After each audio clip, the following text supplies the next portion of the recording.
We can hear you. Thank you. All right, I'm having some technology issues, so I am on my phone for the next few minutes. My computer decided it needed to update right now, so having some issues. All right, so welcome to the Residential Energy Code Technical Advisory Group for May 30th. This is our first official tag meeting after we received proposals, and we received a little under 50 proposals, or around 50 proposals, for the 2024 Residential Energy Code for Washington, and we are going to go through them. Now, I'll repeat this a little bit later as well, but today, today we have not officially been given the proposals.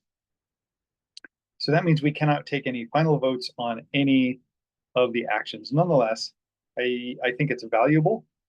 We have a short window with which to review all of the proposals. So the reason why we're meeting today, we can take provisory votes or advisory votes on things to see where the tag stands on them. We can also form unofficial work groups. We can also provide input to the proponents of each of these. So that's what we're going to do today. I want to spend maybe 15 to 20 minutes max on each of these and kind of see where the tag is for each of these. And then also if work groups need to form, we'll form those work groups and people can work on improving the language or improving the ideas in there, so that when we get the proposals referred to us, which should be next Friday, then we can take final votes on these proposals. Are there any questions about that? Okay, and I'll repeat that a little bit later because some people show up late, and we have some people that are going to be leaving early or leaving for half an hour today. So welcome, thank you all for being here. We're here for a long time today, and we're going to spend a lot of time together over the next couple months. So thank you for your time and your dedication. A couple of just ground rules: raise your hand when you want to talk. If you have a few words to say, feel free to unmute and say it. If it gets too unruly, too chaotic, I'm going to rely on hands raised. But if you have a few words to say, feel free. We can be as conversational as I'd rather have it be conversational until it gets chaotic. So feel free to do that. If we get to the hands raised thing, I will write down the order in which I see the hands raised and call on you in that order. If somehow you can't raise your hand, or somehow I don't call on you in the order in which you raise your hand, feel free to unmute and tell me. So we'll be doing a lot of voice votes today, where I just say all in favor, say yes, all opposed, say no.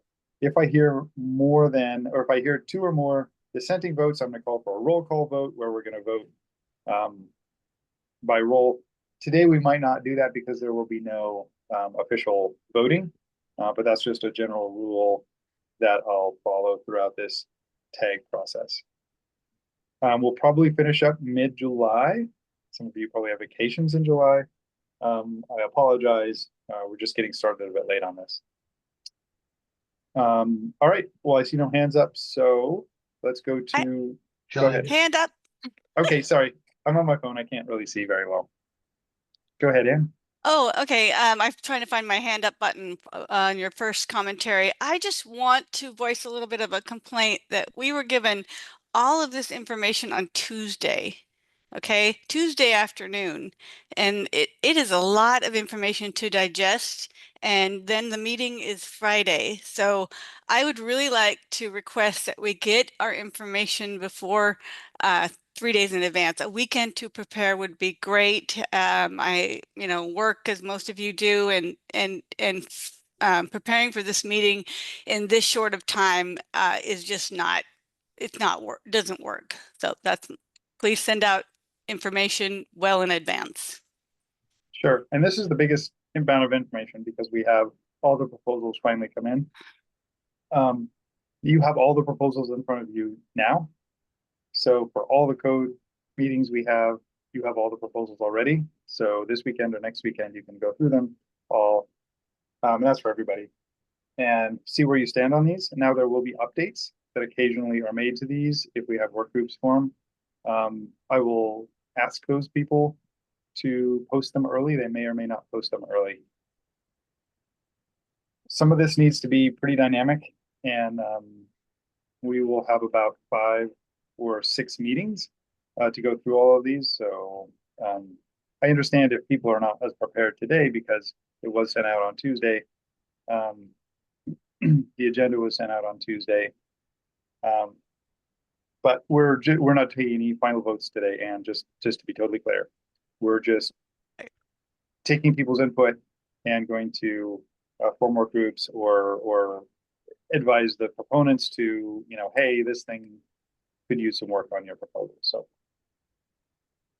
Chell, so on that, since this is just kicking off and we can't officially take action on stuff because it hasn't been handed over, what would be the purpose of advisory vote? And is there even why don't we just not vote on, advisory form work groups? We understand the proposals, but not actually vote on anything. Yeah, I mean, it's a valid question. I think at a certain point, if we have a proposal and I see no hands raised, we might just say, do we like this one? And if people say yes, then we're done with it, and then we can move on. I don't think we don't need to take advisory votes on any of them. But at a certain point, I feel like we might want to. I might want to see where the tag is on these things, and then proponents might want to as well, based on, do they need to revise it or is it fine as is? I guess I see some purpose in that, but maybe you don't. Anybody else? I can't see your hand up, so just unmute and say your piece. Okay. All right. Let's see who's here today. Okay, Chell Anderson, Here. Julie Blazek, Here. Alexis Suggs. Alexis Suggs. Kim Barker. Here. Nate Geller.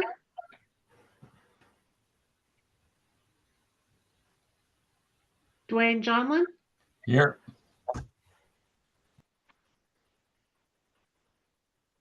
Jason Garud.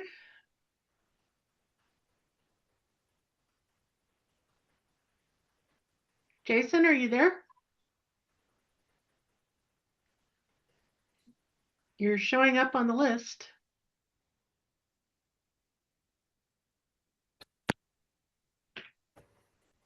Jonah Kinchy. I'm here, and I'm sorry I can't change the name on my picture, but I'm the TPC Zoom. Okay, thank you.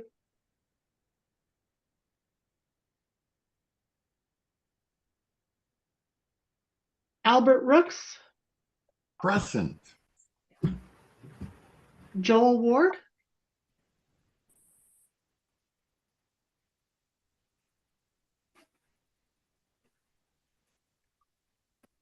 Gavin Tenold. This is John Lang, Gavin's alternate. He won't be here today. Okay, thank you. Greg Davenport. Present. Shailesh Desai. Present. Irina Respetness. And she said she was not available for the first half hour. Brian Russo.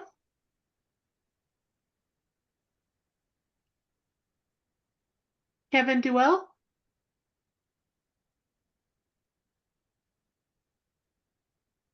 Elizabeth Torsky.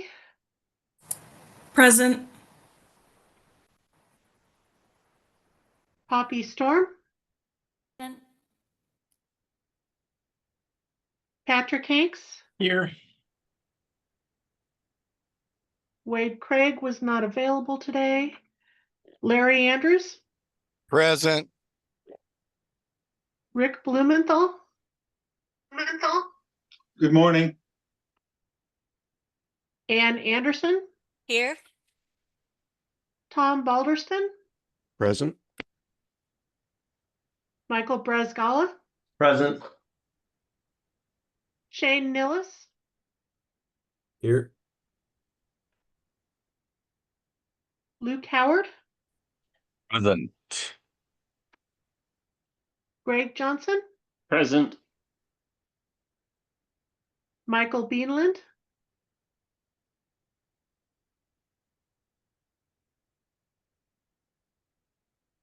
Michael, are you there?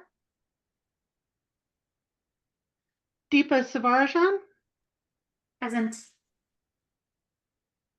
Okay, we do have a quorum. Great, thanks, Krista. All right, is there any visitors today or non-tag members that want to introduce themselves? Damon Doyle, Doyle Construction. Hey, Damon, welcome. Dave Bale on interested party. Welcome, Dave. Okay. We have some meeting notes from our previous meeting, or no, let's go to the agenda. So does anyone want to make a modification to the agenda?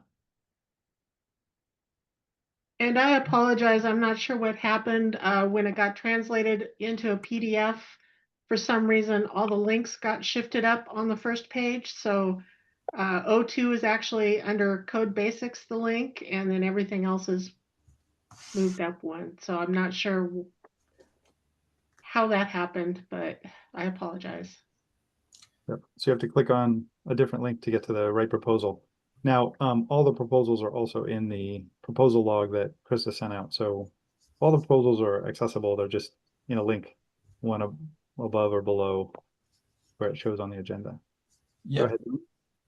I have one change I would like to see number 40 ahead of number 33.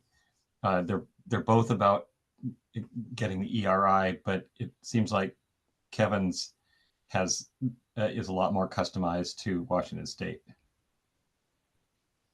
Okay.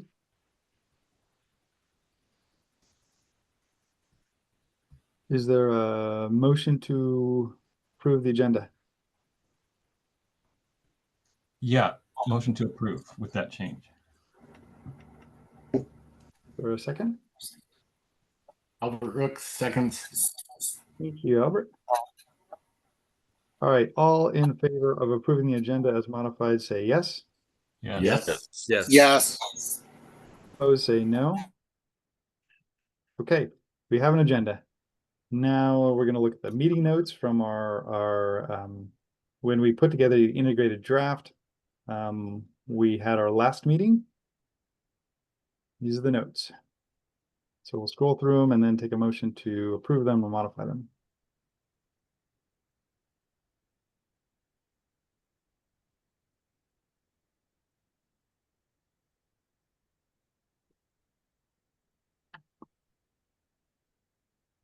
Anyone? I'll move to approve. Thanks, Greg. Is there a second? Second. Thanks, Luke. All right, we have a motion, we have a second. This will move a lot faster if people make motions in seconds as soon as they are so moved. All right, all in favor of approving the meeting minutes, say yes. Yes. Yes. Yes. Yes. Any opposed? Yes. Any opposed? Yes. Okay, any opposed, say no. All right, motion passes. We are on to the bulk of our work, which is the agenda. I've split it into, so we're covering about half the proposals today. I split them into code basics, which kind of cover, I don't know, broad things within the code. And then section R406 basics, I didn't get into for the second half of R406 basics. I tried not to get into like changing credit 3.2 or something like that, but more of the broad overview things. So that the tag has a sense of how the code might look if we approve these things. All right, so without further ado, let's go to Johnson, 002.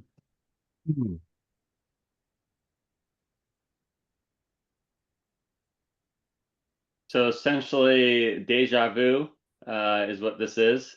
So if you haven't noticed, I'm a big fan of moving to the model codes just because it makes it easier for anyone who's working across state lines. It makes things simpler when you just have to deal with things. We already kind of, on the deja vu part, we voted on actually having this as a parallel path and in the tag. The council, the MVPE committee and council said they didn't want two parallel options. And so I put it forth as a proposal that we make just the IECC our option. And I mean, the intent here is that we're not going to change our energy efficiency targets. We're still going to hit them. We can do that by just adjusting the credits, but trying to move to the IECC. So I'll keep it brief because we've already kind of discussed at length in the past. Thanks, Greg. Do you think, and I realize, Greg, you may not have been able to look through all the proposals so far. Do you think there's enough in the other proposals to get us back? Because this would take us a big step backwards in terms of energy efficiency. Are there enough other proposals that would bring us all the way forward so we'd be not going backwards in terms of energy performance? So the thought would be just the required energy credits. And so that's how you'd get there. You would just increase the energy credits because they have energy credits in the IECC. And so you increase those and you get there that way. So and we could also modify our existing proposals to match IECC, which I would fully expect we would be doing that. But I mean, the intent would be, I mean, if you just increase the number of credits required in the IECC, you can make the same result. But I guess my question was, are there enough credit? Because one of the things that we did in the last cycle was make sure there were enough credits and enough stuff in the prescriptive requirements that you could get to the energy performance targets while using code minimum gas appliances. And my question is, you can always increase the number of credits required, but at some point, if stuff's not in the prescriptive outside of R406, there's not enough credits. Well, the idea would be this would be a work, I mean, we'd form a work group if we did this. And what we do is we ended up taking any credit options that we had in our code, we'd pull them over. And if we, as the work group identifies, oh, we need to add some credit options, then we would do that. So, so I mean, there's always ways to add more credits and encourage more stuff. And the IECC is actually is on target from my understanding. So on target for the 70% reduction we're trying to get to in the state, or on target for what? I believe it is from my understanding. So but I mean, it's open to, the intent is that we would, add or adjust it as we need. I mean, like all states modify the IECC.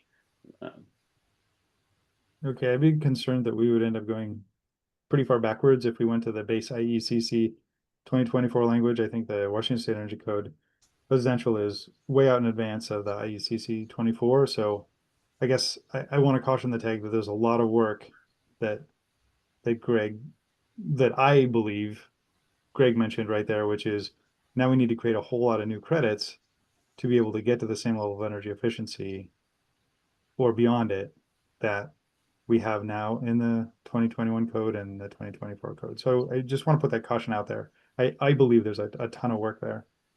And as you know, Chell, I don't shy away from lots of work. Those of you who weren't on the commercial code tag, Greg did a huge amount of work on a major proposal that he didn't even start, but he took over and did a great amount of work on that. So yeah, I know you don't shy away from big lifts, heavy lifts.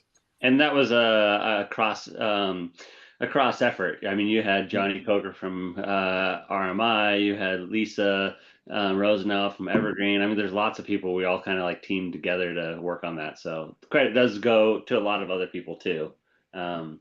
And Dwayne was working on that, and a lot of us worked on stuff. All right, go ahead, Dwayne.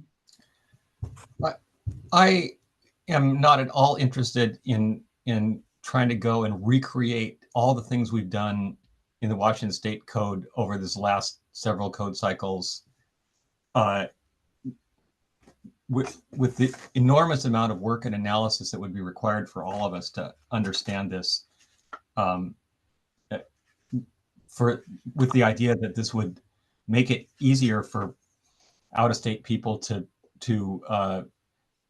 work on the residential code. I don't even know if anybody from out of state works on residential. So I will, even if Greg is willing to put in many hours, like analyzing and modifying things, I think that it's way more trouble for all of us, and more than you can really take into your brain at any one point. It would require a huge amount of analysis.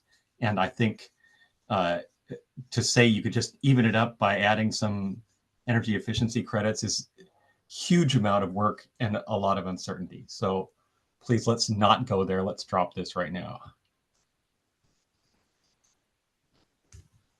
Thanks, Dwayne. Go ahead, Damon. Thank you, Jill. Jill, you mentioned, and I think you've mentioned before, that this would be a huge step backwards. Do you know what the IECC's end goal is for 2030? No, go ahead. It's net zero. So that's beyond a 70% reduction. That's 100% reduction. Dwayne noted recreating something with our own unique model code, the WSEC, which has been great for us and served us well. That's something that we own and we have to recreate and re-maintain. Whereas the IECC is updated by a much larger group than this on a every 3-year basis. Every one of our model codes comes from ICC, except for our energy code. And our energy code seems to always be the most controversial. I think it's time we move to the IECC as our base code. It's, again, ICC's stated mission is net zero by 2030.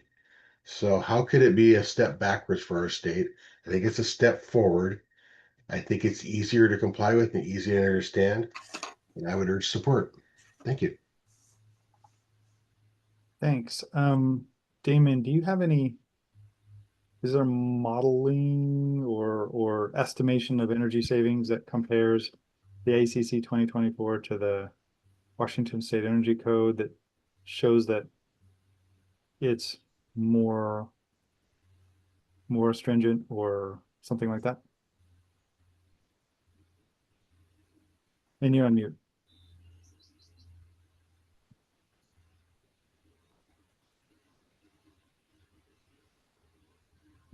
Okay, go ahead, Larry. I'm sorry, I was talking and didn't realize you couldn't hear me. Okay, yeah. Go ahead, Damon. I've never been known to be long-winded. In response to your question, Chell, do I have a document that shows that the IECC is, would you rephrase it, was it more stringent or equivalent? What was your question? Yeah, I guess, part of the premise here is that if going to the IECC as the base code is not taking a step backwards, then that means someone has shown that the IECC 2024 is at least as stringent as the Washington State Energy Code Integrated Draft 2024. And I guess I'm looking for the documentation or the estimate of that. Okay, gotcha. I do have some comparisons on the IECC 2021 to 24. And it ranges from 8 to 9% improvement between those two codes. And they have had that similar improvement since 2006. So, but comparing it to our code, I don't know that that's out there, and I doubt that it is, WSEC to 2024 IECC. That being said, we know what their end goal is. And I believe that I don't feel that it's a huge step backwards as often stated. I was in a meeting regarding the IECC all day Wednesday. I'm headed to Washington, D.C. in 2 weeks for further discussion on this. And I think it's time we do this. It's going to simplify things. Hey, I'd like to interrupt because I'm looking at an ICC report entitled Energy Codes and Building Performance Standards Supporting Energy Use and Emission Reduction in Buildings. And this report has data starting with the 2006 IECC. And if you look at that comparison, and then we look at the report for Washington State Energy Code Progress Towards 2030, that starts at 2006 as well. So that, I think the 2006 starting point is the same. So I think there is information that we can get that compares the improvements from 2006 to now. Just throwing that out there, I can send a link of that report. That sounds good. And so you're saying you believe that the 2006 Washington State Energy Code is equivalent to the 2006 IECC? I will have to look at this information, Okay.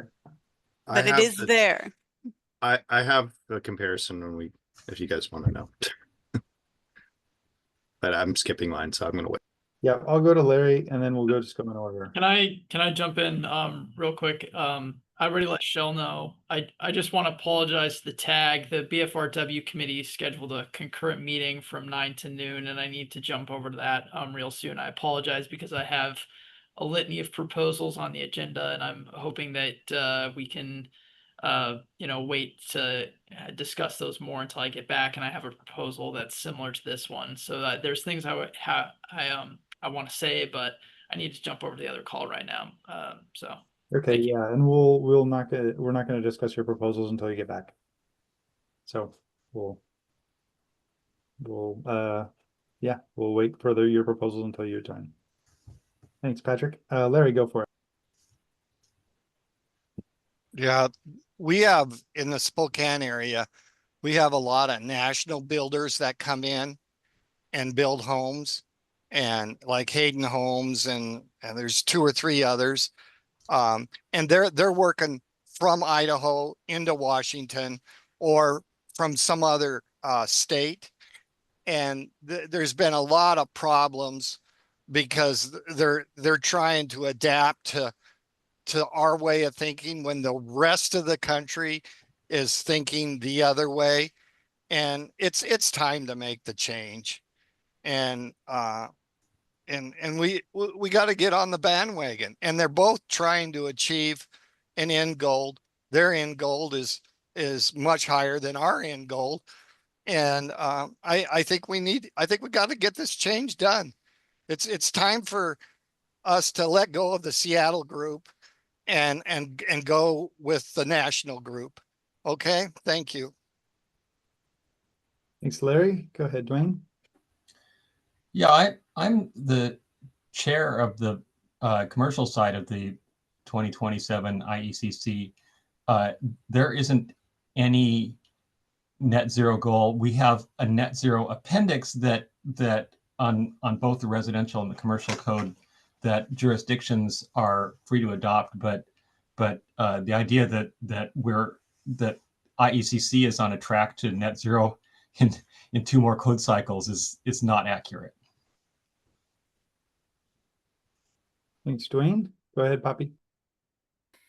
Yeah, I would have to find the study, but I was under the impression that PNNL had estimated the difference, and that it was that the IECC 2021 was like 25% less efficient That's than correct.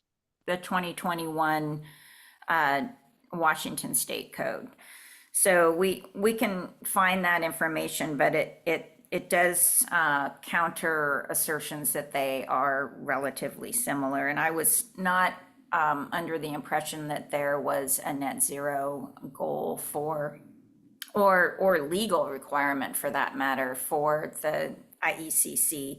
And then just quickly, I think we've discussed this previously, but what is being suggested that we embark upon is in some senses equivalent to what we've already done over the past few code cycles. And that's that at a certain point, We did take the IECC as a starting point and then integrate in the main differences as amendments that we wanted for our Washington Code, as other states do. It's just that our amendments were more significant because we were trying to go for a much more stringent code. And then every 3 years, as everybody knows, we go through this mashup process where we bring in the IECC changes and then integrate in those changes and make decisions on that. So it feels like that's basically already what we have. And so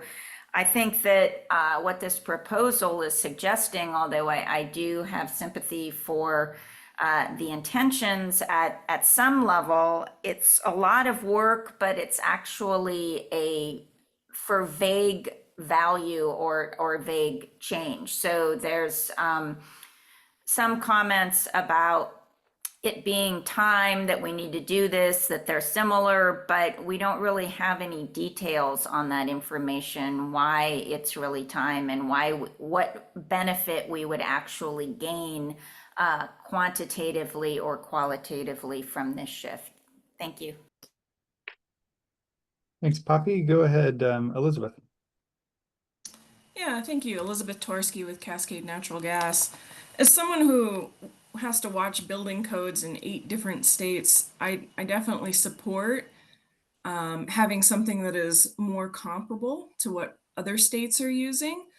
And I would also say that this proposal is a great opportunity, as Greg kind of alluded to have a working group to answer a lot of these questions that we don't have answers to at the moment. But without considering the proposal and having a working group, I think we would be making a decision without all the information.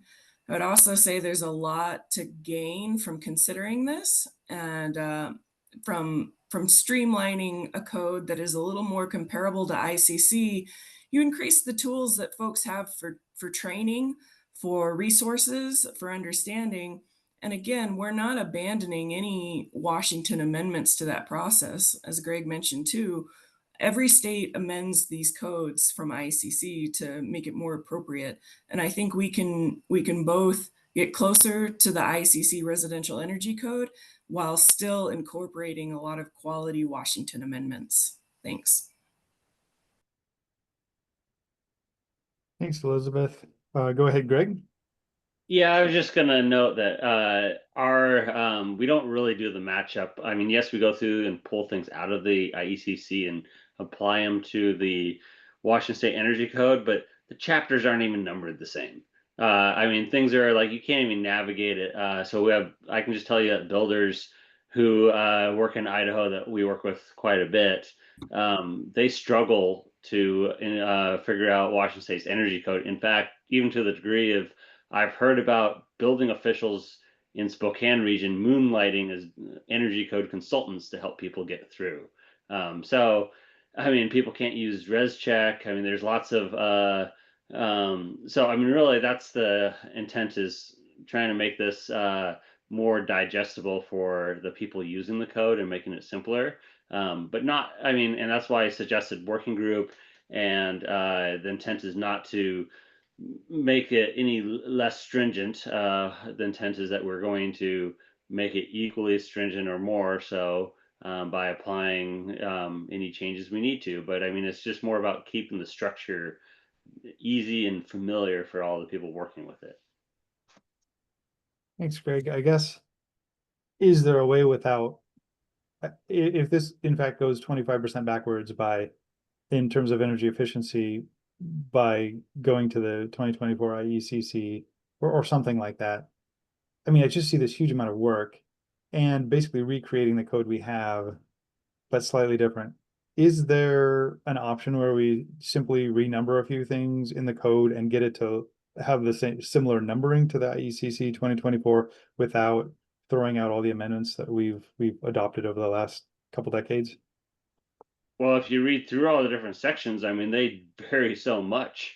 I mean, things aren't even remotely, I mean, they don't even look like the same. So it's not just a renumbering thing. I mean, if you read the text and everything, it's just so far deviated over time, which I mean, I know that's because Washington State Energy Code predated the IECC, and that's partly why. But I mean, we've deviated so far, and I fully know that we can hit any energy target we want to by adding amendments and stuff. So I know we can hit there. So I'm not afraid of, you know, I mean, the work required. I mean, I don't. It's a one-time work. You do the work now, and then future code cycles it gets way easier because now you're in alignment and you just do it like we treat all the other building codes. It's a huge amount of work every single code cycle for Washington State. So every 3 years we've got a huge amount of work to update our code. I mean, it would be way simpler if we take on the work once and then be done with it. Thanks, Greg. I'm going to get to everybody who hasn't spoken yet, and then we're going to wrap up discussion of this one. And if a work group wants to form, a work group can form, and then we'll move on to the next one. Go ahead, Johnny. Yeah, I was wondering, my understanding is that pretty much no one takes the performance pathway in Washington for some variety of reasons. There's obviously some barriers to using the performance pathway.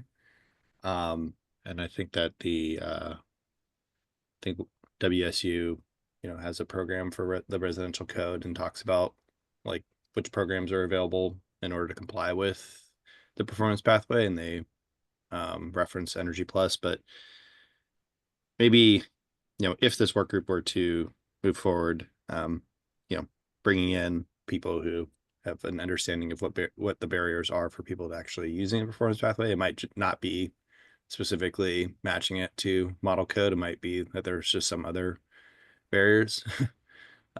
So instead of like kind of like tying it to like, let's make it match IECC, if it could be like, how do we make the performance pathway actually usable? I think that might be a little more worthwhile, but that's only if people decide to move forward with this working group. Thanks, Johnny. Go ahead, Dave.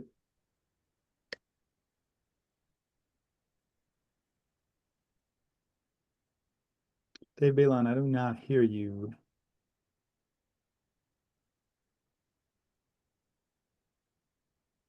Deepa, go ahead. Or, okay, go ahead, Dave. I'm sorry. I hear you now. Yeah, I have one or two comments, mostly historical. First, the 2006 Washington Code and 2006 IEC are not the same. There were substantial differences in terms of performance required by that code. It's mostly in envelopes and in especially windows and in auxiliary efficiencies having to do with lighting and other electrical issues. Those were the largest ones that I can remember. In 2012, 2 cycles later, we actually superimposed the Washington Code onto the IECC with the same numbering system and the same general structure. And at that point, there was not a huge difference between them, except for one thing: the option tables. What we basically are seeing here is an effort to make our option tables go away because of the obvious problems with the gas company. But that said, it is a goal that the legislature gave us. It's a 30% or a 70% reduction from the energy use in the Washington Code, in the 2006 Washington Code, and it's an energy goal. It's essentially an energy goal at the meter. You can get net zero a lot of ways. You don't necessarily get it at the meter. But that said, the IECC isn't on a path for net zero at any point at this point. The third thing is every single state that adopts the IECC, even the ones that do it rigorously, amend it. And Idaho is one of the most aggressive in that area as any of the states. In effect, Idaho tends to adopt IECC and then amend it back to one or another previous IECC. So on the whole, the argument this is simplifying our lives is fairly difficult to believe. That it's going to make us equally efficient to what we're trying to do now, very difficult to believe.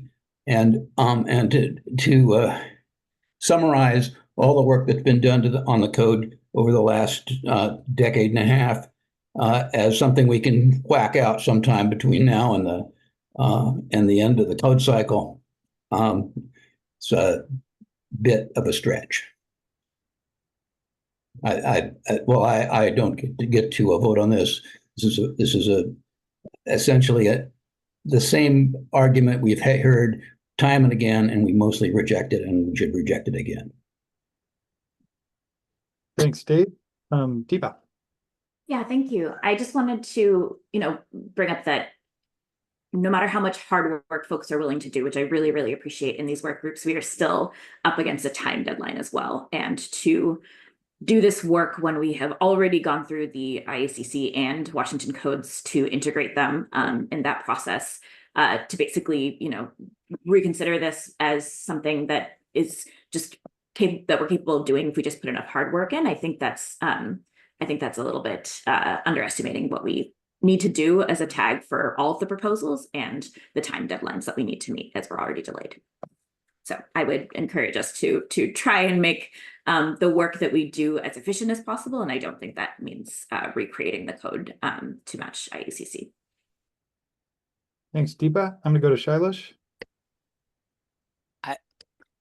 Yes, I think we are concerned about out-of-state people, but I'm thinking about the people who are familiar with Washington State Energy Code here and who are practicing and working. And they are familiar with our format and requirement for so long. And now they have to go back a little bit. So from that point of view, I would say we keep the Washington State Code as is. Thank you. Thanks, Shailesh. All right, so everybody with their hand up has already spoken. We're going to wrap this up pretty soon. I'm going to... I want to just have new information, sorry, because the IECC does have a goal towards net zero, just bringing that up because it's been spoken a few times. In the same report I referred to, energy codes continue to progress with the inclusion of net zero appendices and guaranteed improvements in future editions of IECC that drive toward net zero energy building. So it is a goal, it is not a mandate, but it is a goal and it's out there. So just clarifying, thank you. Yeah, they're optional appendices is my understanding. Right. Yep. Okay, so here's what I'd like to do. There's a huge amount of work, and if we went in this direction, or if it worked for anybody on a work group who went in this direction. So I would like to take kind of a vote on whether we want to form a work group to go down this path. And we've heard people say what this path means, so I'm not going to repeat that. This is not a vote on the proposal. This is a vote on whether we would want to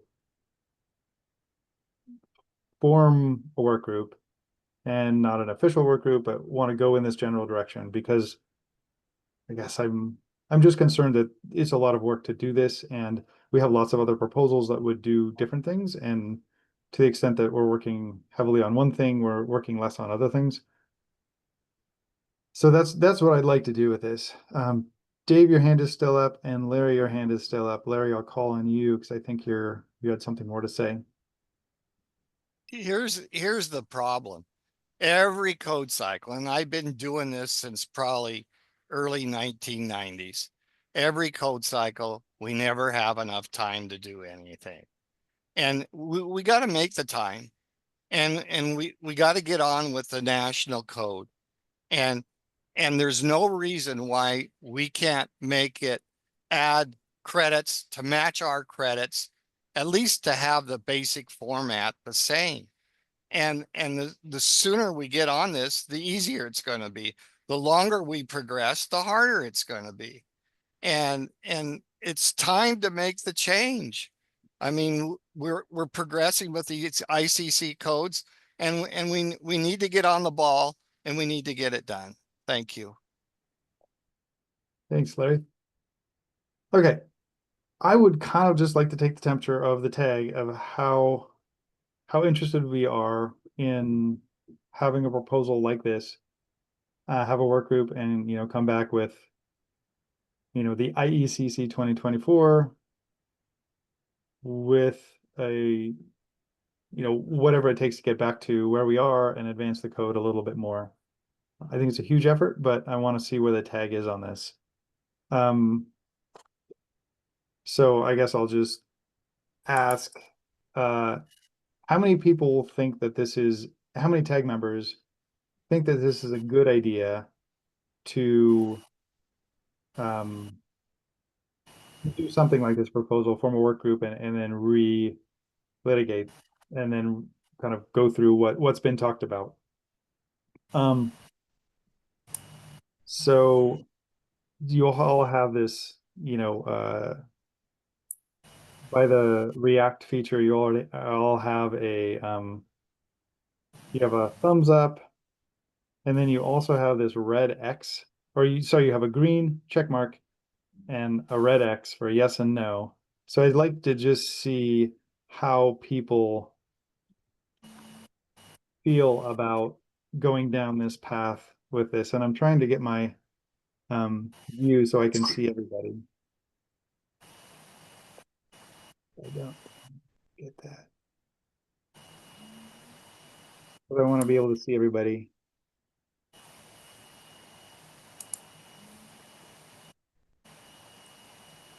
Okay, I see. I see a few more red X's than I see green check marks. Right now, there are 7 green check marks and between 11 and 12 X's, now 13 X's. Okay, so I'm I not don't seeing know if there's a all of whole these lot of are voting appetite members. for this. Thank you, Costa. That's helpful. I'm not seeing there's a whole lot of appetite for this, but nonetheless, if people want to form a work group and work on this path, you are more than welcome to do so. I just kind of wanted to see where it might shake out. All right, you can put your you have to actively go in and uncheck the green or the red. Okay, go ahead, Shane. I kind of want to add a little clarification to my no. I think what I'm basically a no from the concept of us saying yes, do this because we're definitely going to entertain it and move forward in that direction. But I think unofficially, if the individuals that have said that they're willing to put the work in, that I would be interested in seeing something, later that's maybe more outlined in terms of what that could look like. And I think the benefit if they so choose to put that effort in is, I think there's a point that, at some point effort and time needs to be applied if that's ever going to happen. And so I don't think even if at the end of the day we decide no, that it's a wasted effort because the IECC is not going to change so much from one cycle to the next, where maybe next cycle there's the basis to maybe look at it more seriously. So I think that the day will come. Is this the day? I'm not personally so sure, but I don't want to discourage those that were willing to work more. So Okay, thanks, Shane. Tom. Sorry. Yeah, I guess I this partly addresses the question of getting the proposals just a few days before. I'm definitely in support of the 2030 goal being the same or better, but there's an argument that the ICC is simpler and would make buildings less expensive, which I'm in favor of, but I just don't, being new to this, I don't have nearly enough information to vote. So I mean, I just wanted to qualify that, and I think it would take more time to look at both codes and have more information. Like, okay, why is it going to be less expensive? So I think we just need more information. Thanks, Tom. Greg, you're up next, and I guess I would like to say we're gonna leave this issue in a few minutes. So if anybody wants to be part of a work group to engage in this exercise, maybe that's Greg what you were gonna say, but unmute and let Greg know that you're interested in helping out. Greg?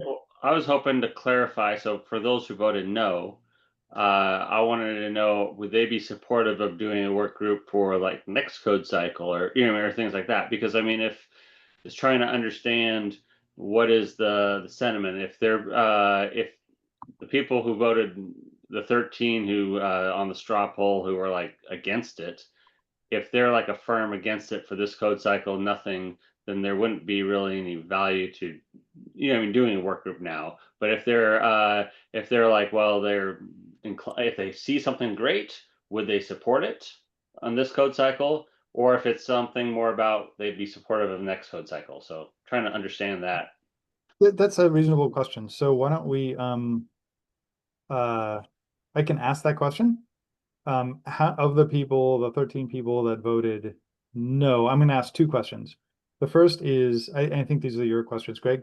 The first is, so for the 13 people who voted no, the first question is, would you be supportive of a work group after this gets done to do this for the next code cycle, for the 2027 code cycle?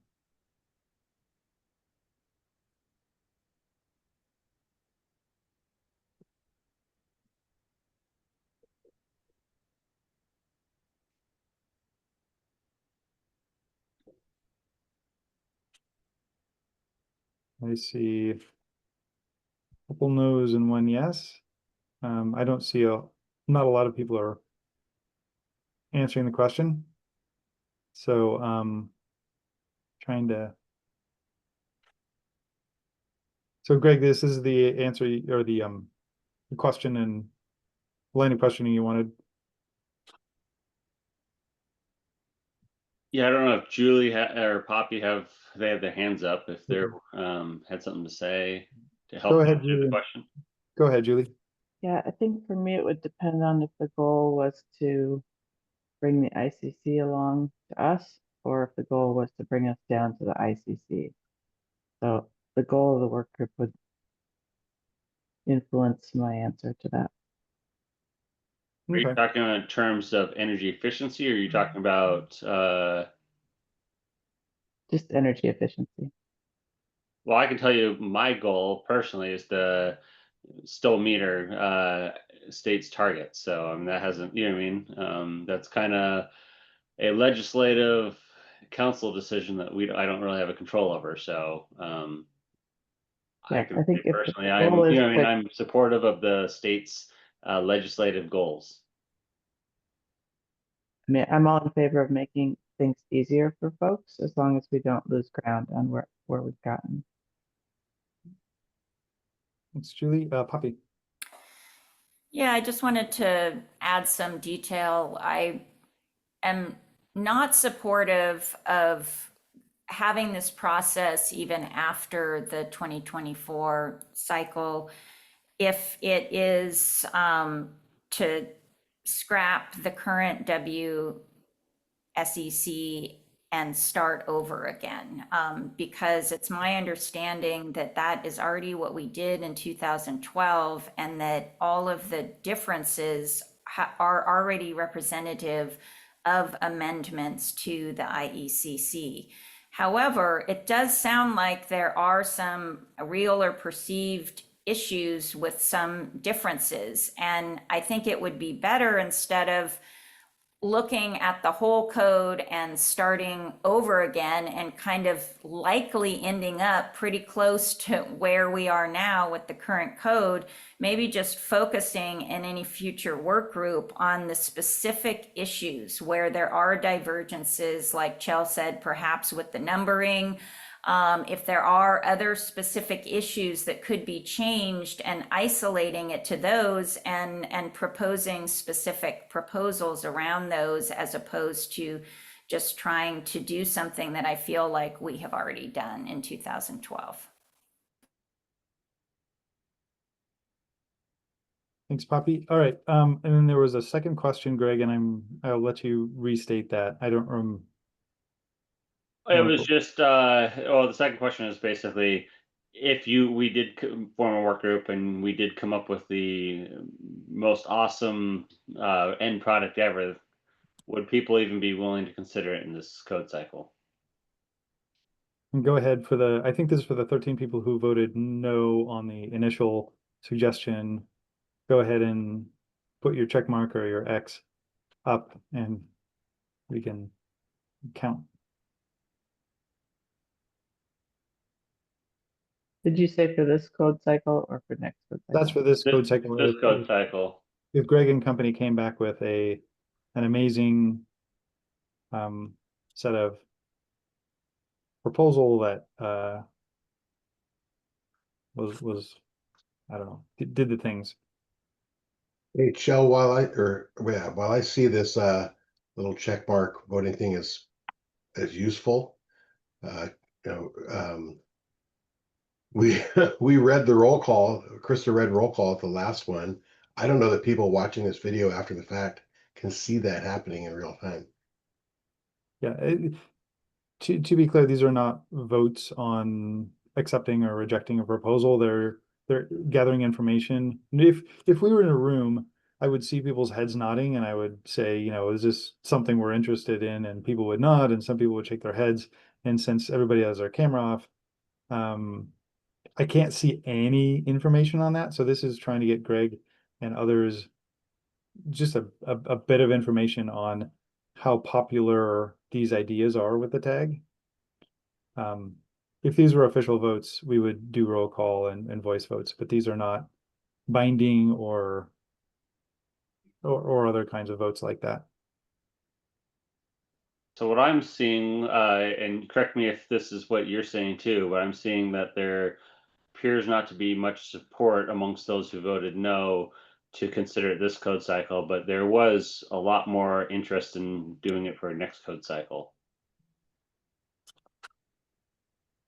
That's what I'm seeing, but I can't seem to get a screen where I see everybody at once, so I'm just doing the best I can. If you pull up your participant list. Oh, okay. At the bottom of that, it gives you a summary of all of the all right. reactions. I thought I knew a lot about Zoom, but okay. Great. Okay. So we're trying to get information for Greg and company right now, and then we'll move on. But I just want to make sure that Greg, if you wanted to form a work group, that you have people to help you with it, and if you think the votes, the suggestions were that next cycle might be the right time to do it, then you figure out what you want to do there. So this is not an official work group or anything like that. Greg, you are free to meet with whomever and take this proposal forward or not. So, well, at this point, I mean, it seems like it'd be unless people change their minds between now and the next tag meeting, it seems like we don't have support. So, I mean, I think it's best to wait to see, wait for the official vote to come on this, and because it'd be a shame to do a ton of work only to have it in vain because people. But it seems like there's a lot of interest in considering something for the next code cycle. Yeah, I guess that's what I saw as well.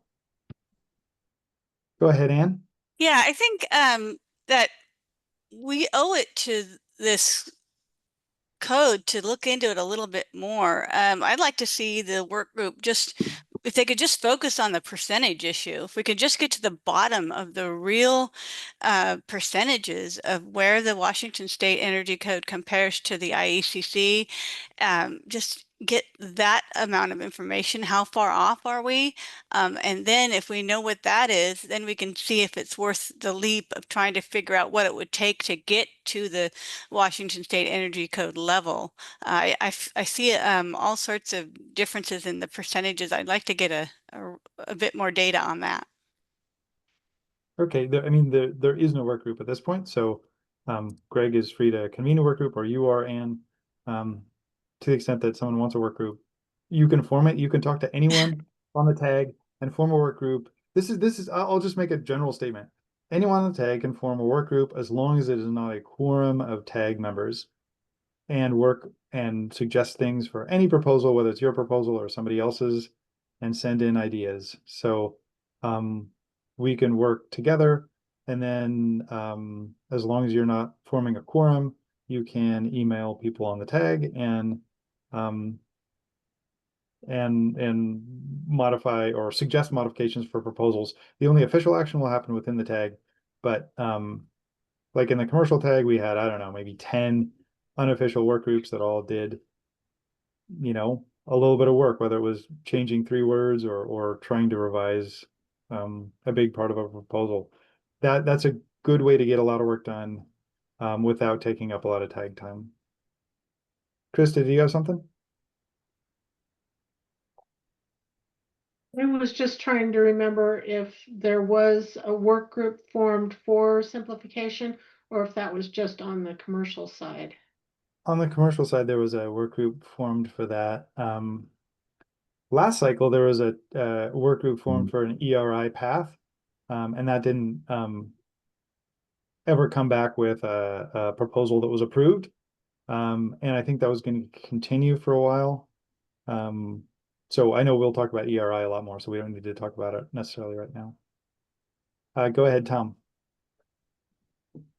Yeah, I just would add to the work group the question, the proposal in front of me that, and like I say, I haven't time to review all this, but it highlights the performance path in terms of making it easier for fossil fuels, and both changing to source energy, create an option for source energy, and the IAC, I think one of the points in the IACC credit table is that it doesn't have any difference between the two fuel sources, and so it seemed, I guess the question is, this has been discussed in terms of the goal of keeping energy efficiency the same and making it simpler, but I guess the question would be to answer, to what extent is the goal here to address fossil fuels in the 2 codes? So that's just a question for the working group if it does form. Thank you. Just to clarify that text on the screen, so that was pulled exactly from a proposal that was submitted for the I-2066 effort that we had code proposals open for. And so I wrote it back when we had I-2066 to comply with. And so this was, that was to make it congruent. So that was, the intent was it was just for complying with both state and federal statutes. So I'd done a search through the code looking for, through the IECC, that is, looking for what I thought might be incongruent with legislative statutes. So that was All just a right, copy. thank you. Thank you. I'll bring up 2 other things that are relevant here. One is that I-2066 has been struck down by a judge. There is probably an appeal, but it's struck down at the moment. The other one is that the Commercial Energy Code tag asked the council how to count energy, and the council came back and said for the residential and commercial energy codes, use site energy use. So don't use source, use site on a 1-to-1 energy use basis. That means, the therms of gas, there's easy conversions to the equivalent kilowatt hours of energy for electricity, and use those metrics for the energy code. So those are just two bits of background. All right, we're going to move on very soon. Larry. I still don't think there's a written on the 2026 yet by the judge. There It's is a written order. I can get it if folks want it. There is a written order. Is there a written order? Yep. Yes. Okay. There has Thank been you. for a few weeks. I'd like to see that. So if you got that, that'd be great. Thanks, Larry. Okay, I guess, Greg, do you want to form a work group? And if you do, who wants to join it?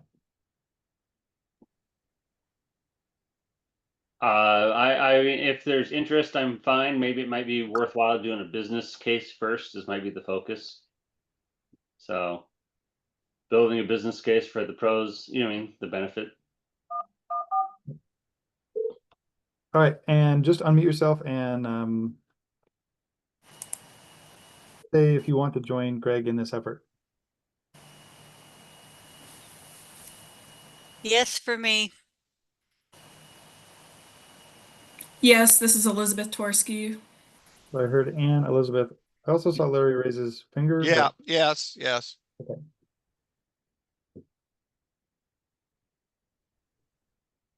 Okay, Tom, your hand is still up. Okay, all right. We cannot take official action on anything, so we're going to move on to the next proposal. I think the next proposal is similar.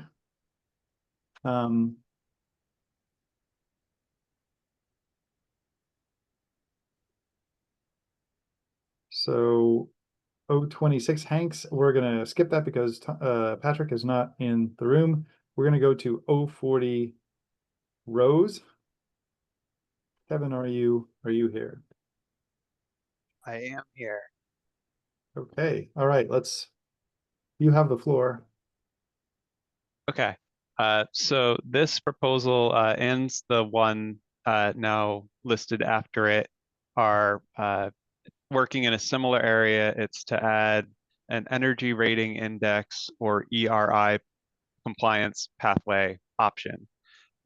This pathway exists in the IECC. There's a couple of sort of sub questions, under this proposal. Does it make sense? Are people in support of adding this alternative compliance path at all? If the answer to that is yes, there's sort of a sub question of how simple or complex does the section need to be to align with Washington's other code pathways with the general, good code writing guideline that you shouldn't have one path that's significantly weaker or stronger than others. And then, at the very end of those questions, it's okay, what are the specific targets? What's the specific performance level that needs to be set in this section to deliver that outcome? So I know that folks who were engaged in the last code cycle heard about ERI. There was a similar proposal last time. There was a working group or some sort of group formed mid last to try to develop an ERI path for the 2021 WSEC, and that has not produced that option yet, but this would potentially create one for the 2024 WSEC. So again, not knowing everyone's familiarity with the ERI, which is very, very similar to HERS indexes for folks who might be more familiar with the terminology. I don't want to. Could you spend a few minutes, Kevin, on what an ERI is and that kind of thing? Sure. Yeah, I didn't want to bore people, but want to make sure people have a minimum foundation from which to have this conversation. So the energy rating index is a number that seeks to, in one number, try to give you a representation of how efficient the home is. For just a general sense, it's usually between 0 and 100. 100 was set to the 2006 IECC, aka a new home almost 2 decades ago. 0 is set at net zero energy, so it's actually possible to get negative ERI and HERS scores if you are really efficient and have a fair amount of renewables. But usually you're talking about something between 0 and 100, with on the lower end of that for newer homes as code cycles and time has gone on and people have built more efficiently. The methodology for how you develop an ERI is a standard that ANSI and ResNet produce and maintain called ResNet 301. And so that's the reference methodology. The folks who create these ERI scores are typically HERS raters. So that's a certification, and they use software to do it. There's a couple of different softwares, just a couple that are used primarily in the Washington market to do energy modeling and create the ERI scores at the end of it. So I hope that was a useful foundation on what is ERI. Thanks, Kevin. So yeah, I'm happy to go into tons of detail, but I'm sure that it would be more useful to provide just sort of like a quick overview and then let people ask questions where it's needed. So I think that there's like 3 decent reasons to add an ERI path. So one is that it's well aligned with federal incentives, provided they remain available. So the 45L tax credit in particular, ERI puts you on a good path to be able to claim the maximum amount of federal and I think local state incentives as well. Another reason is through the engagement of a HERS rater or whichever energy efficiency professional would be providing the ERI rating. That's just someone engaged in the process who likely has at least as much, if not more, energy efficiency acumen as the code official and others who are working on the project. So you might get a better efficiency outcome than if you weren't using the ERI path because of their involvement. They might spot things, early in the process that wouldn't get spotted, and other examples. Last example, in terms of trying to shoot for the 70% reduction goal that was mentioned earlier, the ERI score is sort of attractive in that if you set it up right, all you have to do is ratchet down that score to the appropriate level. Like the prescriptive path, it's more involved as to how to achieve that same goal. So those are a few quick reasons why it's worth making the code longer and more complex, and by adding any compliance path and the ERI path in particular. So the remainder of the proposal, and there's comments that I've left here as to why I've proposed the language that I did, and documentation at the back. But I think the main thing that I wanted to mention here as to my approach is that I've provided ERI targets here that I wouldn't actually recommend being straight approved into the 2024 WSEC.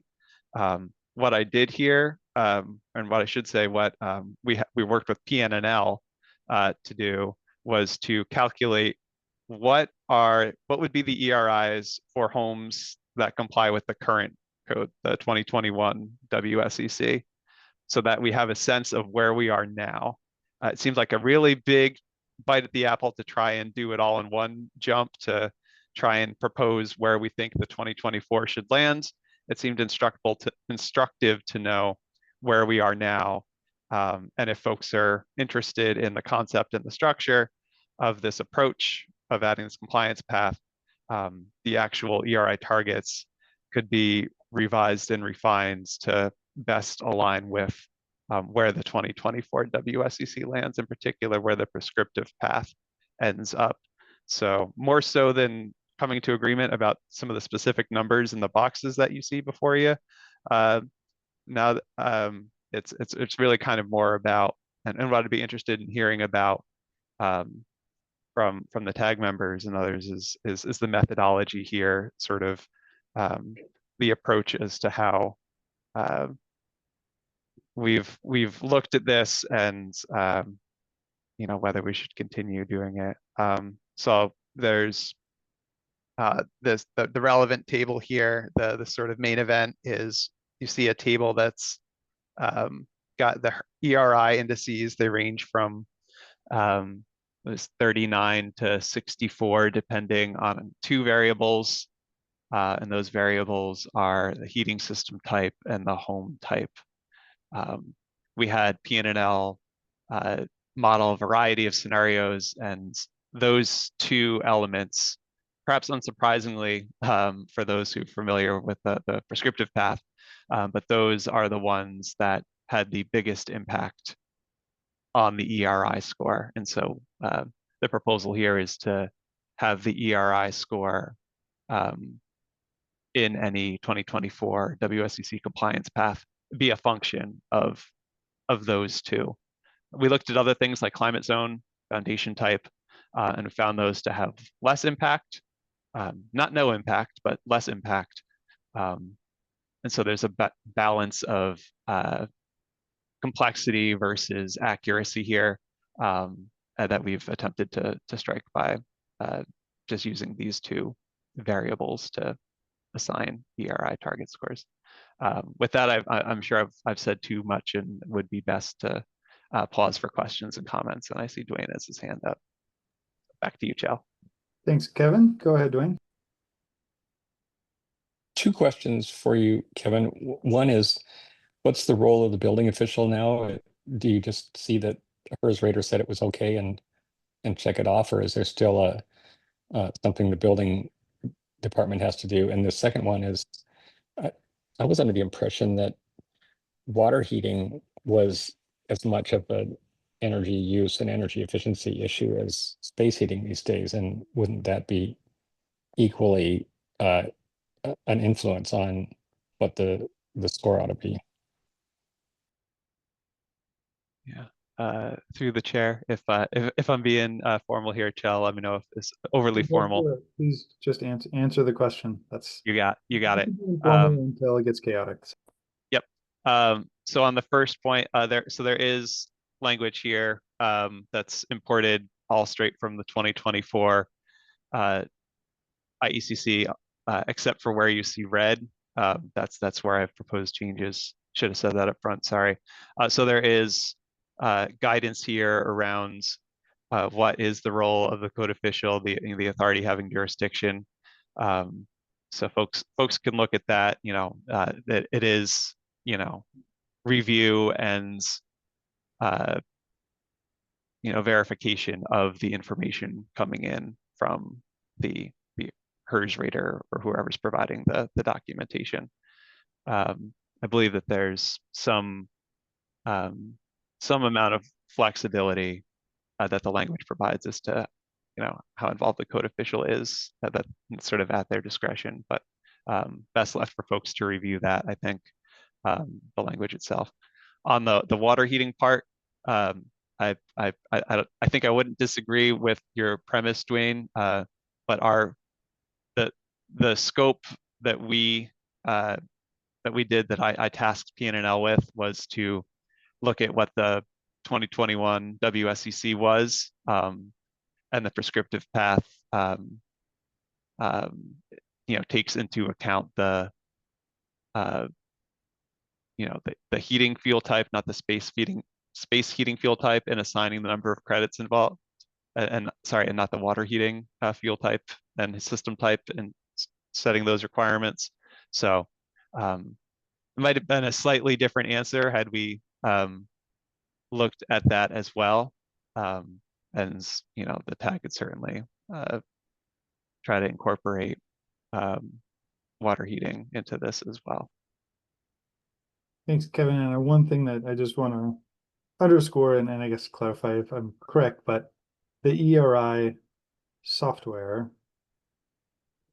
isn't a site energy use one-for-one basis. It compares gas heat against gas heat and electric heat against heat pumps. So, and that's why it's split into the fuel types, different ERIs for different fuel types here. Is that correct, Kevin? It's correct that a gas furnace is compared to a gas furnace, an electric heat pump is compared to electric heat pump, and et cetera.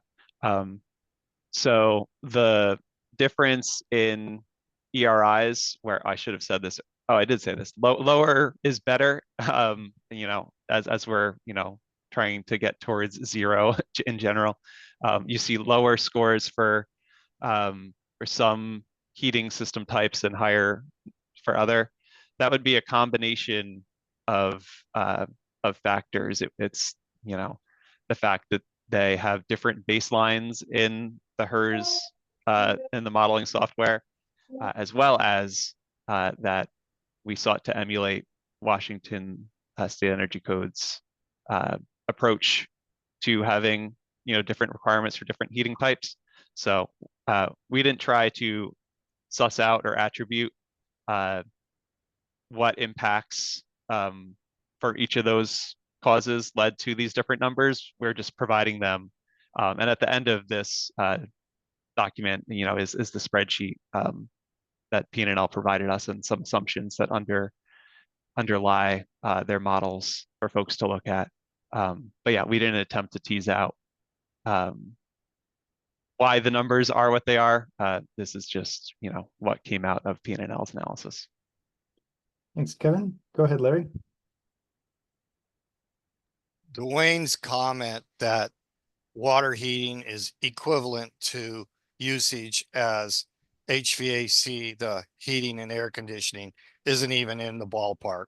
That comment should be stricken, because there isn't any of those out there that would tell you that at our present rate. And then this brings up a much larger issue. Is in 2006, if you were using electric heat with a heat pump, you're going to have one usage of energy for your home. And then if you were using gas, you have another amount of energy that you're using for your home. So when you go 70% from 2006, it's got to be based off of equality here. So if you're going to build homes, you were building homes in 2006 with heat pumps and electric heat, you're going to have to get a 70% reduction for that energy use. Okay. And then if you were using gas furnaces and gas heat or gas boilers, you're going to have to get a 70% reduction for that type of building.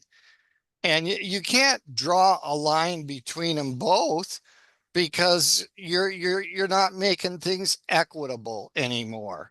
Okay. And so if you're using a heat pump, and back in 2006, we had co-ops of 3. Okay. And so you're going to have to work awful hard to get that 70% reduction with a heat pump system. Okay. And if you were doing gas, 75% efficient gas was available back then in your energy charts. Okay. And so you would bring from that. And this is kind of what this is bringing to us up here that I'm kind of seeing. And we've got to get, first off, we have a 70% goal, but we don't know what it means. And we need clarification this year, what is meant by the 70%. Okay. And if you read strictly at what the law says, it's based off your energy use, most likely, because you're reducing from what you used in 2006. And this clarification needs to happen now. Thank you. Thanks, Larry. The council has directed the tags to use site energy uses, where BTU and kWh can be translated between each other and are equivalent. So it's not a gas against gas, heat pump against heat pump. It's a single baseline, site energy use 1-to-1. So that's what the council directed. Yeah, but there's a huge difference, Shell. It's all site use here. I didn't say one was different from the other. There is a difference of what you were using in 2006 to heat your home. And whether you were using you were using heat pump with electric backup, or were you using gas? You could have been even using gas with a heat pump backup. That happened too. And so your energy use for 2006, you need to be based off what you were doing then and what you're doing now. Okay. And so if a builder was predominantly building with heat pump heat and electric furnaces, then he needs to get a 70% reduction for that. Thank you. Thanks, Larry. Go ahead, Tom. Yeah. I just wanted to address the issue of QA in here, and that and it says that there should be a certificate. Just to add some detail here, HERS raters have to operate under a system of providers that QA. So 10% of your ratings get picked out for file QA. So they're going to look back at ask for the plans, make sure you measured the project right, house right, and you didn't put in less windows than there actually were. And then 1% are picked out for field QA. So a field QA person is going to come out and actually watch you do a rating and make sure. And you lose your rater status, if you fail these tests. Plus, there's a continuing ed requirement. So I guess my question is, I wouldn't want to see. I'm totally supportive of the ERI, but this is sort of a little technical glitch. But it doesn't seem to define the certificate very well. So I wouldn't want to see a local jurisdiction just say, "Hey, give me this certificate." It's kind of similar to what we have with commissioning requirement, commercial code. We have some fairly detailed commissioning requirements, but jurisdictions often just say, "Here's a piece of paper, you sign it off that you commissioned the building." So I guess that would be my question. I think it would maybe take some more work to clarify that the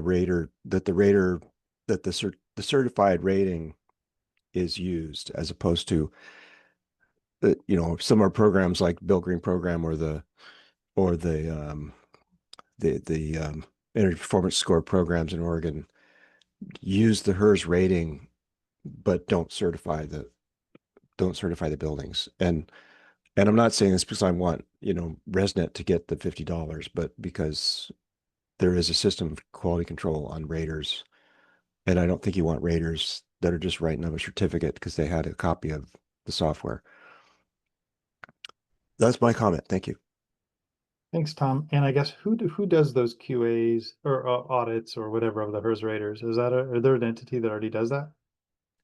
Yeah, there are provider organizations, and Earth Advantage Portland is one of them. There's a national one called BEAR, Building Energy Reforestation. Probably familiar with these folks. And they're not they're tough. They don't. I mean, they will kick you out if you don't do it right. And Washington University used to do an excellent job with it. And Jonathan's not here, but he had raters that were not telling the truth that he kicked out. So that it happens. And I think one of the oppositions to the ERI path in the past has been that raters are inconsistent, unreliable, or whatever. But so I think it'd be important to have that more clearly defined, what that compliance report is, and if this is a certified HERS rating, a certified ERI or not. Okay, thanks, Tom. Go ahead, Greg. Yeah, I just want to note that the ERI path is site energy, and that's important to clarify. And the terminology in what the council had passed was there's an excerpt taken straight from federal statute and in there, and that's the equivalent 1-for-1 equivalent site energy consumption. And so, it doesn't say site energy. The site energy was added but in the federal statute. But that's comes straight from the federal statute, and I'll tell you that the IECC does appear to comply with the federal statute. So so that is site energy. So it complies both with the council's direction and it complies with federal statute in general and principle. I had a question though. Is for Kevin, in looking at this, and it looks like BIAW has a similar proposal, and they both look like they're quite detailed. Do you think it's worthwhile to form a work group to kind of go through and compare and the two proposals and come up with a proposed joint proposal? Yeah, I think if you know, there is sufficient tag interest in this concept, you know, as with probably lots of others we'll talk about today, it might make sense to form a work group. You know, the approach that I've taken here in proposing these ERI targets and the structure is my opinion based on the data that came back. Other people might have different opinions. We, you know, only analyzed, I say only, we analyzed one set of assumptions per each of the home size, climate zone, foundation type, heating type scenarios. So to be clear, we picked one set of R406 packages for each home that we modeled in ERI. People might have different opinions about which packages should be modeled and whether, you know, the numbers are representative enough of the different options available under that. I think there's a variety of additional data and opinions that you know could and should be brought to this. So yeah, I think whether it's to you know, look at putting pieces of the two, you know, this one and the one we haven't talked about yet, putting elements together, or just, you know, furthering the concept, you know, I would certainly welcome additional input. Okay, and Patrick's not here, but Patrick should be back after noon, and yeah, if Kevin, you and others want to workshop this with 033, that would be great. It's also possible to decide between them, but we won't do that today. So we'll take a few more comments, and then we'll see if anyone wants to form a work group but to look at both proposals and see if there's a I don't know, anything from one to go into the other, or anything like that. So Tom, you still have your hand up, but I think that's residual. So let's go, Shailesh. I think what is the economic impact, whether it will increase the cost? I'm not sure, because once the raters are involved and compared to other, there may be additional cost to that. So I want to hear about that. Thank you. Yeah, I would say it's certainly possible that this compliance with this pathway could cost a project more. I suppose there's a universe where it could also cost less. Since it's another compliance path, by definition, you cannot increase the cost of construction because the builder can always choose to not use this path. So I didn't, for that reason, attempt to provide, you know, the rigorous cost estimation of what this path costs, because it's not in any way required. Thanks, Kevin. Okay, Albert. I am kind of curious if the as-built compliant documents do require maybe an independent lower door test, much like a performed by a HERS rater or other kind of independent and QA and subject to QA?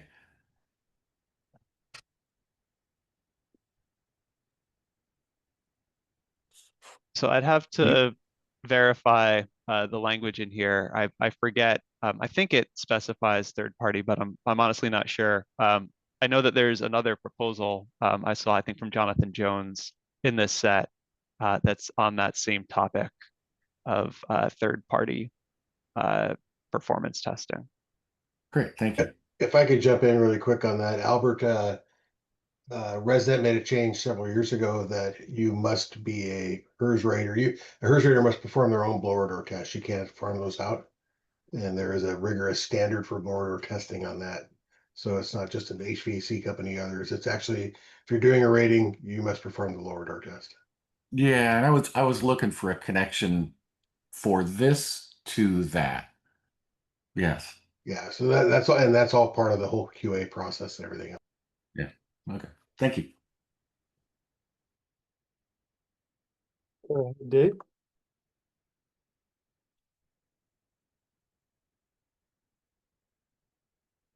Dave Balon? Muted. Dave. Okay, Shane, go for it. Sure. I think quick question. It was talking about like these third-party HERS raters and stuff, but with the ERI, is it that you could just use the ResCheck program? Seems like that was in one of the reason statements on a proposal, and with that, that's pretty simple for anyone to use. So can someone kind of expand on that? Yeah, happy to take that one. And by the way, I saw it. Our 406.6 is where the third party is specified in here. So just to answer that previous question. On the software, so ResNet is the agency that I said maintains, is one of the agencies involved in maintaining the standard that governs this process. And they are famous for their HERS, a home energy rating system. So the ERI and the HERS are basically the same thing. The reason for the name ERI is to not artificially give ResNet a monopoly on this compliance path. So I think the expectation is that anyone using the ERI compliance path is going to be doing HERS modeling. I try to use the ERI lingo, but inevitably mix it up. But to be clear, HERS and ResNet is distinct from ResCheck. So ResCheck is a DOE simple software tool that's used with prescriptive path homes. So in particular, homes that are using the UA trade-off approach have long, benefited from having ResCheck available to make sure their envelope complies. ResNet and the softwares like Ecotrope and RemRate are different than ResCheck. Hope that illuminated you. Yeah, so basically ResCheck's not it's something you would use with this. But yeah, it's not something that you would use here. Similar elements to what that software does are incorporated into the softwares that you would use for ERI compliance. Okay. All right, thanks. Yeah. I can add that ResCheck is a UA tool that uses the envelope, whereas ERI considers the air leakage, the appliances, the whole building performance. So Thanks, Tom. Dwayne. My understanding is that it costs the builder $600 or $700 to have the rater be involved, and yet my understanding is that it's very popular other parts of the country where people use ERI. So wondering if Damon or somebody on the call knows what's in it for builders that makes this attractive to them. I'm happy to respond to that. Go ahead. You are correct, Dave, or Dwayne. I can't remember who asked the question. California is the number from the APA was 95+% of homes are using some type of performance path through an ERI type situation. And an incentive for builders is this also qualifies you for the 45L tax credits. If you wanted to take advantage of 45L today, you would need to have a modeling, you need to have a HERS rater give you a rating, meet all of those restrictions, and also meet the prescriptive path, which you could have some collisions in trying to do so. And that's like $2,500. Is that correct, Damon? Yeah, $2,500 just to be Energy Star rated, $5,000 rebate if you're both Energy Star and DOE net zero energy ready. So yes, that's a chunk of change. That's very very attractive. The argument we made back in 2010 to come up with this path, and the one we continue to make, is that it helps builder understand why they're doing what they're doing, rather than just following a checklist, chasing points. They're looking at minor envelope tweaks and minor equipment changes that cumulatively get them the score they need. And it gives much more flexibility.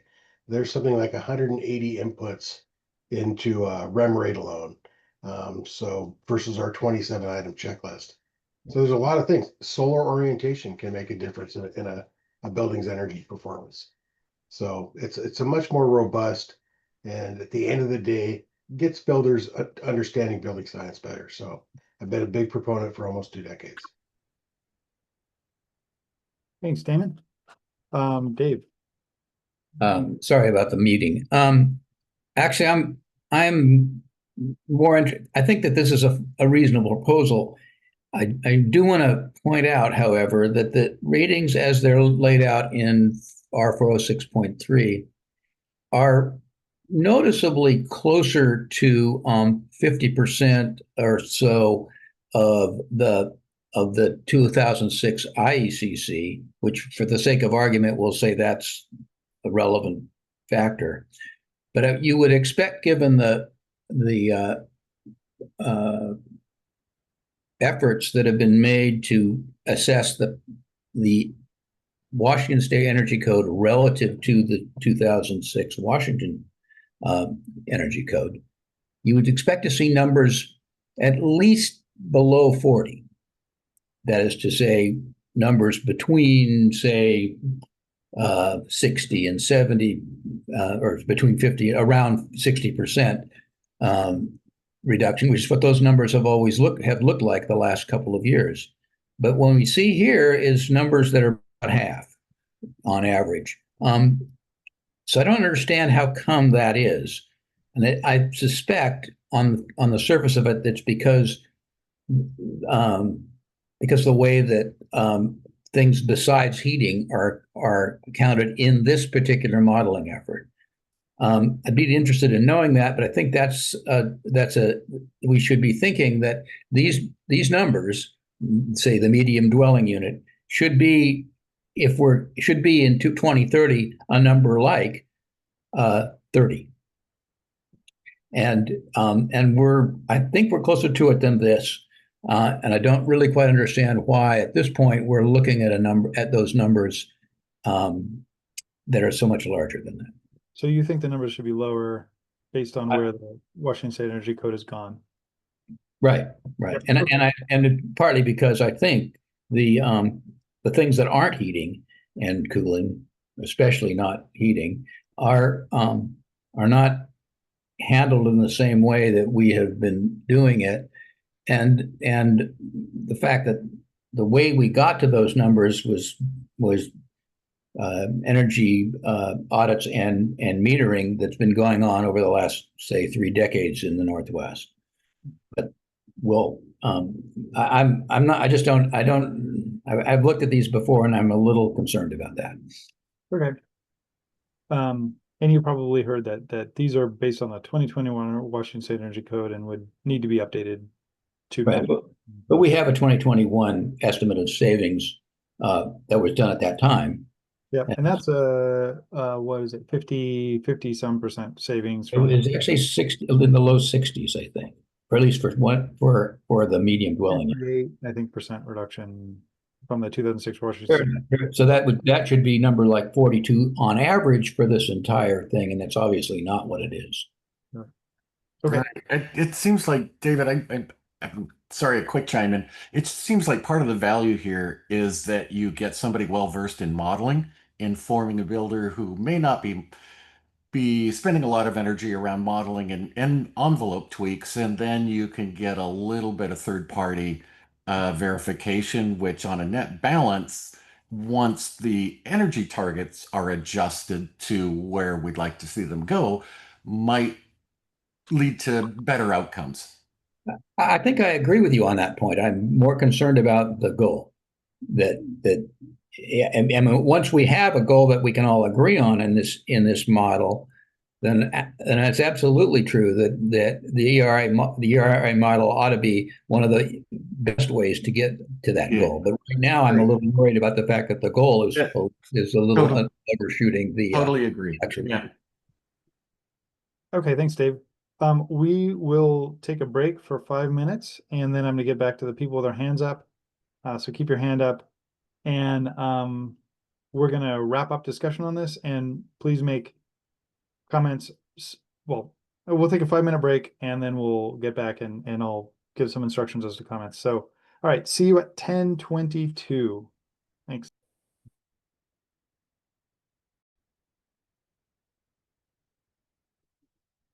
Okay, welcome back. All right, so we've discussed this a lot. I think the reason why we're spending a lot of time on this is that ERI is a completely new path to the Washington State Energy Code as a proposal. So I wanted to spend a good deal of time on this. I would ask, provide, some general feedback is fine. Let's get specific feedback, and then we're going to move on from this issue in a few minutes. So go ahead, Johnny. Thank you. Oh my gosh, totally forgot what I was gonna say. Never mind. Sorry, it's been a minute. Okay, we can get back to if you raise your hand again. Go ahead, Damon. Thank you, Joe. You may recall toward the end of the 2021 process, the council decided to explore this option. We actually, PNNL was kind enough to jump in and take a look at the 2021 code as passed, reassign all the ERI numbers so that they've matched the code in stringency. And the week that those numbers came out, we took the code back to the drawing board because of the EPCA issue, and then never proceeded on it. So I hope that at a minimum, we form a work group, take any proposal like this and similar, put them together, come back with something consolidated, and find a way to finally include an ERI path after so many years. Thank you. Thanks, Damon. Larry.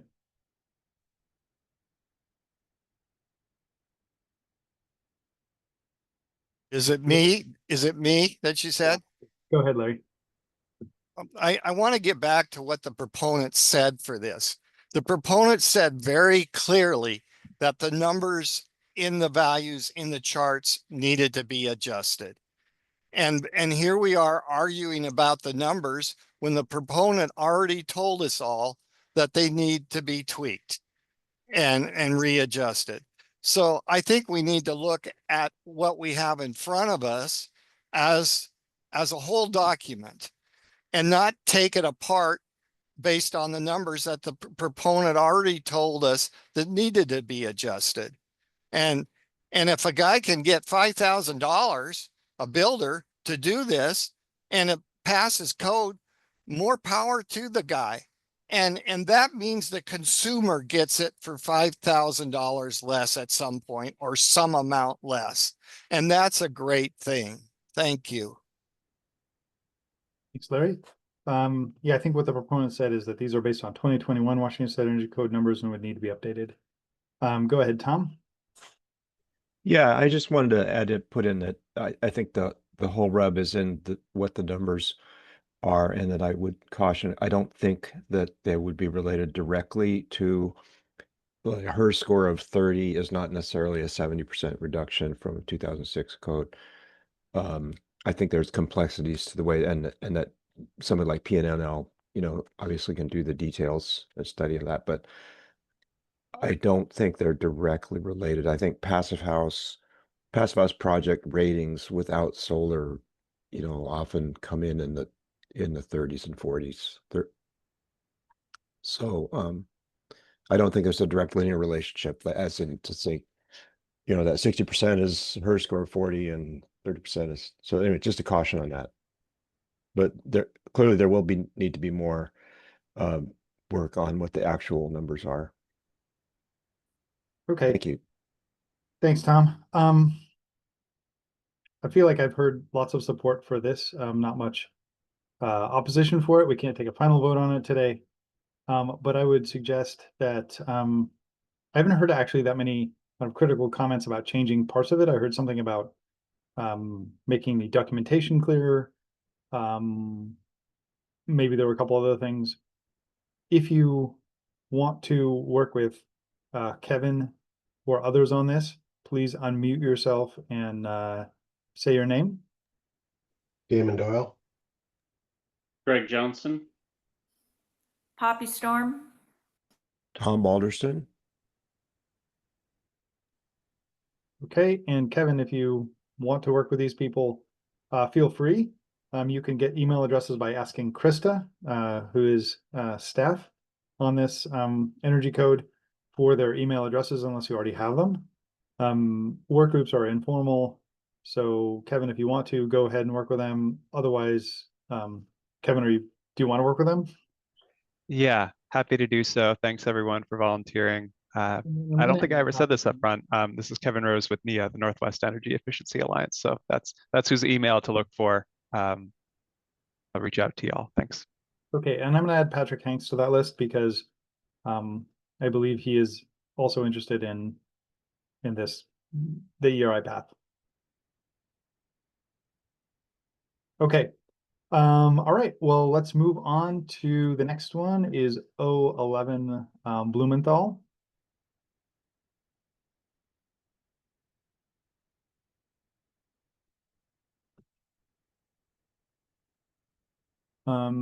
So Sherry was going to be here. Do you remember what time, Sherry, are you here? I'm here. Okay. Do you want to talk about your proposal? Sure. And I sent kind of a late revision yesterday afternoon. So it's a little bit different than what is, I think, what you all have. And so is it going, I don't know which version you have. Yeah, you have the later version. Thank you. And so what the goal of this is just to simply add another building type to be allowed to be regulated under the residential energy code. And the reason for this is because the legislature has directed SBCC to convene a tag to allow missing middle housing up to 6 units and up to 3 levels under the IRC. And so the goal of this is to just conform that building type with also the energy code and allow up to a 6-plex, up to 3 stories above grade plane with interior access to be regulated, to have the option to be regulated under the residential energy code. So that's what the goal is for this. And so under number 5, I've just simply added that building type to be possible here. And then the sentence under number 6, what I'm attempting to do anyway is to clarify that the dwelling units that are 6 units that are greater than 6 units and accessed from the interior would still be required to be regulated under the commercial energy code. And then I haven't done a study for exactly how much money this would potentially save during construction, but it would reduce the complexity during construction for these building types. And so for that reason, I'm just saying this potentially could be optional in order to avoid doing all of the study of that of what the economic impact would be. Thanks, Sherry. So the idea is that the multiplex housing, yep, which is being studied in a different tag, would have the option to go under the commercial or the residential energy code, since it has kind of characteristics of both, without a code change, at least based on the commercial codes thus far. Multiplex with interior entrances would be under the commercial code per what the commercial energy code tag has created. This is the residential energy code tag. We can also say define the same things. And this would make it optional to go into the commercial or residential code energy code for multiplex housing with interior entrances. The code language you have doesn't make it clear that that's, I get your intent, but the code language doesn't make it clear what you are trying to do. And I had written Krista some suggested language to do what I think you're trying to do here. Okay. Great. I'm a residential architect. I guess I should say that I'm not a code writer. It's just more that I'm trying to add this language to the code to create this goal. So I'm certainly open to whatever the appropriate language is to actually accomplish the goal. Yeah, and I think my suggestion was after the number 5 would be something or permitted to use the residential or the commercial energy code. Okay. Or something like that. Great. And that might not be perfect code language either. But anyway, I thought that enacted your intent more clearly than the language you write, but I appreciate the code proposal. Okay. So Sherry, I think that's your bit. So we'll go to comments. Does that sound good? Sounds good. Go ahead, Anne. Yeah, I just I applaud this. I mean, we need to get the missing middle taken care of, but I think we might be getting the cart before the horse, because I think the IRC needs to get this wrangled in there and get all the issues with this solved in the IRC before the residential energy code can put it in.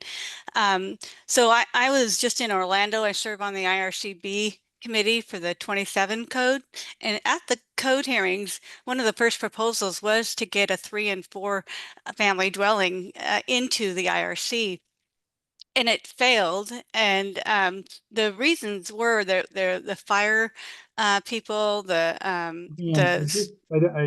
Just to be clear, this tag does not consider the IRC. There's a separate tag that's meeting. Well, I know. Consider all that. So yeah. so Okay. Well, I just think we need to see what the IRC tag team does, because there's a lot of other things associated with these 6 units that the IRC needs to figure out. Wall bracing, fire. That's my opinion, that we need to wait and see what they come up with. Okay. Thanks, Anne. Dwayne.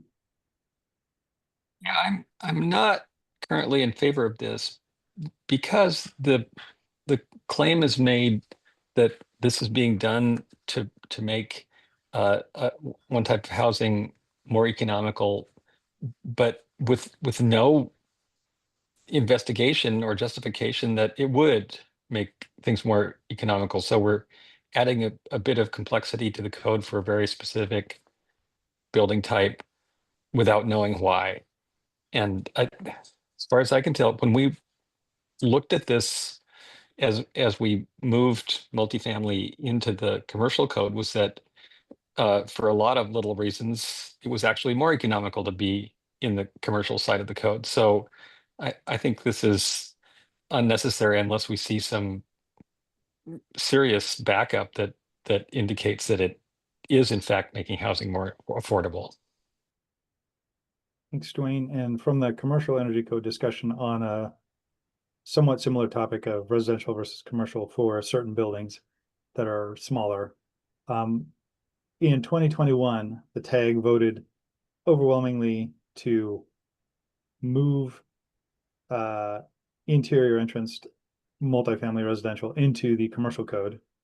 When we discussed this again in the 2024 cycle, quite recently, I think there were some people who felt that that was true and other people who testified that it was not true. So the commercial tag did not come to, well, the commercial tag, I just want to say there was testimony on both sides, both that it would save money to move it to the residential code and that it would not save money to move it to the residential code for multifamily interior entrance buildings. Okay, go ahead, Larry.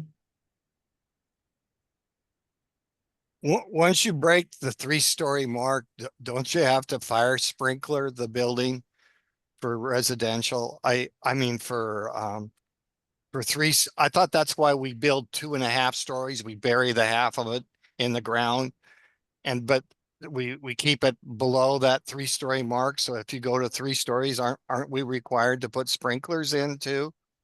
Thanks. So anything above 3 stories is required to be in the commercial energy code currently. Or sorry, anything over 3 stories is the commercial energy code. And then I don't know, there's a lot of requirements about sprinklers, and then there's different sprinkler types as well. So maybe someone has a better answer than that. Go ahead, Greg. Yeah, so I was just doing some quick searching on the IECC or the IRC. And so I see the definition of residential building, the IRC, includes groups R2, R3, and R4, 3 stories or less above grade plane. I'm not an architect, but so this seems to imply, if I'm correct, that right now, before this proposal, we have situations where buildings are being built under the IRC, but they also have to comply with the commercial energy code for the energy savings. Is that a correct statement? That's a correct statement, and that's been the case for a while. That we Yeah. There's some buildings that are, yep. It's not a complete. It's not there's a Venn diagram. There's overlap. So then, what that means is, if this proposal were accepted, all we're saying is I mean, this still situation would still exist because this doesn't cover everything. This is limited to 6 dwelling units. So we'd still have IRC built buildings that have to comply with the commercial energy code, but this would actually allow more of these type of buildings to be actually comply with the residential energy code as opposed to the commercial energy code when they're already able to build to the IRC. Oh, my light bulb went on. Okay, I see. The mixing of the Venn diagrams. It's not a strict application of IRC type buildings over to the residential IECC. Okay, good. Yeah, and even with this, there still would be buildings built with the IRC that still wouldn't be allowed because the IRC allows group R3 and R4, and also it doesn't have a limit of the number of dwelling units. It just has a limit on the stories. So even with this, we'd still have that situation where some are built under the IRC yet have to comply with commercial energy provisions. Okay, I like it then. And then common areas are often have to comply with the commercial energy code of even residential energy code buildings. Common areas often have to comply with commercial energy code. So it's not impossibly complex, but it's also not. The IRC and residential energy code is not a clear delineation from the IBC and commercial energy code. Go ahead, Tom. Yeah, I just wanted to comment that the argument that what would cost more one way or the other seems irrelevant to me, that because this is just giving the builder the choice, and the builder will be able to decide whether it costs more or less either way, and they'll go with the way they think is most efficient.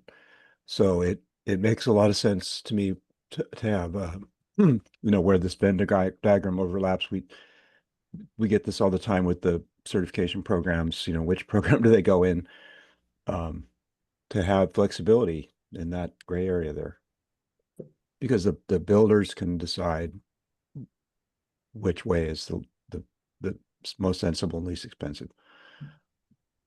Thanks, Tom. All right, so I had some language that I suggested in here because I loved all the code people to read this and see if it does the intent right now, because I don't think right now, without additional language, it actually allows that option.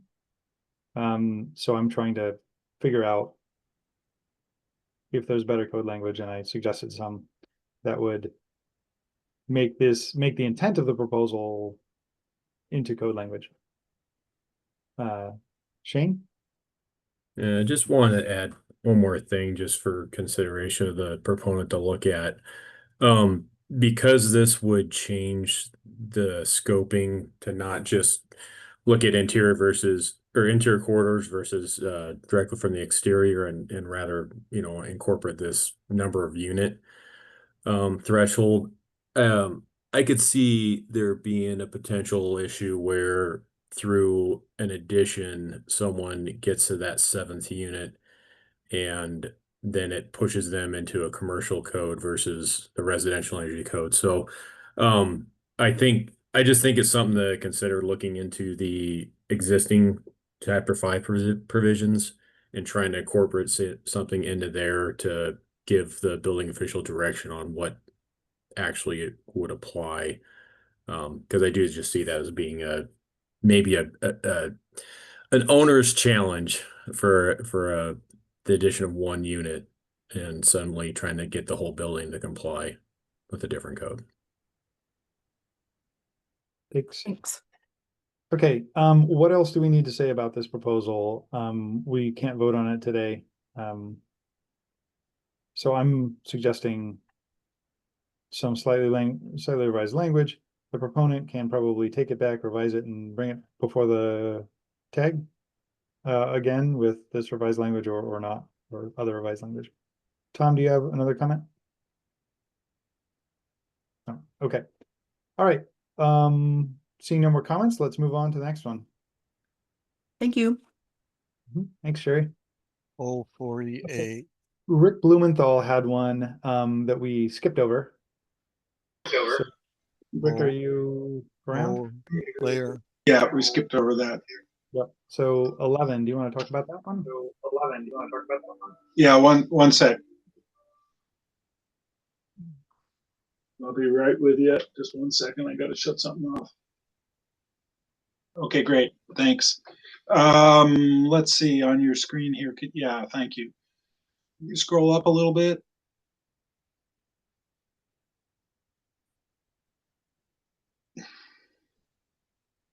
Okay, great. So basically, this is for inspection for continuous insulation. We really need to make sure that the right control layers are looked at. I guess at every step of the way, because we don't have any requirement for continuous insulation inspection, but we have it for all the other inspections for insulation. So basically, the simple request here is to have insulation inspection for continuous insulation and the control layers that are required with that.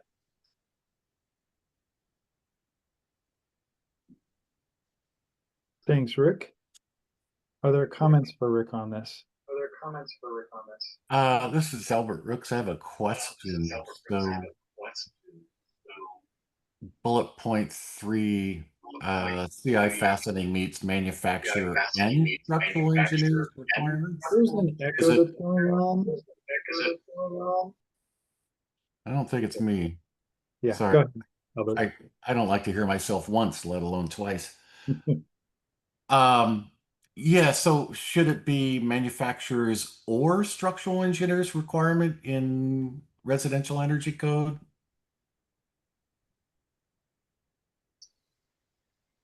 Well, Don't mean to, from my don't mean to opinion, parse the the language stru- at this point, sorry. right, no, I understand. So the structural engineer is about structure. The manufacturer is about the material requirements. Okay, the structural engineer is going to have something to say based on their requirements, shear, etc. But the manufacturer is going to have a fastening requirement for their product. They're two different animals, and one's going to have to override the other. Obviously, the structural engineer might want more fasteners than the manufacturer requires, so you would have to go to the more stringent requirement. Sure, sure, Gotta use depending both. on, yeah, depending on the facade weight, etc., and what the shear loads are. I envision this as pretty skinny and low risk, and am not really very cognizant on how much structural engineering is involved in single family residential, but it's just probably just my ignorance, so all good. Just to remind everybody, the structural engineers do not like the pre-assembled structural sheathing with the insulation against the studs. They don't like it. And Yeah. I'm just letting you know that that's one of those considerations. So Yeah. if you see something like one of those products that have, you know, three components all in one, the structural engineers, you know, their eyeballs get crazy and their steam comes out of their ears. So There's a they're nice going lady to named Martha chime in, Rose. especially in seismic zone D. Sure. What's that? Oh, sorry. It's just a nice lady named Martha Rose did that 20 years ago, and it was tricky then. Yeah, right. Yeah. Okay. Thanks. Could we number these instead of bullet them? I think most things in codes are numbered. Thanks. All right, Larry. Yeah. Sorry about that. So we're talking about having another inspection after the guy frames it up, sheets it on the outside, and then he puts his 1 or 2 inches of foam around the outside of the sheeting. Is that, so we want to have an inspection at that point, so to make sure that they've done a good job? Is that what we're talking about here? Well, that's what I'm referring to. We have insulation inspections on everything else, but we don't have an insulation inspection on the exterior insulation. Okay. So Well, are we going to be consistent or not? yeah, we should. Yeah. Thank you. Yeah. That's all. Yeah, that's all I'm recommending. Yeah. Go ahead, Ann. Okay, Ann Anderson, structural engineer in Washington State. And I just do mainly residential work. And I do think it should be or, because there are many prescriptive fastening that can be done with the continuous insulation. If you don't get over sometimes the 2-inch thickness will require structural engineers, because that's not something you can pull from a table. But I think it should be or. And then just with regards to the continuous insulation put between the plywood and the studs, yes, we don't like it, but it doesn't actually work in our seismic design category, mainly because of the height to width ratios that it limits you. If you have an 8-foot ceiling, you need a 4-foot shear wall. So all those front elevations don't work. So just that's mainly why that is not workable here. I am actually against this. I think it's too onerous and costly overall. And I do believe that the building official already has the authority to call for additional inspections as they need. In fact, in the Orlando code hearings in the IRC, there was a proposal to bring inspections for the water resistive barrier into the code, and that was voted down, and mainly because there are so many products out there that it's hard to delineate exactly the type and the timing of the inspection. That was a big concern, but it didn't make it through the first code action hearings recently. Thank you. Thanks, Sam. Go ahead, Greg. I appreciate that input. It's great. I don't have a problem if you want to change the word and to or. That's not the issue. The issue for me is who takes the risk. The risk is the risk is laid on top of the owner. And the risk is that we're building with materials that we've never used or haven't used correctly before. And they're highly hydrophilic, a lot of them. Some of them are not hydrophobic. They have different requirements for different layering, for different control layers in different conditions, in different situations. So if you screw this up with all the tightness that we're doing in buildings now, you create an enormous risk for moisture collection and no drying potential. So if the continuous insulation is done incorrectly, that's the risk factor. Okay, you're going to have air infiltration and you're going to have temperature differentials throughout. So that's the reason that I asked for it to be inspected. It's got to be taped, it's got to be fastened correctly, and it has to be done to the manufacturer's requirements, just like every other inspection has to be done to the manufacturer's requirements, unless there's a stiffer requirement. Okay, so that's the only reason, because the risk always goes to the owner over time, and everybody else has disappeared. So if it's not done correctly on critical assemblies, like our wall assemblies with continuous insulation, I expect that there are going to be risks involved. So it's my 2 cents worth. Thanks, Rick. And I would hope that everybody's already meeting the manufacturer's and structural engineer's requirements with everything on their projects. But so I don't know if it needs to be specifically spelled out in the code, but it doesn't hurt, I don't think. Go ahead, Greg. Yeah, I was just going to add on to something that Ann had said. Not only should it be the word or, but also I think you should strike the word structural and just leave it engineered, just because residential buildings are not considered significant structures. And so an SE stamp is not usually required, usually just a PE stamp. And there's a lot of civil engineers who specialize, who haven't gotten the SE yet, who do a lot of residential work. Well, in code language, it should say registered design professional, because it may be an architect as well. That'd be a great way to put it. Yeah, that'd be a perfect way. Yep. Why don't we make those changes on the screen? I think they're good. And then we can, we have them captured for the next time we. So it should say or registered design professionals requirements. Again, I don't take issue with that. Thanks. Okay, go ahead, Tom. Yeah, I mean, as Rick knows, I'm totally in favor of doing things right and doing things correctly. But as a rater, I just want to put in my 2 cents that we have to address the cost of adding additional inspections.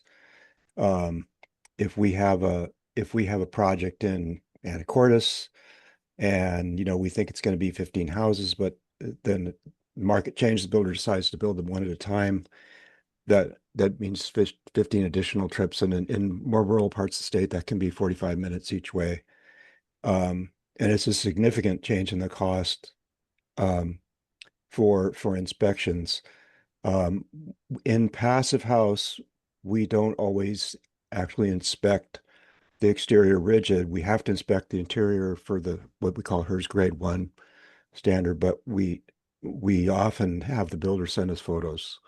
So I think there needs to be some, I think definitely has to be done right, but there needs, I would speak in favor of flexibility that can avoid the additional cost of multiple inspections. And I just also want to say that the current system we have now really is that the building inspector looks at it says R21 and there's an R21 bat there. Yes. They don't inspect for what we would call grade 1, which Damon is nodding, knows well what that is. And whereas grade 1 is actually what the code language says, it actually describes grade 1, that the bats need to be fully filling the cavity and with no gaps and compressions. So if the project is being done where there's a grade 1 requirement, for example, in a lead program, yeah, we are there, we're inspecting, and the insulators know us and they know that they're going to have to work harder. But right now for wall insulation, we have a code that says, in practice, the code says here's how it should be.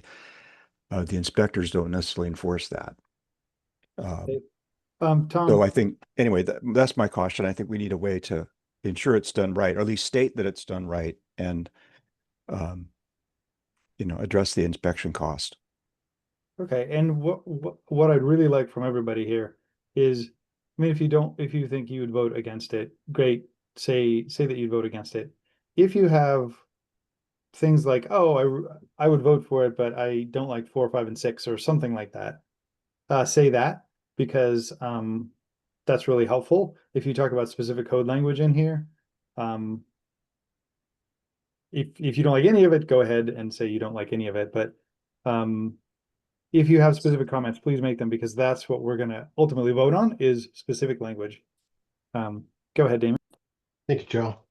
Well, with that in mind, I would speak against this proposal. While well-intentioned, I think it's a solution looking for a problem. When you have insulation requirements or state that you're going to meet certain insulation levels on a project, both the plan reviewer and the building inspector are responsible to make sure they're there. I'll note that DuPont has several assembly diagrams that have the WRB on the outside of the insulation. Having done a handful of these projects, I've always put it on the inside for a lot of reasons, but somebody could do that. So right out of the gate where he says the air barrier or WRB and air barriers should be respected prior to installing insulation is now going against what the manufacturer says you can do. I'm curious, and I'd like to get some clarification why there was a modification to the continuous insulation definition at the bottom of 10726. We struck the words without thermal bridge. Could the proponent elaborate on that?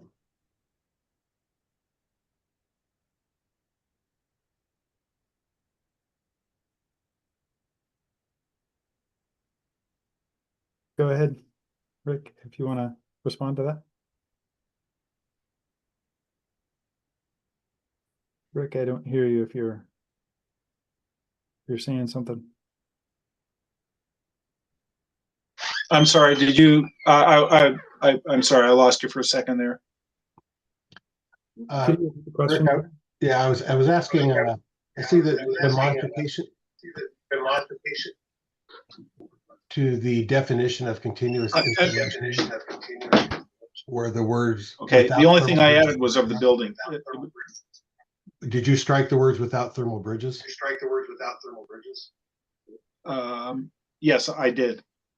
Can you elaborate on that, if you would? I just thought the language was confusing. So in other words, if you just cross out of the building and just leave across all structural members without thermal bridges, I don't understand what that means. Okay, and I bring this up because I understand what it means, but it's confusing. I understand what it means, but it appears confusing. That's the only reason I crossed it out and put it in the building. All structural members of the building, it's clear. It's got to cover them. That's the only reason I did it. Okay, so if I build a SIPS house, then by window buckouts, door buckouts, top plate, bottom plate would need continuous insulation. That's correct. So any joints, between panels that are not protected from continuous insulation doesn't qualify the SIPS panel as continuous insulation, or the plates. They're not covered. They're not continuous. So to be clear, and under your proposal and definition, a SIP panel would also require a CM. Yes, because the plates, if nothing else, are not covered with insulation continuously. Okay, that'll go over well. Okay, thank you. All right, thanks, Damon. Yep. All right, Dwayne, go ahead. I'm not sure that this is the right code for this. If it's about vapor and air barrier protection, that's on the building code and residential code side of the docket. and is already dealt with to some extent there. So to the extent that we're talking about moisture and uh, vapor protection, that it's we've made a decision quite a while ago that's not an energy code thing, that is a residential code and building code thing. Thanks, Dwayne. I guess I don't understand what you said, why it's not a residential code thing. So it is a residential code thing, not a residential. Continuous insulation is not in the energy code? The No. vapor transport. Yeah. The vapor transport. Yeah. And by the way, Rick, I think you have a speaker going that is causing an echo for everybody. Okay. Okay. Sorry about that. I apologize. I'll change. Go ahead, Shane. Yeah, so I would be against this proposal. I want to reaffirm some of the statements made, you know, that there's basically not really even an issue with the way the code's written now. I understand the concerns regarding these systems and that there's particular things that need to be done to make it right. I completely understand that. As a prior building official, I can tell you that the tools and the toolbox to be able to do all the inspections are already there. And that many of these provisions absolutely fall outside of the energy code. There's structural stuff that we're talking about here. We talked about the vapor control, that's not an energy code item. And so maybe that's part of the reason why the proponent feels the need to put this into here, is maybe because it's, you know, looking at the energy code as opposed to looking at the IRC to see how those things could be handled. So I generally am kind of a code purist. I don't want to see a great expansion of clarifying language just to do it. To me, the key to get these things right is education, and it's time and it's experience. But putting this in here is not going to suddenly make building officials look at it different. They already have the tools. So in general, unfortunately, I wouldn't be in support of this. Okay, thanks, Shane. Right now, the interior and exterior insulation is part of the paragraph above the additions here. So it already suggests that exterior finishes inspection is required before the application of exterior finishes. It's already in the code. I'm hearing a lot of people speak against it. I don't want to spend a whole lot of time if the tag is not in general in favor of it. So let's take some really short, pithy comments on things that could be improved on it, and then we'll move on. Thanks. Go ahead, Albert. I will do my best at pithy. So all these points do need to be addressed. I'll just echo Damon, Dwayne, and then I believe it was Shane also. Just 4 and 5 are assuming a vapor closed CI, and in vapor open, the strategy would be completely different. One really has to be able to interpret building science and understand which way the vapor is going to move based on which side of the mountains you're on. It's a complex thing, not really suitable for the energy code. And then item 3 could be simple enough, but it does actually fall into another code. All these things need to be dealt with, and yeah, it's other areas. Hopefully that was short and pithy. Thanks, Albert. That was perfect. All right, go ahead, Larry. I just got one thing. You know, we've been talking about the builders here, but we're talking about homes. And homes, a lot of the owners are the builders. And so they're not in tune as well as most of our builders are out there. And they build the home, they move into the home, a lot of them for 3-4 years, and then they move out. and they move and they build another home. Okay. There's a lot of these people around here. And so if we don't have somebody out there checking it, we're not going to, we have a problem that keeps getting worse. See, for the guy that buys the house that thinks he's got it right, but he really didn't. And to send an inspector out there for just another thing, I think is cheap for the amount of money it costs to send them out there. I mean, I think it's well value for the building. Thank you. Thanks, Larry. Greg. Yeah, I think this would have to be rewritten quite a bit to be able to address everything that people have said. I won't repeat.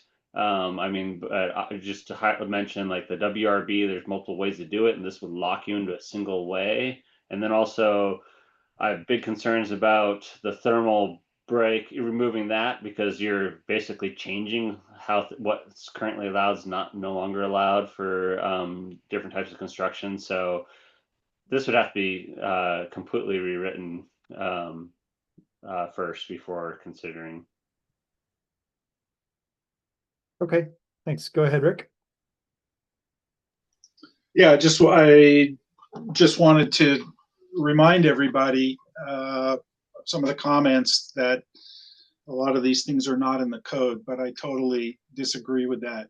Everything in the code has to do with three things: moisture, air, and temperature.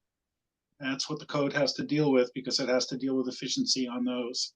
It has to deal with permeable materials, has to deal with vapor retarders and vapor barriers.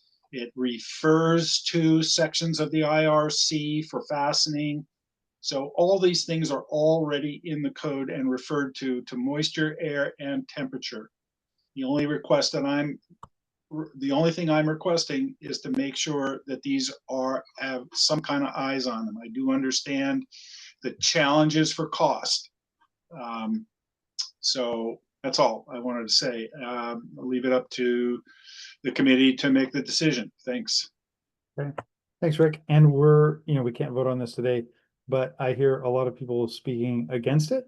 And so if you want, you could revise it based on the comments you've heard today, or you could leave it as is, and we'll get to it at another session. So to make some short comments to help Rick if he wants to revise it, and then we'll move on. Go ahead, Tom. Short and pithy.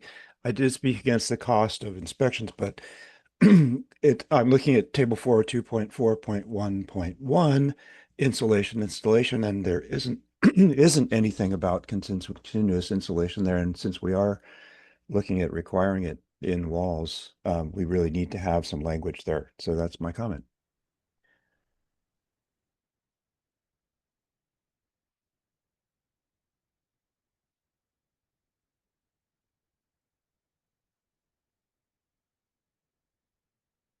Thanks, Tom. Go ahead, Kim. I would agree with Tom's comment right there about having some specific installation requirements in 402.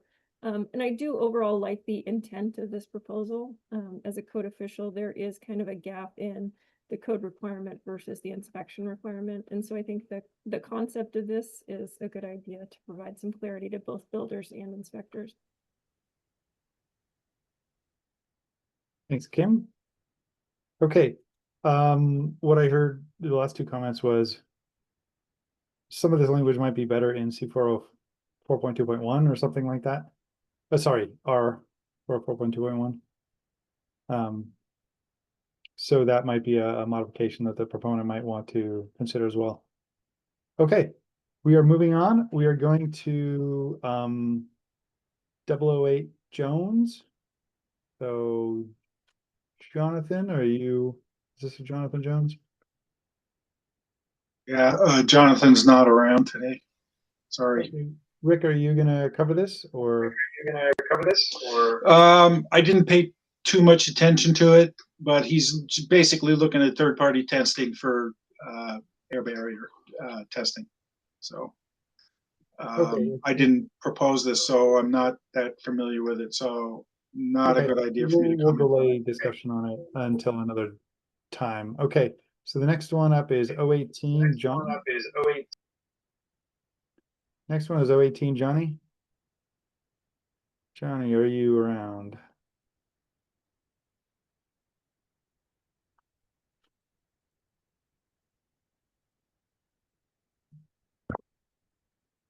Johnny, are you around? Thought you were here earlier.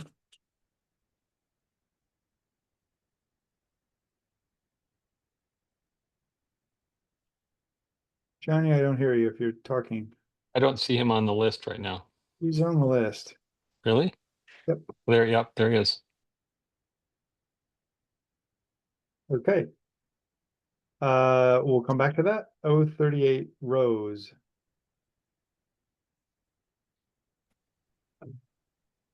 Yep, I'm here. Okay, all right, let's look at your proposal 038. Yeah, a little quicker than I expected. And Mike Moore from Stater may or may not be able to join and help me with this. But this requirement would be to add, this proposal would be to add a requirement for installation of an H or an ERV for climate zone 5 homes.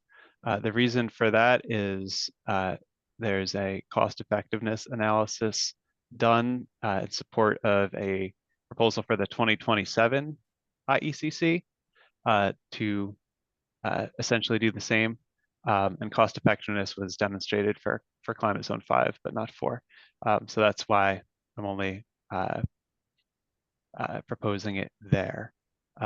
So the language is relatively straightforward. It comes from very similar language that's currently in the 2024 IECC, where this is required from climate zones 6 through 8, and would just be extending the same requirement down to climate zone 5. The details in the analysis are where the devil is, as ever, and that spreadsheet, there's a spreadsheet that you can find at the end of this, I believe, or maybe not in this document, but was submitted to SBCC and can definitely be shared with anybody who wants to engage on this. Yeah, it's in the PDF, but not my Word version here. Okay. Yeah, so we have a spreadsheet that we can get into all the details, inputs and assumptions around different scenarios and modeling. And Mike Moore has joined. And if our intent was to get deep into details, he would be the best person to field those questions, because he led the development of that spreadsheet and analysis, and I'm very much leveraging and reaping the benefits. Thanks a lot, Mike. Yeah, that's it from me to start off. Okay, did you have anything to add, Michael? Thank you, Chell. Yes, and thanks, Kevin. So the one thing that I wanted to add to that is that the cost effectiveness study was based on a market blend for the reference ventilation system of supply, exhaust, and balance systems based on a weighted national average of those. In Washington, you do have the requirement for low-rise R2, R3, and R4 to have balanced ventilation systems. And when you have that as your reference system, the cost effectiveness is greatly improved even from where it is. So the simple payback is probably cut in half, or maybe even less than that, maybe a quarter, even somewhere in that arena.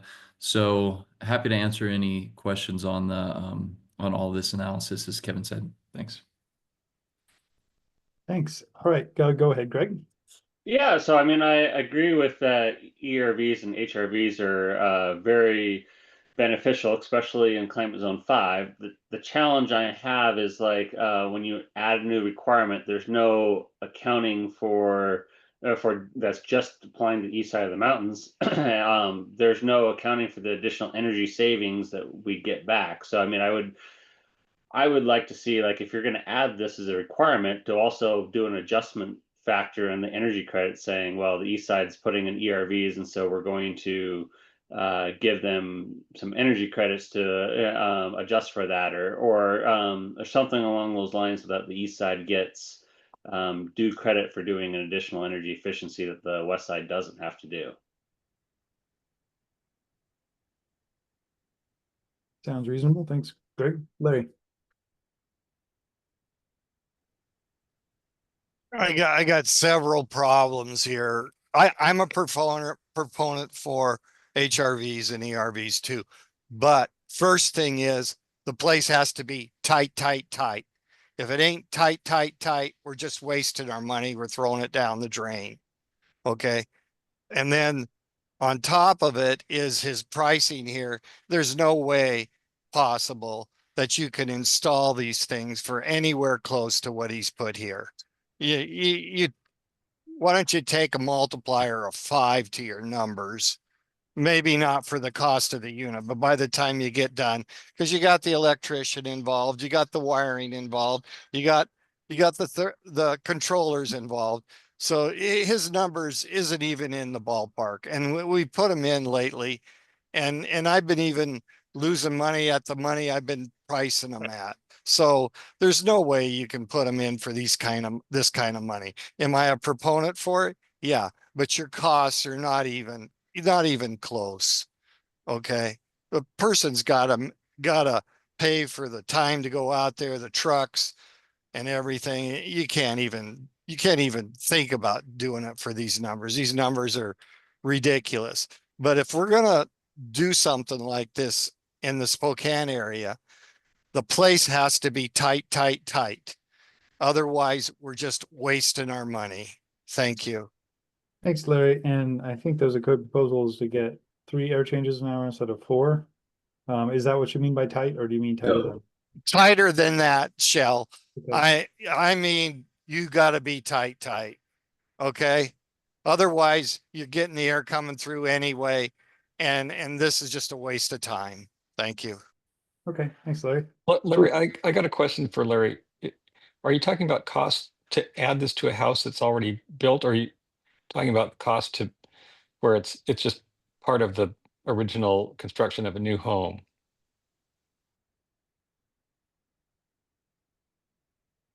Go ahead, Larry.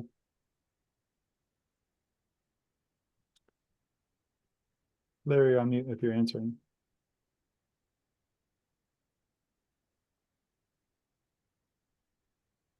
I don't hear Larry. Let's go to Julie. Thank you. A couple comments. I had the same comment as Gary did, that it would need to be a credit adjustment if this was to be required. I also felt like the numbers were pretty low with the experience I've had looking at putting systems in. So I think in general, I kind of like it left as a credit path option for folks. That's my comment. Thanks, Julie. Go ahead, Albert. Thanks. Yeah, I like this proposal. I also agree with the credits. I also maybe disagree that you have to be tight, tight, tight in Spokane. I think 4 air changes and down, in my experience of selling HRVs and ERVs and installing and commissioning them over the last 15 years, shows that they can be widely effective. And there's a number of different strategies, from balanced ventilation, putting it into a ducted system. There's a number of ways to get there, and I think there is a great advantage for the homeowner. So there we go. I'll pass it on. Thanks. Go ahead, Dave. Albert, does the cost as part of a new construction project seem in the ballpark for you, or do you Well, agree with the Larry? stuff I sell the Maserati ×2, but my sister companies work with costs in those ranges, although I fully admit that I don't see installed costs in builder grade equipment. So I would probably give Larry a little bit of leeway that that it has to do with maybe the product you're choosing and where you're installing it, whether it's, you know, kind of in a fully ducted heating system as just ERV that's working in conjunction with that, or it's actually replacing a full ventilation balance system, bath fans are out. And so a couple of different strategies, which is why I'd really be in favor of higher points available for more efficiency, as Julie was kind of hinting.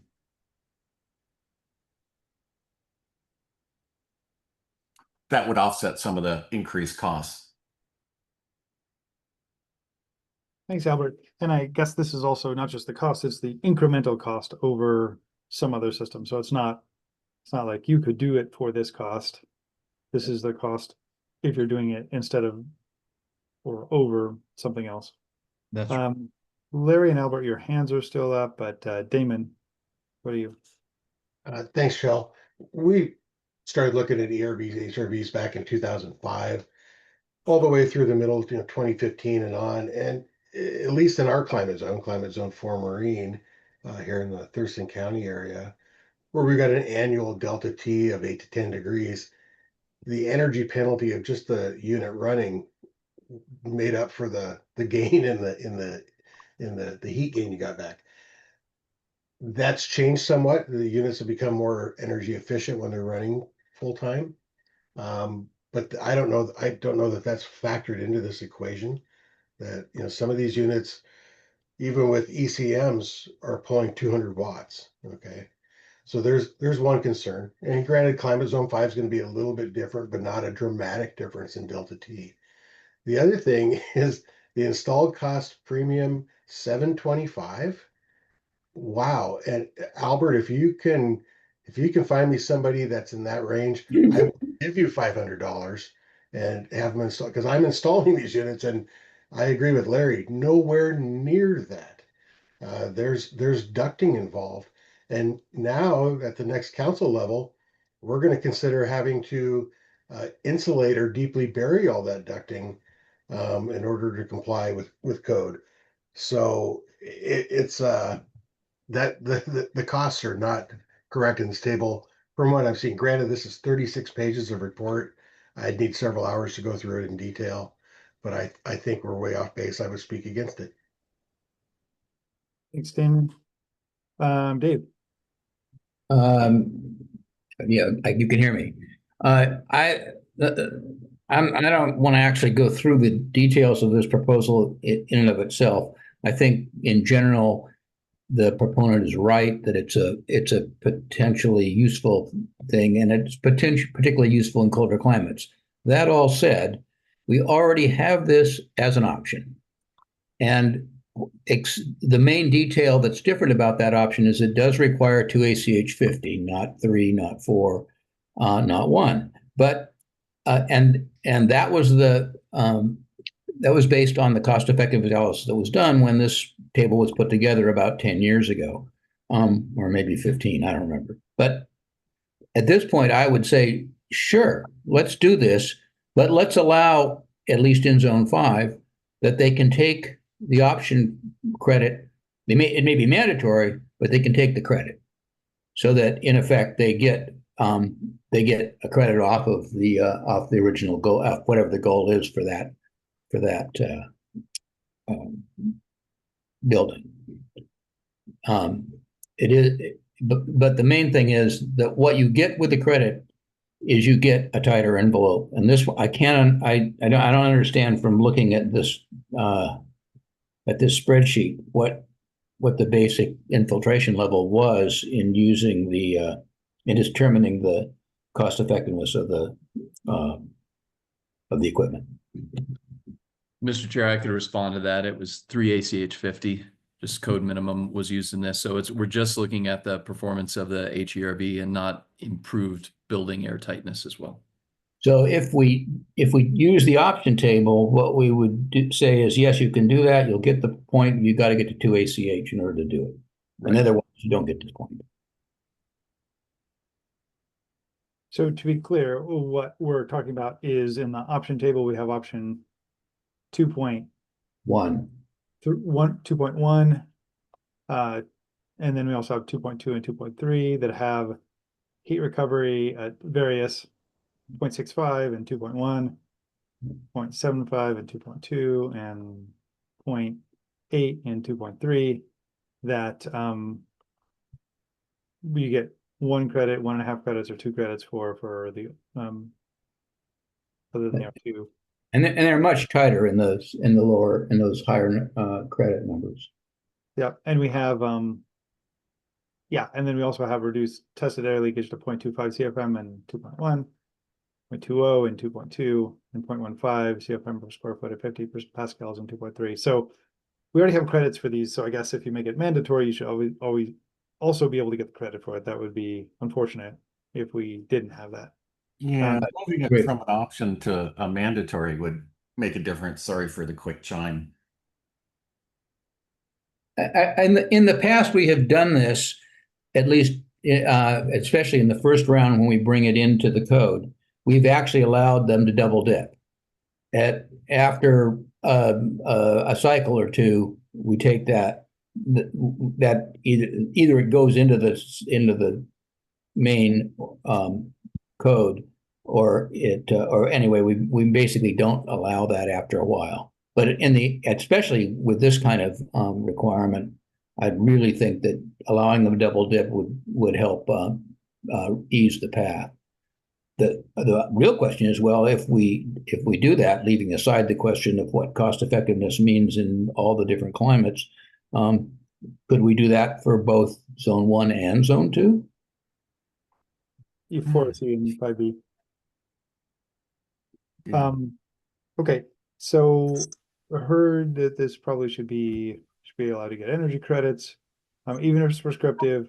It sounds like also from Larry's comment that maybe 2.1, 2.2, or 2.3 should actually just be required in climate zone 5, and that way you'd also get the air tightness that's required in that credit, and you get all the points for it.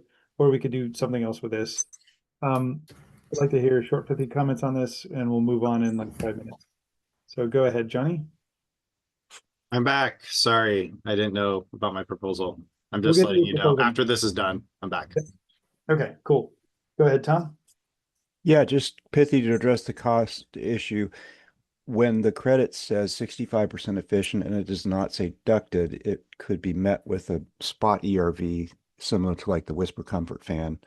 And that's often what builders are doing to meet those credits in the code table. So the cost, I think, wouldn't be out of range at all for a spot ERV. On the other hand, their table shows that it seems to take credit for not putting in bathroom fans, so that would indicate maybe they are talking about a ducted system. But in any case, you could meet this credit with a Whisper Comfort fan, a spot ERV. That's my comment. Thanks, Tom. Ann.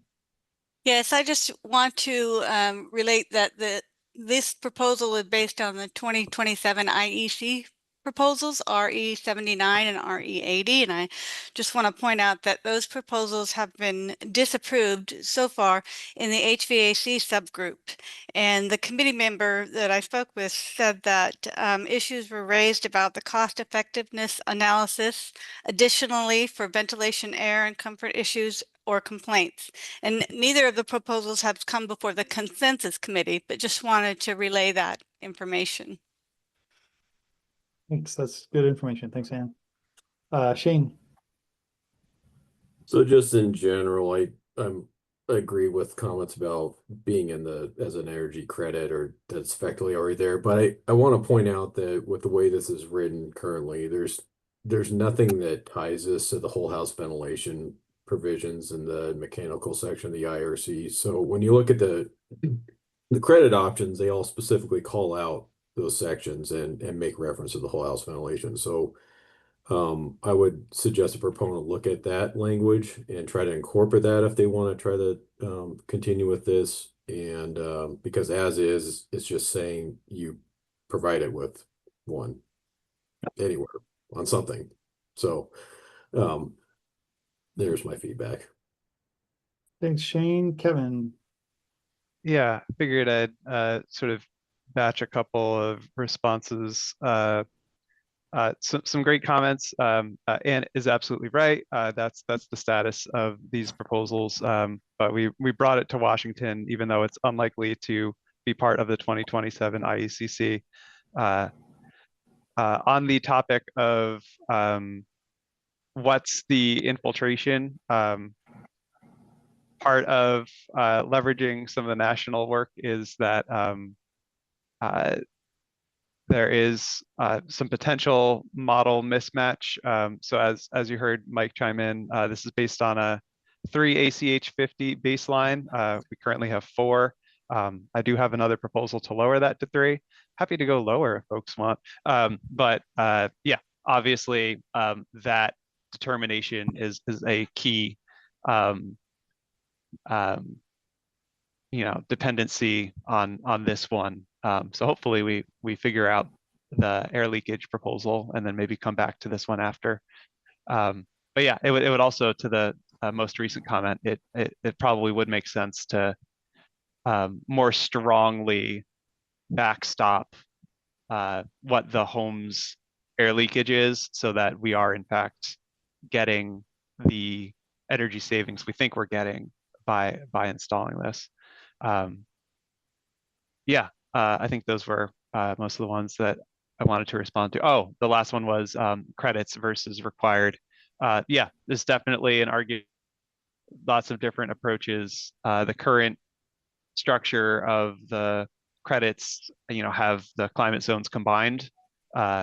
If they weren't combined, I probably would have, proposed a credit adjustment right in this proposal. But yeah, there's definitely, I think, different ways that this concept could be introduced, whether it's fully required or just amending credits.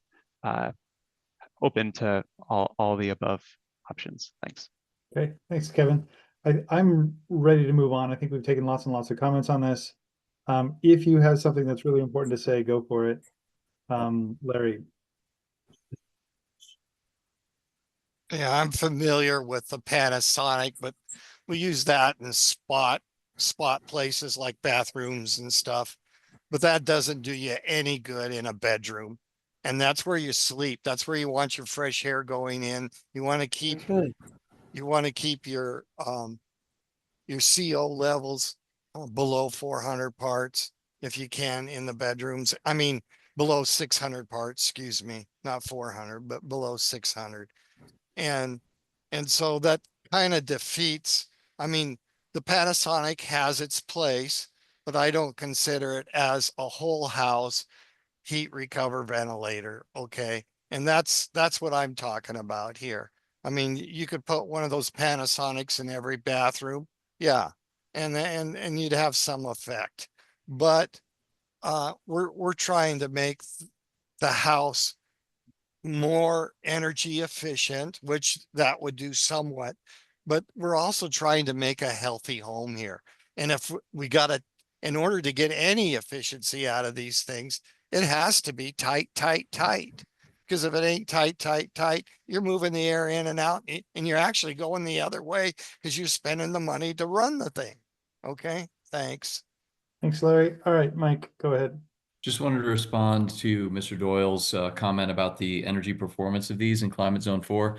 Again, we're just proposing this for Climate Zone 5 based on better cost effectiveness in Climate Zone 5. And I did submit a separate proposal to staff regarding improving the fan efficacy for HERVs to 1.7 CFM per watt from 1.2. So that'll reduce the fan energy of these systems, and to improve the SRE to 67 from 65. I didn't see that go through. I never got a response back from staff on that, so it might have ended up in the junk drawer. But anyway, working with staff to make sure that that proposal gets to you guys as well. Thanks. Okay, thanks, Mike. And just real quickly, happy to answer any questions on the details of the cost effectiveness study. It's very long, as was stated, but we were very thorough and transparent with it as well. So if there are assumptions that you call into question, I'm happy to speak to those things. Thanks, Mike. And there was one of the documents for today lists all the proposals that staff received. So please check if your proposal is on that list, and if it's not, email staff right away and figure out what happened. Thanks. Yes, I did last night. Okay, and is it not on there? It's not on there. Okay, then yeah, email Krista and see what happened. Go ahead, Albert. Short and pithy, thanks. This is a really good one to pursue, in my opinion. I have seen us struggle so many times achieving air tightness or inserting air tightness into the code because we don't have ventilation to back it up. The two go hand in hand. This is a really nice way to augment and support the development of tighter air tightness numbers. And Larry, I totally agree. Tight is where it becomes really effective.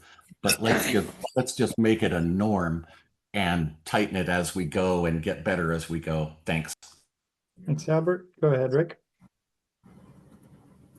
Yeah, sorry, just a quick reminder.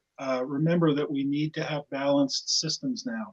So in order to have a balanced system, you're either going to have heat recovery of some kind, or you're going to have fresh air introduced. And remember, we're only allowed to have a 10% difference between out and in. So if you're going to bring fresh, cold, moist air in, right, at the same rate as you're exhausting it, where is the benefit of that as far as dollars and cents goes and cost savings? Because you're going to have to reheat all that air and you have to get rid of the humidity. So that's my only point. Thanks. Wait, that applies to commercial buildings, but not single family residential. We don't have a balanced ventilation for single family, do we? Yes, we do. Yes, we do. Yep. It's in the questions and answers on the SBCC site. Go ahead, Greg. I like where this proposal is going. I think Larry was spot on when he said getting the fresh air into the bedrooms is really important. I think if we move forward with this proposal, which I hope we do, we should look at making a distinction between small homes with 1 or 2 or maybe 3 bedrooms and how that gets distributed. Spot ERV, HRV probably works there. Larger home, trying to get that distributed to all the bedrooms would really make sense. Thanks, Greg. Okay, we are moving on. I think the proponent has a few options with this. We heard lots of good comments. So, and all of these are recorded, and within a few days they will be up on the SBCC website under this meeting. So you can rewatch and hear all the comments if you missed something. Patrick. Just want to let you know I'm back. I'm sure you guys had a lot of fun without me. Yep, we did. And we will go through your proposals soon. Welcome back. All right, Coker, Johnny, 018. Hello, how are we doing? Thanks for having me. This proposal is basically adopting an IECC appendix for electric readiness. I changed the numbering around to match Washington State Energy Code, and I added in a readiness measure for space heaters that's not in the IECC appendix because that was removed during 2024 IECC negotiations because originally it was supposed to be a part of the base code, but it was removed when it was originally going to be in the base code, and when it got moved to appendix, they didn't add it back in, so I added it back in. Language is pretty straightforward. It's already gone through model code review, so it's already been kind of looked at by the IECC consensus committee. And then one thing I will flag on it is if you go on the bottom, I do include, I make this a requirement for both the performance pathway as well as the passive house pathway, which I think is up for negotiation / conversation. And purpose, it's cheaper to put in electric readiness features up front than it is to do it later when you have to remodel or redo a house and try to add in the conduit and wiring for electric appliances. Check. Thanks, Johnny. All right, let's take some comments on this. Go ahead, Greg.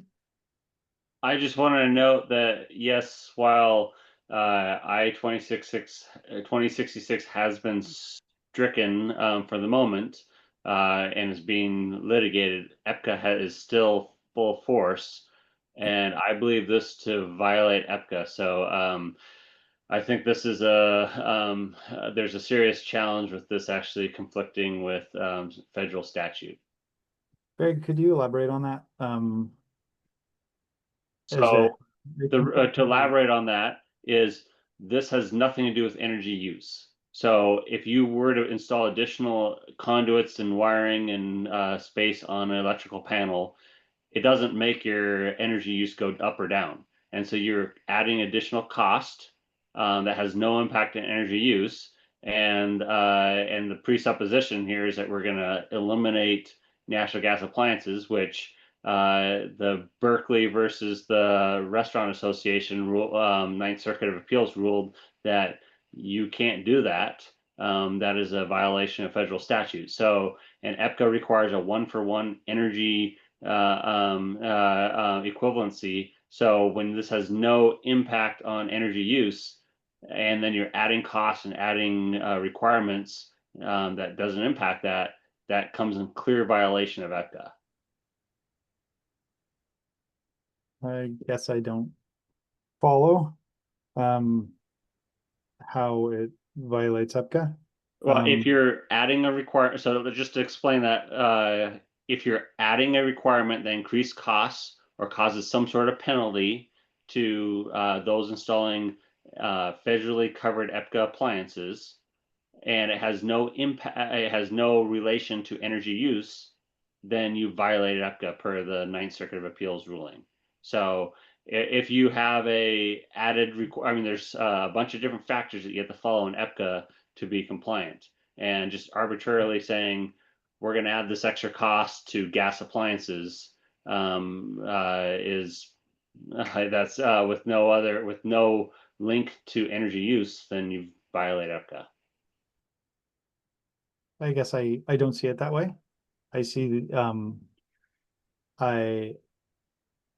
EPCA has that 7-part test for appliance efficiency for energy codes. This has nothing to do with appliance efficiency. This is electric readiness.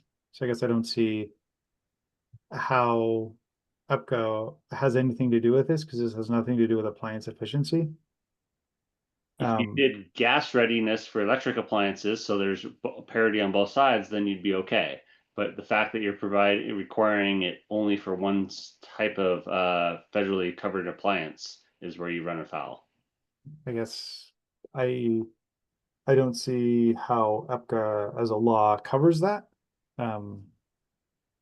So I don't know. I've spent a good deal of time with EPCA over the last couple of years, and I don't see how that is applicable. But nonetheless, that's your testimony. Tag members and council members will eventually have to make up their minds on that. Go ahead, Damon. Thank you, Joe. And Greg, that's you brought up something I hadn't even thought about, is that perhaps we should consider gas readiness for all electric appliances. Here's the deal, is that we're building 25,000 to 30,000 units per year. We're 250,000 units short. 80% of Washington residents cannot afford the price of a median home. And we're foisting all this on new construction. There's a lot of things that as a new construction home builder that I would recommend to clients. One of those is universal design. We try to incorporate that in all of our projects. So 0 threshold entries, 3.0 doors, wider hallways.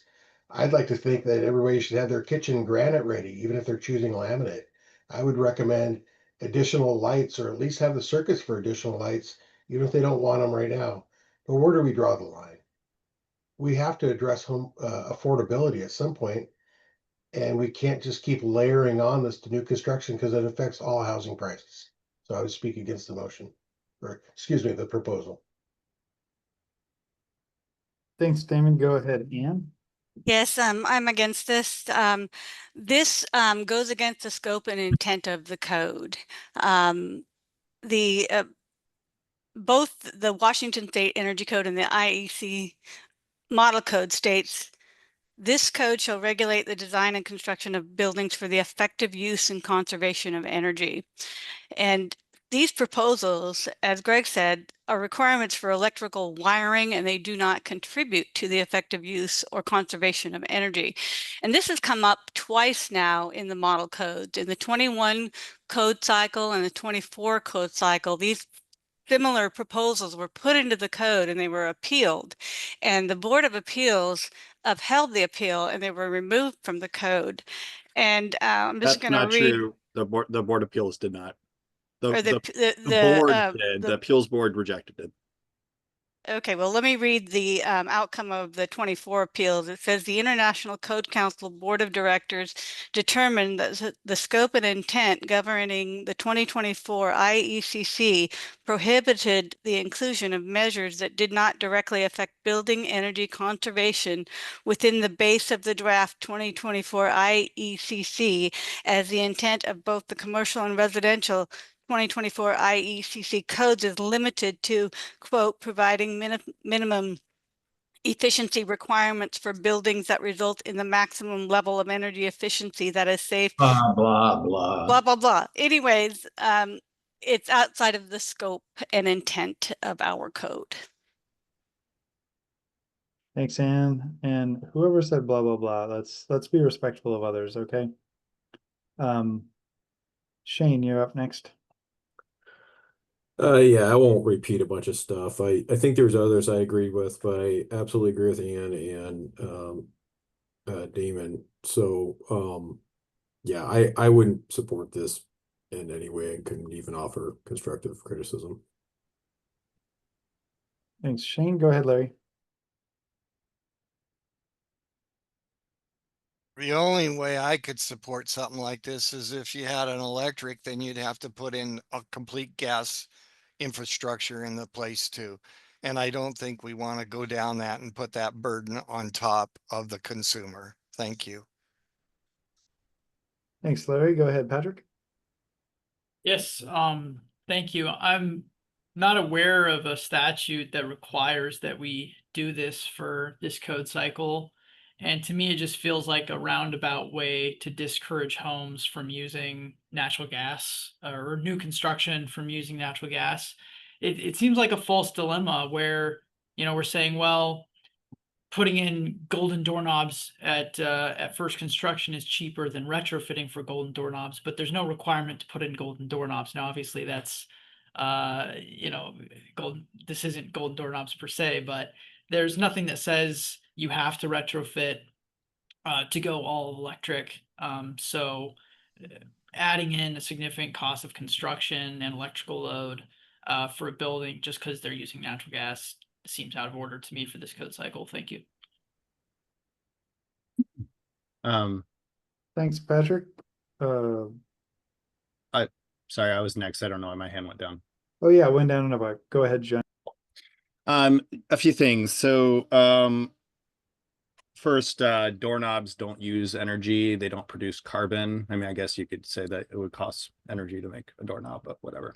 While natural gas appliances do produce carbon, electric appliances do also produce carbon at a lower rate.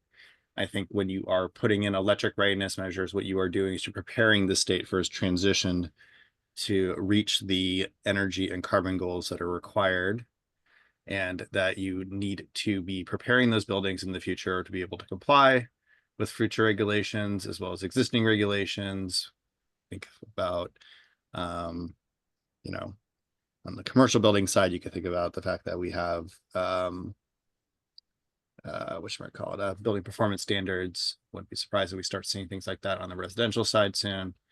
Natural gas readiness doesn't make sense because when you are switching from a heat pump to natural gas, you are producing more carbon emissions. You are increasing the energy usage of a building. By making it natural gas ready, you'd be effectively preparing for a future more inefficient appliance. So I agree that that wouldn't make sense to do. Only situation where I think that might make sense is that if you put in a low efficiency natural gas appliance, then I suppose one could argue that you should require a larger gas line to that building in case they want to do an tankless gas system, which would require a larger gas system going to that building. So if one wants to argue that point, I suppose they could say that a natural gas readiness for buildings that are doing that could be argued. And Washington wouldn't be the only state to do this. California already requires this. Colorado already requires this. Numerous jurisdictions in Maryland require this. Jurisdictions in Massachusetts require this. The Illinois Stretch Code requires this. This is not completely bonkers. Thank you. Thanks, Johnny. Go ahead, Dwayne. Yeah, I would speak in favor of this, where we do have state policies trying to get us to closer to a zero emissions state, and this will one of the big obstacles we're up against here in Seattle is that for single families, that most of our houses have gas appliances, and the transition is expensive and complicated. So to the extent that we can make that transition, at whatever time it happens in the future, be literally plug and play, that's in the long run a big cost savings to get to future energy savings as we move away from the inefficient appliances to more to higher efficiency appliances. Thanks, Dwayne. Go Deepa. Yeah, I'm also in favor of this proposal. I think in addition to what Johnny and Dwayne have said already around carbon emissions, this is just, in terms of costs, this is just a smart way to be future-proofing the new buildings that we build now to reduce the cost to the customer later. As others have mentioned, we are making a transition based on carbon. That doesn't mean we necessarily have to outlaw natural gas for it to become less popular. That we need to be, looking ahead rather than building for exactly what we think the costs are going to be right now, to make sure that customers are not spending a huge amount on upgrades in the future. Thanks, Deepa. And what I'm hearing is people speaking for or against it, which is great. I think what is more helpful, since we can't vote for or against this today, is to hear specific items that people think should be changed in this proposal, because we will eventually vote on this in a few weeks, probably. So for or against, go ahead, say that and why. But if there's specific elements of this in here that you think should be changed, I'd love to hear that even more than your for or against, because we're not voting on it today. Go ahead, Elizabeth. Yeah, thank you. I think this proposal in some ways is punitive, but also redundant. The whole purpose of our credit table and evaluating different fuel types is that different fuel types need to get different credits at certain points. And this is best handled in the credit table, because if you're building a structure that never does convert to electric, you aren't saving efficiency. You're adding cost to a building for a system that'll never be installed potentially, versus if something like this is in credits, it's handled there, and that design decision is rewarded in credit choices. Thanks. Thanks, Elizabeth. Go ahead, Greg. So there's a bunch of inaccurate info being stated here. So the assumption that there's lower carbon emissions with electric is completely false. So I have tons of data from real utility operations across the for the whole Pacific Northwest and Washington State. And I've already shared it on the public record, and I'd be happy to send it to anyone who wants to see it. But showing that you're actually increasing carbon emissions when you force people to electrification. It's because people don't understand where their electricity comes from and how the electric grid works. So if you're basing your decision on trying to lower carbon emissions, that is completely false. And I have a ton of data to show it, and it's all from government sources. And they're the raw data I can send to you. You can actually get hourly data from both carbon emissions and generation sources for every balancing authority in the US. It's publicly available, and you can download the Excel sheets and see all the data. So it's important to note that when people are trying to say that electric's more efficient, that's not true. Thanks, Greg. Go ahead, Johnny. I won't respond to Greg's thing because I don't want to argue with him about this issue, but I want to respond to one more thing to what Ann had said. The IECC voted to put this as an optional appendix. What's the purpose of putting it as an optional appendix for jurisdictions to consider if we're not going to consider it? I mean, I think that the argument that they didn't include it in the IECC as part of the main text is valid. They didn't, but they put it as an optional appendix, so Washington can consider it. If not, why do they include it? Well, Thank just you. in one point is that then the scope of the Washington State Energy Code, the scope and intent would need to change. You would need to have a code that worries about the future rising of the building. We have existing buildings code, don't we? Thanks, Ann. Thanks, Johnny. Go ahead, Larry. If you force them to put electricity in, that's just forcing gas out because the builder's not going to put two infrastructures in. And that's where Greg's coming from. That's a direct cause right there of EPCA by forcing them, because you're forcing them to put electric in, then they're not going to spend the money to put the gas in because there isn't. I mean, this is the problem with our government right now. We've been spending, and we don't have an end to it. And that's why we're nearly going bankrupt. Okay. And so we got to be cost effective here, and we got to follow the rules. And the rules say you don't do this. Thank you. Thanks, Larry. Go ahead, Patrick. In the spirit of today's meeting, not speaking for or against, but trying to think of some constructive ways to improve this proposal. I know Elizabeth talked about making it a credit option. I don't know how well that would work, but since it doesn't directly deal with energy consumption or efficiency, but another option would be we could just make it a statewide appendix and then let local jurisdictions consider adopting it as they see fits best with their local needs. So thank you. Thanks, Patrick. Okay, we've taken testimony on this. The proponent can modify it or do whatever they want. If somebody wants to make a modification to it, they can also do that. We've skipped over a few proposals. And Patrick is in the room. So Patrick Hanks is who I'm talking about. So we did talk a lot about IECC versus well, let's go through your proposals. 02, we'll start with 026. Could I just ask a clarifying question on the process? Yeah. Chell, in general, are you asking for all proposals that the comments be kept to how this proposal can be workshopped rather than whether people are for or against? Yeah, we can't vote today to accept or deny a proposal. Yes. Yeah, so we like on the IECC one, I wanted a provisional vote since there was going to be a lot of potential work put into that. Yep. And we can ask for provisional votes on other things as well if yeah, but these are not final votes, but these are a way of getting to the questions, and if there's like major changes that are needed or minor changes, that'll get us a better proposal when we eventually do vote on it in the next month or two.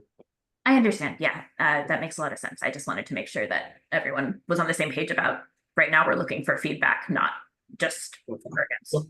That's what we're looking for feedback. And Patrick, we looked at a very similar proposal by Greg. I'm going to suggest that we don't rediscuss this. I'll let you introduce it so you can get your thoughts in, but I'd suggest that you rewatch what you missed, unfortunately. There were discussions on this idea. Is that okay? Do you want me to talk about it? Yeah, I think you can give your introduction to it, and then instead of taking comments on it, I'd like to move on to your next one. Okay. Just so that the record shows the discussion, the IECC versus Washington State Energy Code discussion, your introduction, And then we'll get back to this when we are able to vote on it. Okay, thank you. Yeah, so my approach is even more minimalistic than Greg's, to just adopt it by reference. My thought process was, I think there's lots of little amendments that everybody would like to see to the IECC, but just in fairness for the starting out of this proposal was just to adopt it by reference. I think this does match with a state policy that I've cited there, that the council shall evaluate and consider adoption of the IECC in place of the current existing state energy code. I think my ideal process, if we had started taking the IECC and then studied and had some analysis done to see how that compares to the 2006 state code, and then we would know where it is in that 70% reduction we're trying to get, and then we could look at what do we need to change from the IECC to get to the benchmark we're trying to hit for the 2024. But in terms of considering this type of proposal of moving closer to the IECC, I think part of the discussion is if not now, when. You know, we tried bringing this up in the integrated draft with mixed results, and people said they wanted to see it as a proposal. And then there's discussion about now it's too late to consider it. We need to consider it before. So just if now is not the time, then when should we be discussing this? I'm sure you had a lot of discussion about the construction industry. One thing that I didn't hear get mentioned before I left was there's a lot of national resources, not just for builders, but also for states that adopt the IECC with minimal to no amendments. PNNL will automatically do lots of cost analysis specific to their region and their costs and things. So I think it made more sense having a state code when the IECC wasn't quite as established a long time ago. But now I feel like the IECC is much more closer to what we're trying to do. And I don't think we need to reinvent the wheel. Maybe we need to tweak a spoke here or there. But I think we can move a lot closer, and there's a lot of benefits to the construction industry. There'd be a lot of benefits for enforcement and a lot of benefits for the SBCC as well. Thank you. Thanks, Patrick. And I will note that there was a work group formed by Elizabeth, Ann, Anderson, Larry, and Greg, and I volunteered you for that group as well. Thank you. Look at Greg's proposal and your proposal and talk about it, because they're similar in some ways, many ways. Sure.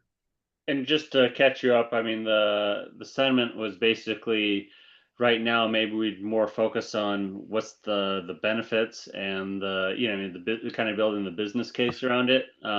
It seems like the sentiment was preferring this to be in the next code cycle. So there was, I think it was a straw poll showed 7 people supported it now and 13 people opposed it now. And then of those 13 who opposed it, the overwhelming majority appeared that they would not consider it this code cycle, but they had a lot of support of considering it for next code cycle. So that was my read on the straw polls. Thanks. Okay. All right, we're on to the next one, which is ERI. We also discussed ERI in a good amount of detail before you left, and a specific proposal on that. And there was not necessarily a work group that formed out of that. But I'd suggest that you, I think I'll let you present it right now, or I'll present it, and then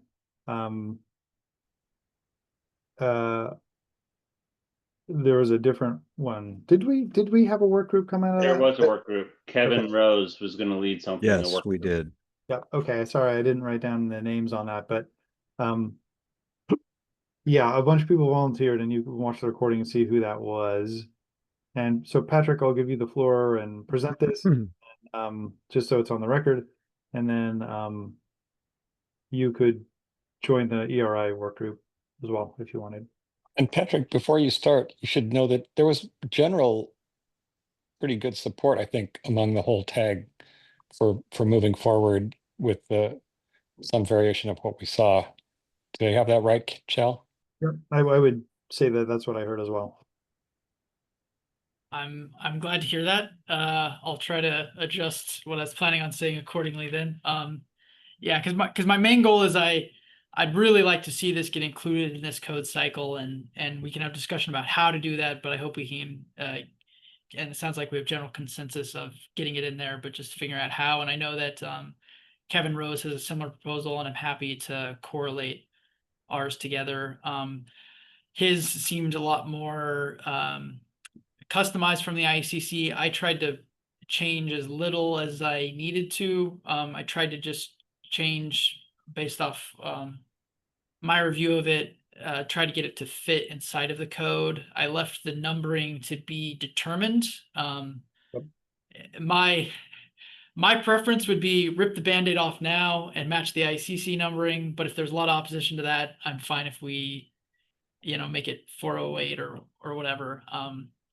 At the end of the day, I think the most important part is getting the substance in and the numbering notwithstanding.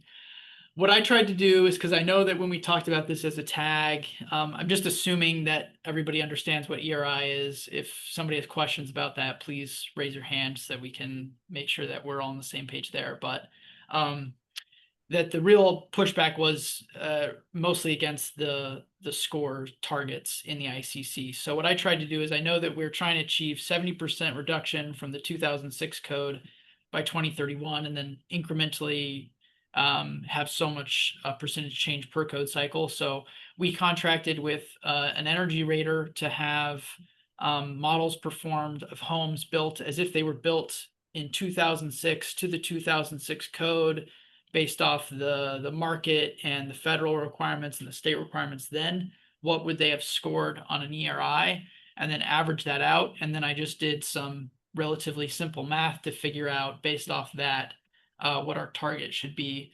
And that came out to 47 for climate zone 4 and 46 for climate zone 5.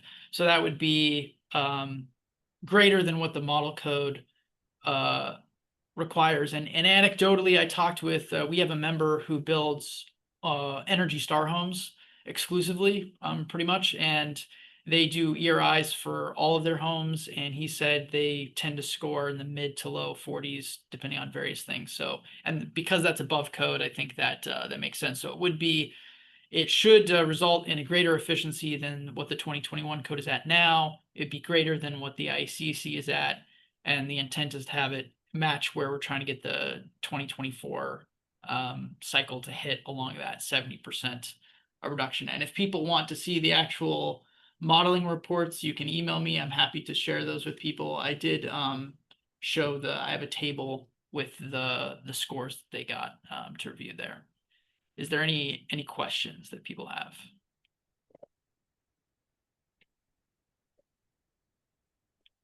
You covered a whole lot earlier, and I'm really sorry that the agenda didn't allow you to be here, or the confluence of meetings didn't allow you to be here. But we talked about software and a bunch of other stuff. So I think everybody's generally apprised on the ERI in general, and then I think it's about the numbers and the code language. And so, Kevin, if you can include me in that work group, please and thank you.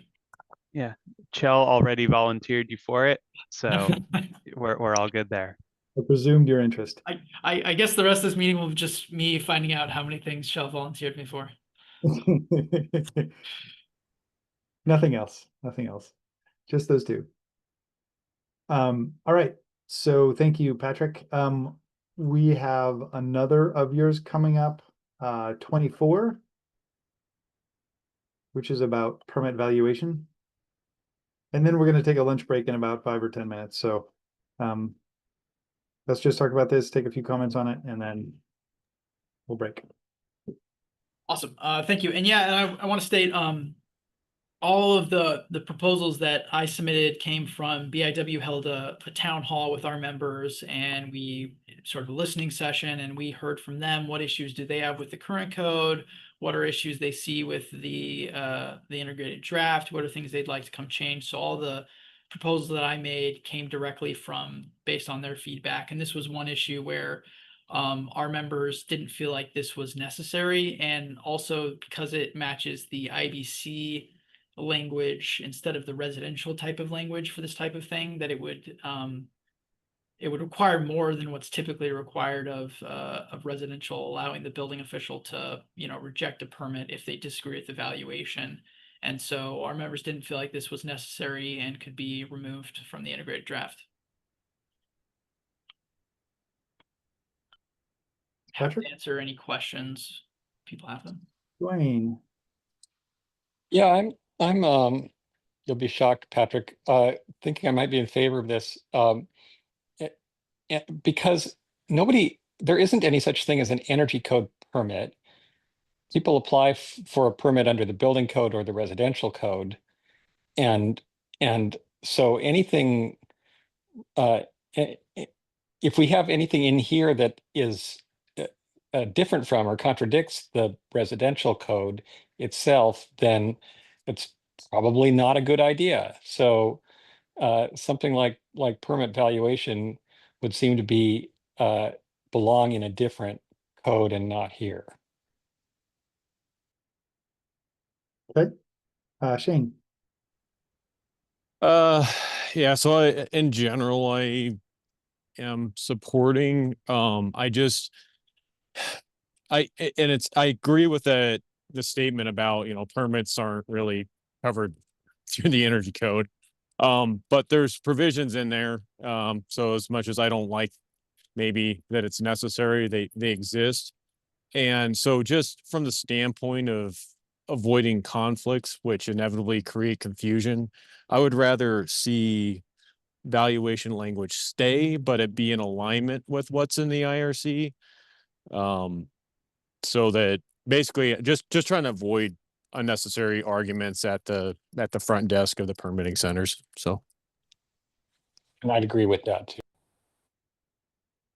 Thanks, Shane. So I guess, is 106.3 in the current code different than what's in the IRC or the IBC?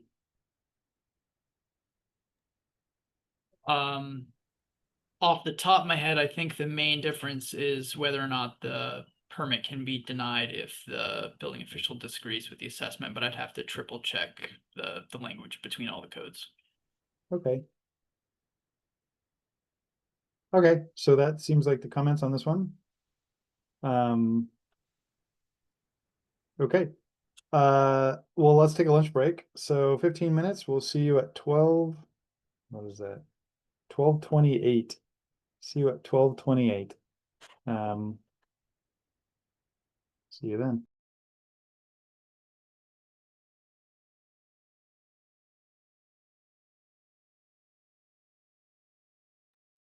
Welcome back. We're on to the next proposal. So this is, I think we just covered 24. Now we're on to 25. Hanks. So, okay, go ahead, Johnny. Yeah, I just want to let you know I'll be out from 1 to 1:45 in case my other proposal comes up. I'll be back. I'm trying to remember, your other proposal is. I think it's 17, if I'm not mistaken. Okay. Yeah. Okay. You're out 1 to 1:30, you said? 1 to 1:45. Okay. We'll avoid that time for your proposal. Thanks. So Patrick, you have 025. You have the floor.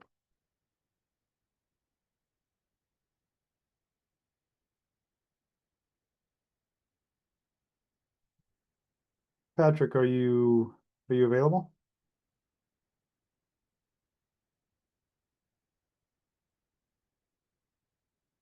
Okay.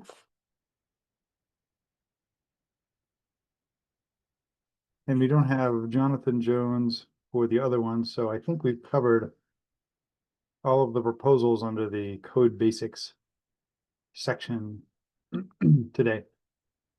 Okay, so let's go to 406 basics. The first one is 013 Larry.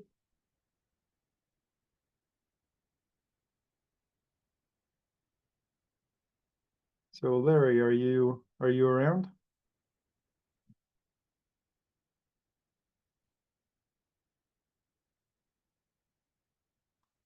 Larry, I don't hear you if you're talking.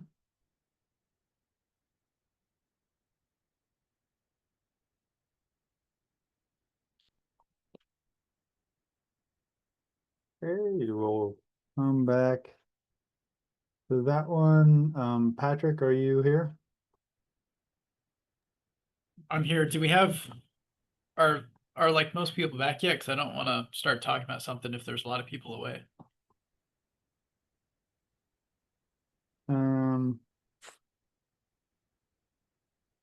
Can people just like raise their hands if they're here? We should assume that people are here. I'm here. I just switched to my phone. Let's assume people are here. Like We reconvened it 6 or 2 7 minutes ago, so let's assume we're here. 025 was one that we were going to get to. That was your next one. About substantial improvement. Oh, under code basics. Yeah. Yep.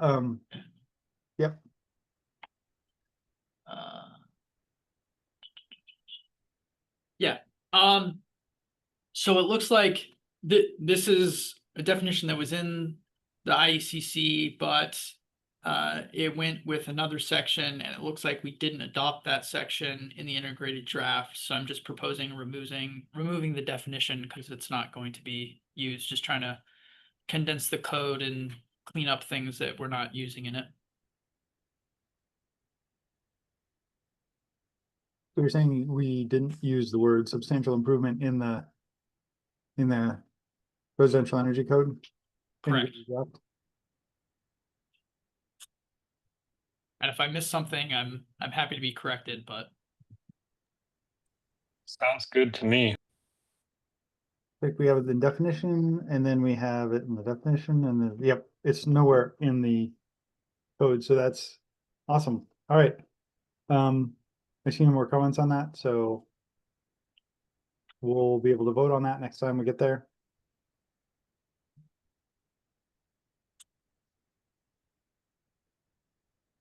Okay. Then we are to 029. looks like Larry has a question. Yeah, go for it, Larry. Is it in the building code possibly? It's in, there's an, Is it in there? Is it in our building code? No, it's an IECC thing. Right. But is it in our Dwayne, is it in our residential building code? I do not believe it is, no. Okay, thank you.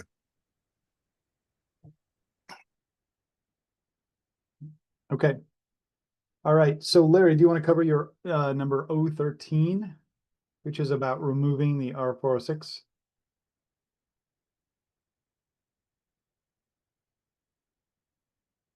Sure.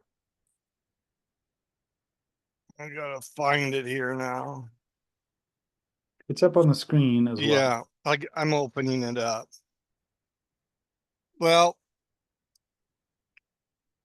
it just seems like to me that this is all about carbon emissions. And so EPCA, I feel is a direct violation with EPCA, all this section. And because it all relates back to carbon usage. And when you really looked at it, the problem I see is we can't go back to what the council already decided, that it has to be site. Okay. And so when you do that, I mean, EPCA's clear. You can't make one more penalty than the other. And so I just felt we should get rid of it. And that's why. I mean, it's all based off of carbon. And we're not supposed to be doing that anymore. Thanks. Clear, I believe it's based on site energy efficiency. The modeling that was done was based on site energy efficiency.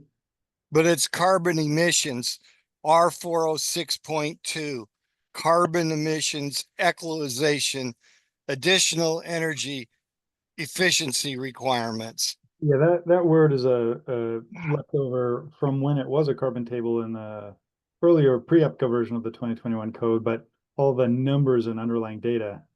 So I think all that needs to be struck out, and then see what I underline down below. See, I struck out everything to do with the carbon part of it. That's what I thought. Okay, I think certainly the word carbon doesn't need to be in there, because it's about energy efficiency, not carbon. But I don't see it in the code proposal. So you got it there several times. R406.2 carbon emissions. And then you go down a little further, equivalent carbon emissions. All of that should be struck. And then I put this wording down below, and then combustion stuff. I mean, energy equalization credits. I just felt that it was in conflict with EPCA. And I didn't strike out the credit values down here at all, but I did strike out the parts that seem to have to do with rating one over the other. So Clear, your code change proposal says completely remove R406, which would be the whole chapter. well, yeah, but the problem is I kind of got mixed up, and then Krista straightened me out. Thank you, Krista. Okay, because I was having problems doing some of all this. And so Krista helped me, and my staff helped me how I could strike out stuff. And then so I was finally able to figure that out. So it's the strikeouts that I'm trying to get rid of. Okay. Okay. But I didn't strike out all the rest of this stuff, but I did strike out that first portion there, the first, I think, couple pages, there's strikeouts. So should there be a different version on the screen? Yeah, I'm not seeing any actual code language. That's what I'm looking at. I didn't see that you sent a different version of this one, though. Yeah, I got it. I mean, it's all we printed it off your website. Yeah, I'm just saying you sent me back 5 proposals, Larry, and this wasn't one of the 5 that I got back. Huh. Okay. Well, I guess what we need to do, I guess what I need to do is resend it to Krista with the strikeouts for the next time. I'm sorry. It's okay. Stuff happens. And so I'm going to say, let's move I on. had so much confusion, Shell, this last time. I didn't have that problem with the commercial code, but somehow I had it with this code. And then Krista helped me. And then my staff helped me. And then I put it on the short form because it said that you had to have it on an energy form sheet. And so I picked the short form, and that was wrong. So then we had to re-put everything on the long form sheets. And so it was a huge mix up. Okay, so here's what we're going to do. We're going to move on to the next proposal because this one, we're not seeing what Larry intended. So let's consider it again at a different future meeting when we have the language in front of us. And I'll get them to get this to Krista. Okay. I'm sorry. No worries. No worries, Larry. And that's Yeah. To other people as well. So our next meeting's in 2 weeks. We might Okay. consider that meeting. Okay. Tom, do you have something? Okay. All right. So we're going to move on. There it is. There it is. Oh, there it is. Okay. There it is. This is Tom or Patrick Hanks's proposal. Oh. Okay. Is this a 29? Okay. 29, yeah. 29. Oh. Okay. I'm Well, we're sorry. moving on. I'll get it to you, Krista. And Larry, to the extent that this looks a lot like your proposal. Yeah, that was a lot like it. I was striking out the part that said carbon, so that this probably has a lot of what I had. Okay, so you and Patrick can gather to the extent that you want and find out the best language for either of your proposals if you Okay. want. But I'm going to go over to Patrick right now to introduce O29. Awesome, thank you. Yeah, so this one is an alternative if we choose not to do the ones to switch completely over to the IECC. This one is more narrow in that it just seeks to replace the Washington State R406 with the R408 from the ICC. So basically swap in the IECC credit tables. The reason behind this is the 2024 credit tables were reworked to provide a lot more options, a lot more flexibility, and BIW members were really excited at that prospect and wanted that increased flexibility and options. So we're trying to figure out how to bring that in. If there's further work that like a work group needs to form and wants to try to tweak the numbers to get it to fit in with what the state code is doing, I'm open to looking at that. But I basically just tried to minimally do what I needed to fit in the R408 into the R406. I kept climate zone 6 because I know under RCW it says we only have 2 climate zones, but I thought I had seen sometimes climate zone 6 mentioned in the state codes, and it was easier to include that in the table column and remove it later than it would be to remove it and then add it in. So if there is no climate zone 6 in the code, I can remove that column in the table. Can I jump in real quick on climate zone 6? Just to let you know, so yeah, in the IECC and all the maps, there is a climate zone 6 in our state, but state statute does not allow us to recognize it. They say that we can only recognize 2 climate zones. They mandate that we consider both climate zones, and they specifically name it by county, and basically it's east side versus west side of the state for 4C and 5B. Yep, so this would lose the leftmost and rightmost credit value columns. But otherwise, yeah.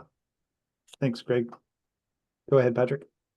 Yeah, and then I'll also say I co-authored this with Anne, and if she wants to jump in and talk about it too, feel free. And so that's pretty much the gist of it. It's just the trying to provide in this part of the codes have gotten, this is one of the areas where they've gotten really different. And so we're trying to closer match the ICC and provide a lot more flexibility and options, trying to fit that in with the current code.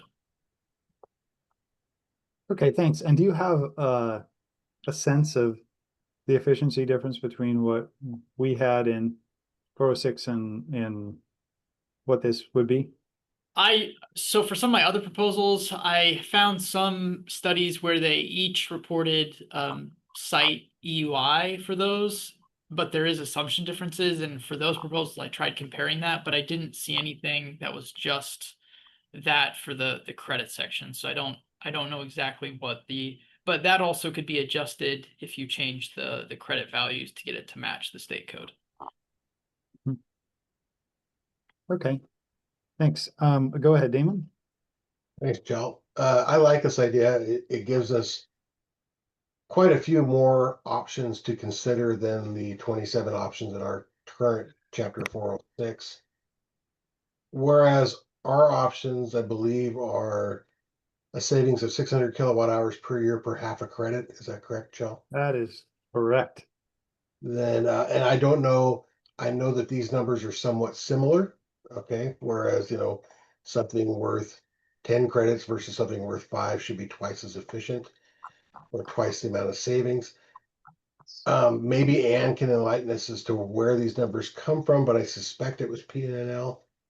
And then, of course, the 2024 IECC requires 10 points out of the credit table. So I think this is a step in the right direction. Thanks, Damon. So yeah, you're right. It's 600 kWh per half credit. There's something else I was going to mention as well about that. And then, yeah, okay.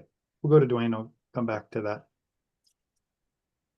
And my concern, of course, would be to figure out what the equivalence is as far as energy savings, and which would require also, I think, looking deeply into each one of these measures to compare it with uh, the state measures. I'm thinking when you say that there are more options available, I think it's like there's just a few more gradations of each one that you can, but there don't seem to be different topic areas than we already have in here. In fact, there might even be missing one or two that we already have.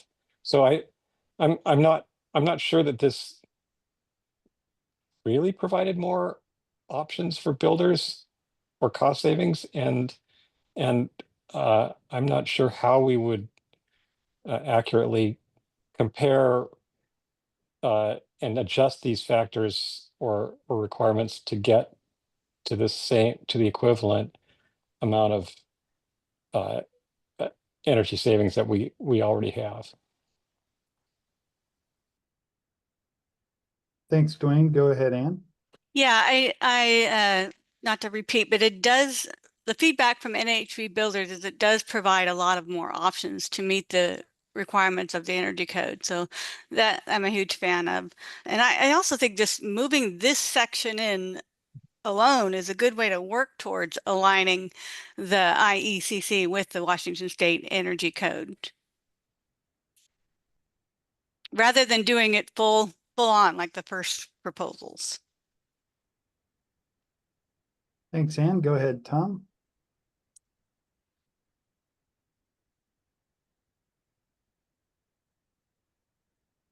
Go ahead, Tom. Tom, you're muted. Yeah, sorry. Yeah, I'm all for more options, but I sort of see a current here that many of these proposals are aimed at treating natural gas as equivalent or neutral. And it seems to me that the state RCW, what is this, 1927, still does ask us to move buildings towards zero fossil fuel greenhouse gas emission buildings by the 2031. So to me, it is completely appropriate and responsible policy to regulate fossil fuels differently, which is what our code R406 mainly does. And I know we have disagreement about that, and there are certain things we could work out, but it seems to me that's responsible state policy and that's responsible code for the future, because our building's going to last a long time. And as far as natural gas being more reduced equal emissions, on a Pacific Northwest basis, our electricity is moving, and indeed by law is moving towards zero carbon or very low carbon emissions. Obviously, there are still carbon emissions from it, but anyway, that's my comment in a nutshell. I would vote for keeping our approach as is. Thanks, Tom. Yeah, I guess I also see that, removing the energy equalization table means that a more efficient appliance like a heat pump is not elevated above a less efficient appliance like a gas furnace. And I guess that concerns me because we have to get there. And up until the 2021 codes, you can see the EUI of the gas home is much, much higher than the EUI of the heat pump home. And what we were requiring up until that point was that the heat pump home had to get extra efficiency credits to make up for the lack of credits in the gas home so that we could stay on our trajectory towards a 70% reduction. And what the energy equalization table was introduced is so that it was a fair basis, so that the gas homes would need to get as much efficiency as the heat pump electric homes. And so I think going backwards on that would just mean that heat pump homes have to do more to make up for the lack of efficiency of the gas homes. And I think that's not something that I'm interested in doing. John, may I? Please. Our code does give credit for high efficiency gas, as does this code, or this, I should say, credit table rather than code. But does give more credit to high performance heat pump. And again, this is a summary without going into detail as to which each performance measure and how it's defined. But I don't think there's really a difference. And we got to be cautious, because even though we seem to be out of the woods on 2066, it's now been turned over to the state Supreme Court, and so it's not gone yet. I would say, until that ruling is made, we need to proceed with caution as far as the fuel normalization table and whatnot. I guess my main point is that our table 406 does give credit to high efficiency gas appliances, as does this table. I don't see much of a difference, and then beyond the equipment, everything else is pretty much the same. I just counted, there's 51 options in this, and I believe we have 27. So it gives us twice the flexibility. Yeah, I think to some earlier comments, right now it's 600 kWh per half credit, and we only give half credits and whole credits. And that means some of the great ideas in the past, if they're only getting like 400 kWh annual savings, they just don't make it into the table. So at some point, the tag could say, we're going to give out quarter credits, or we're going to do some math and say a half credit is 300 kWh and you need twice as many credits, or something like that. That's what the commercial energy code tag did the last cycle. They say we're going to multiply all the credits by 6, and we're going to do it proportionally. So you get the same amount of credit you would before. You have to get the same amount of credits as before, but everything's multiplied by 6, meaning, and that allowed more nuance and allowed some of the measures that didn't quite get a full credit now could get some of the way there towards compliance. So if the tag wanted to go in the direction of, doing some multiplication, we certainly could, and that would allow some more subtle measures that only save perhaps 300 kWh a year to be listed in the table. And I think that's why this has more options within it. But it also, I'm guessing, that this doesn't have the prescriptive measures from the Washington State Energy Code threaded into it, meaning some of these might already be required prescriptively, or might be changed based on the different prescriptive requirements between the Washington State Energy Code and and this table. I'm happy to, if the tag wants to move forward with this, I'm happy to try to correlate that better with the prescriptive parts of the code. Thanks, Patrick. Go ahead, Larry.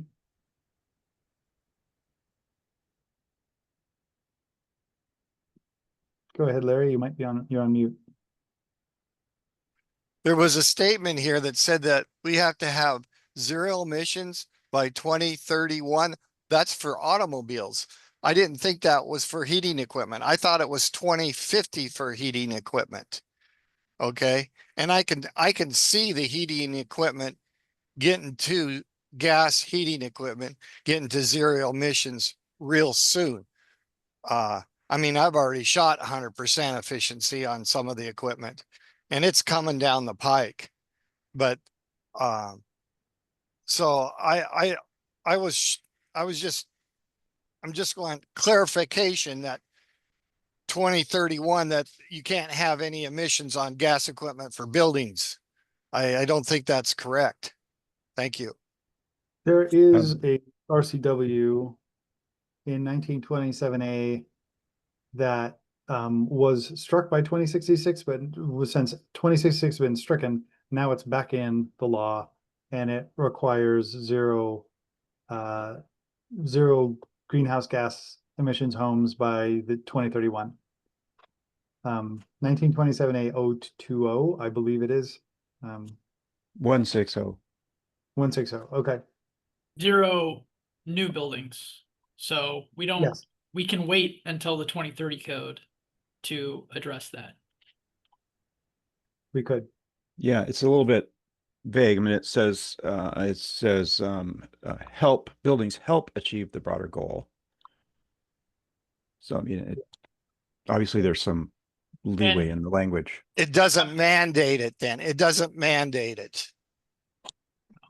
There were some comments about the energy equalization table. I have proposals that deal more with that. The purpose of this wasn't necessarily to deal with the energy equalization table. It was just to try to get on the structure of the IACC. So that's what I'm going to focus the comments on right now. Okay, thanks, Patrick. Go ahead, Dwayne. I just wanted to point out that there are 10 of these rows that have either zeros or NAs in them for the for both climate zones. So we reduce that number of options you're seeing there by 10 at least.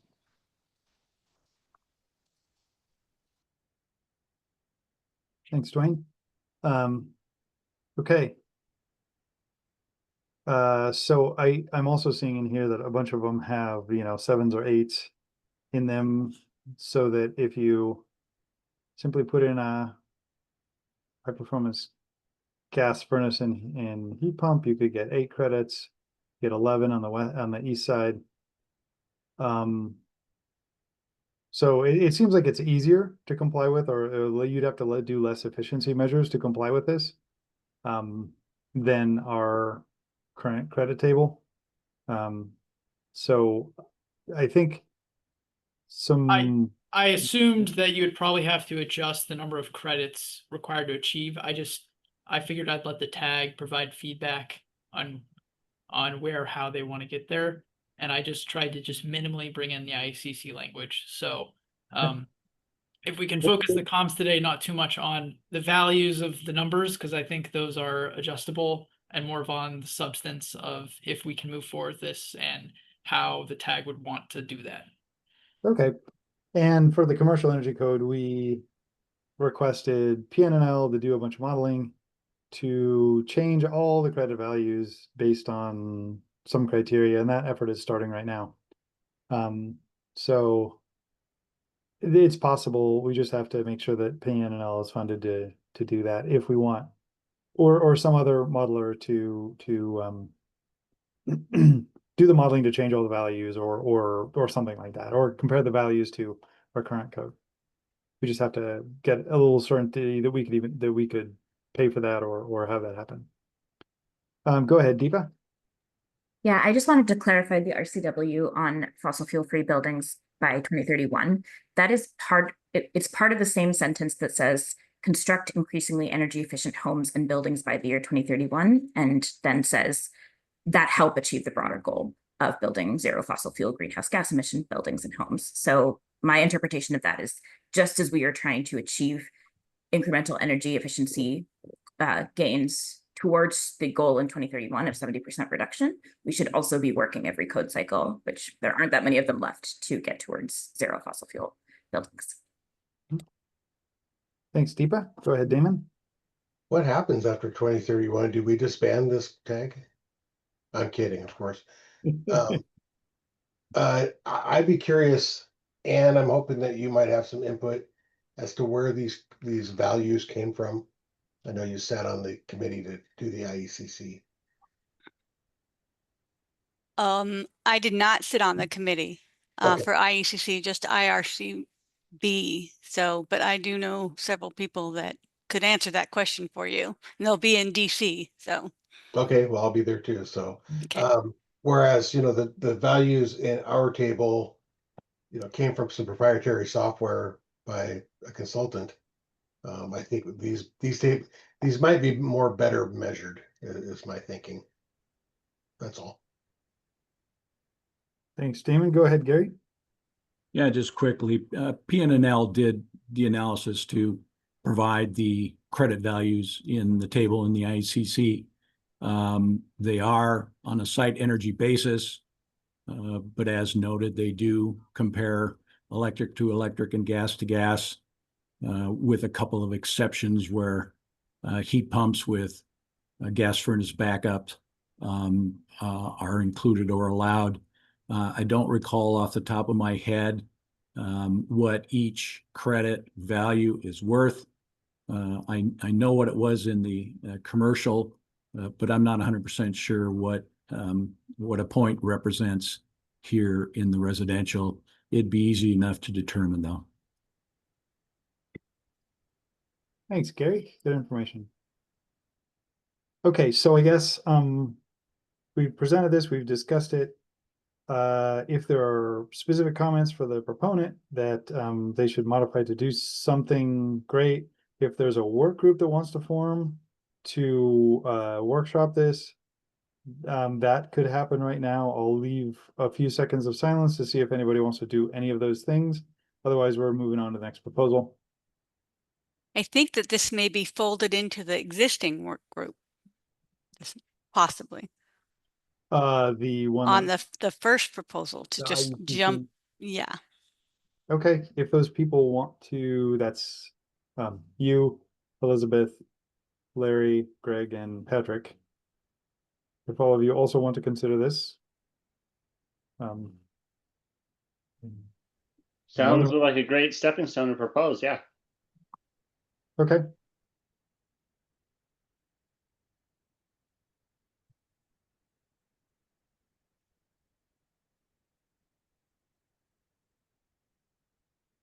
Okay, all right. Thank you. We are off. Johnny is gone, so we are off to 030 Hanks. So Patrick, you have the floor again. Now we get to talk about 406.2. So I guess there's a disagreement among the tag about this. I've heard that, the discussion before, but to me, it seems like we're counting heat pumps twice, and the main credit table already grants them more credits based on their efficiency in comparison to the efficiency of a furnace or electric resistance. So to me, it seems, and what I tried to do is I tried to calculate, is okay if a home, just based off what heating type it's picking, what's the effective number of credits we're requiring them to achieve from the main credit table. And if you can scroll down, Krista, please, to the graph number 1 down in the analysis section. Just based off of what heating type they pick, we're effectively requiring homes built under the 2021 code to achieve less credits and theoretically less energy savings than we did under the 2018 code because of the changes we made, or they made to 406.2. And I've heard from builders that they much preferred the style and structure of the 2015 code. And the 2015 code, it was equal. Each building, each home, regardless of what type it used, it was expected to achieve the same number of credits from the credit table, which to me makes sense because every other part of the home isn't really directly impacted by what heating type you're using. Some differences in ductwork if you have that or not. But so why are we requiring the same home, depending on whether or not it's using a heat pump or combustion heating, to get a different number of expected savings? That doesn't seem to make sense based on the code. So what I tried to do is I'm not trying to lower or increase the stringency across the board, just tried to calculate what's the average number of credits each dwelling unit would achieve across all the heating types, and then adjust the delete the 406.2 and adjust the number of credits required so it's equal. Every home, regardless of what heating type, has to achieve the same number of credits. Heat pumps are going to get more credits, so they'll still benefit from going a heat pump route. They can, go with the heat pump and do less of the thermal envelope, and that aligns with statute. If they can still go with a high efficiency gas furnace, they might have to get more credits elsewhere, but it would be similar to how the 2015 code, and it would be equalized across the board for each dwelling unit, regardless of what system type they're using. And I know that some people feel that we need to incrementally move towards zero new fossil fuel buildings. I understand that's a state statute, but I think that conflicts with EPCA, which the courts have made clear that you can't, if EPCA says that, if EPCA allows natural gas equipment, you can't ban that.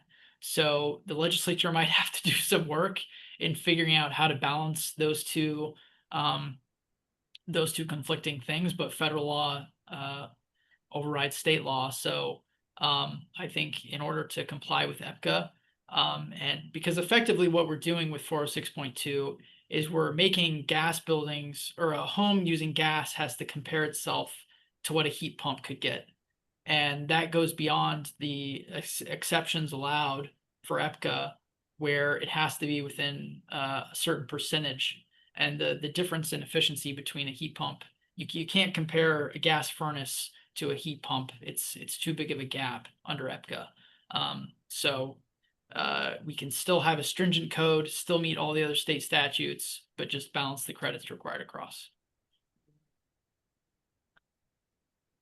Thanks, Patrick. I don't agree with your interpretation of EPCA. But I think different people can have different interpretations. I don't see where in EPCA it says that you have to compare a gas to a gas and a heat pump to a heat pump, as long as there's a single baseline. So I guess in your proposal, if you use a code minimum heat pump and a code minimum gas furnace, the code minimum heat pump is way more efficient than the code minimum gas furnace.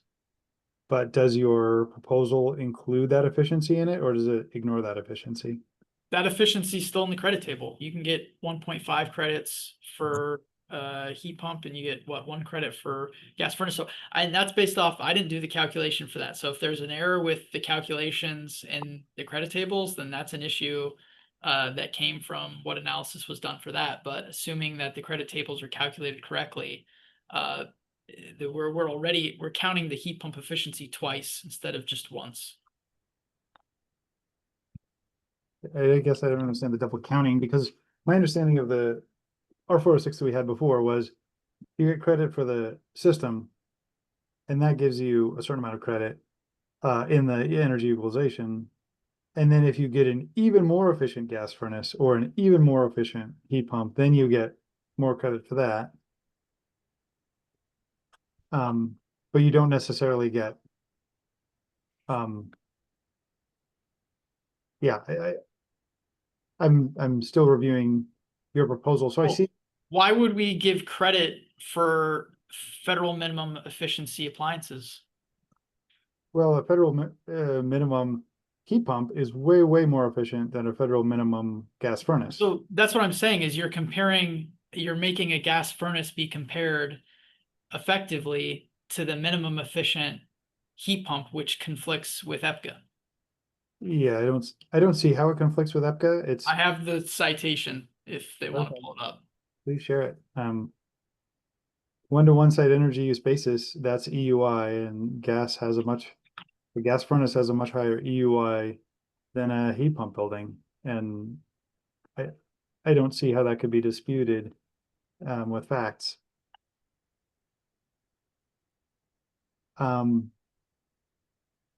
We'll get back to you. Go ahead. Poppy, you had some.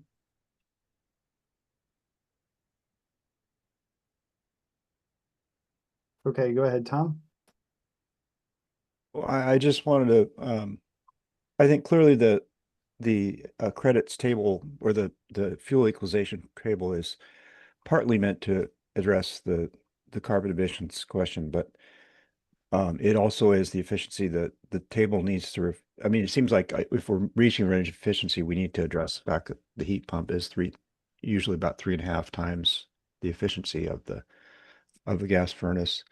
I don't agree with the statement there's any sort of ban on gas, because the code is merely asking that if you use a gas furnace, that you achieve additional energy efficiency measures.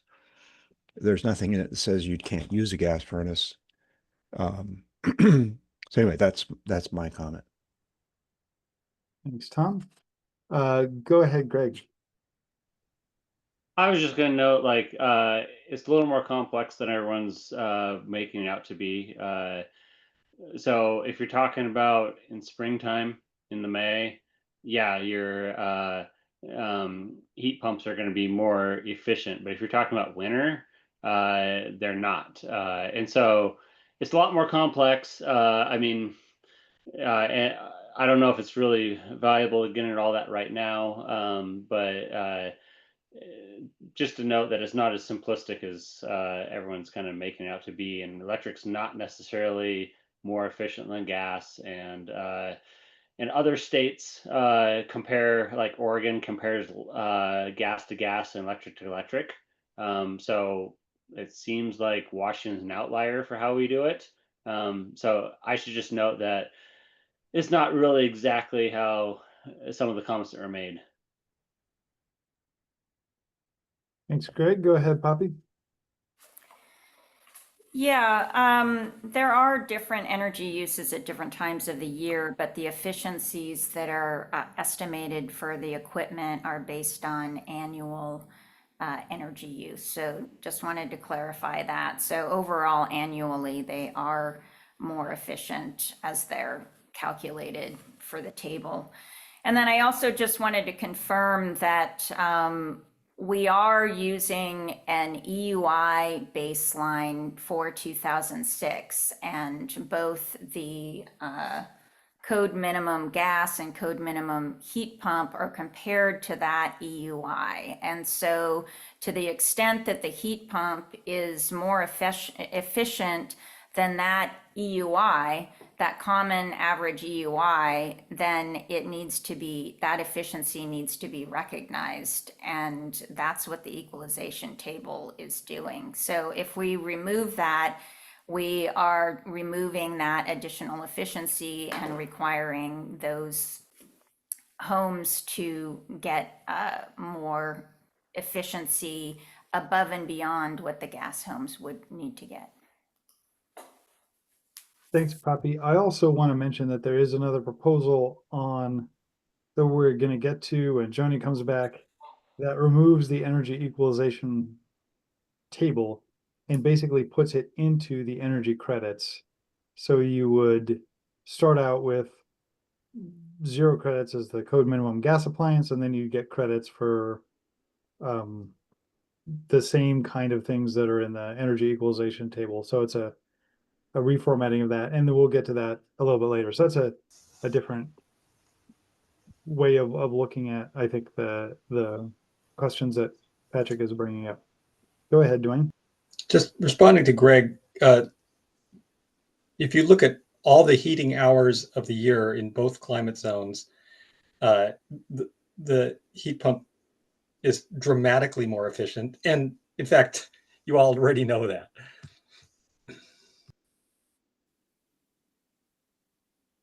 Thanks, Dwayne. Go ahead, Larry. But the reality is that you're having to generate all that electricity with gas. And that's the reality, especially all the new homes that are being put on. So your efficiency goes out the door because you're having to drive it with gas and coal and whatever else is available at the time when the grid goes almost down.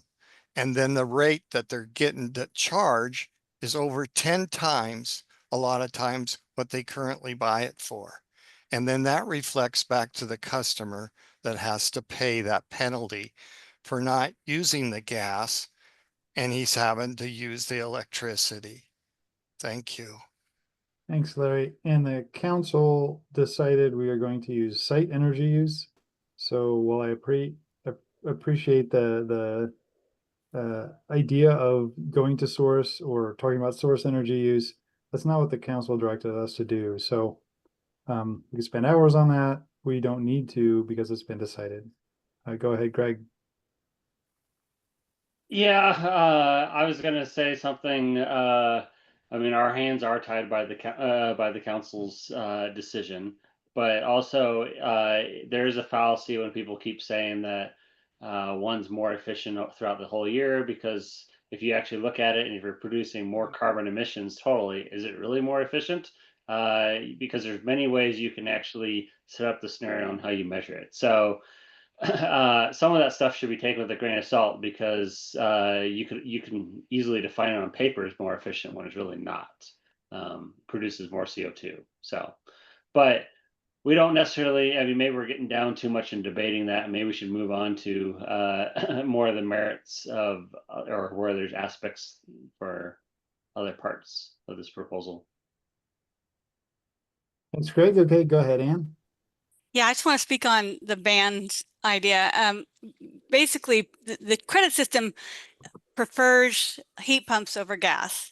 And so this is affecting affordability and freedom of choice. A lot of people want gas heat, but they are choosing not to do it because in order to do it, and I do a lot of energy calcs in our firm here, and for the people that are going to use gas heat, they're going to purchase solar panels in order to get the credits to do that. They don't necessarily want solar panels, but they are the type of client that can afford to make that choice.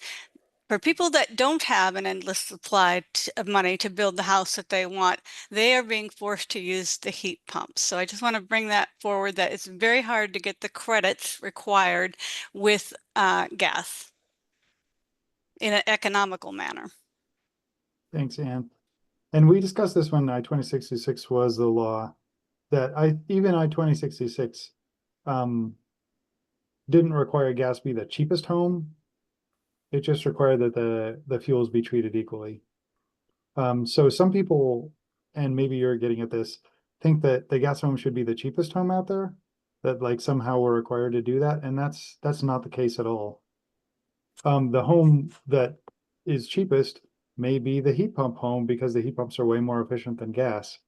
It may well be, but for people who want gas, they should have there should be no preferential treatment in the code for the fuel source, and right now there is.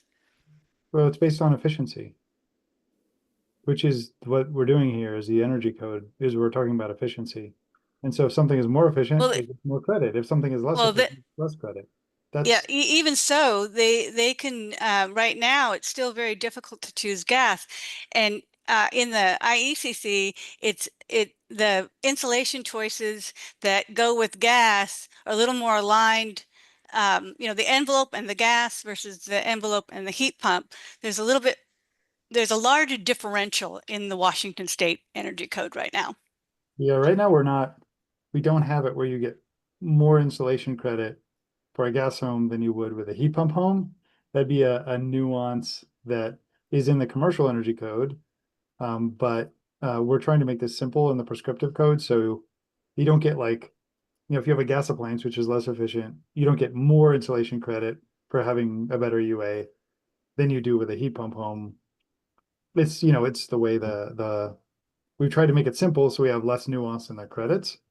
But yeah, I understand what you're saying there. Shane.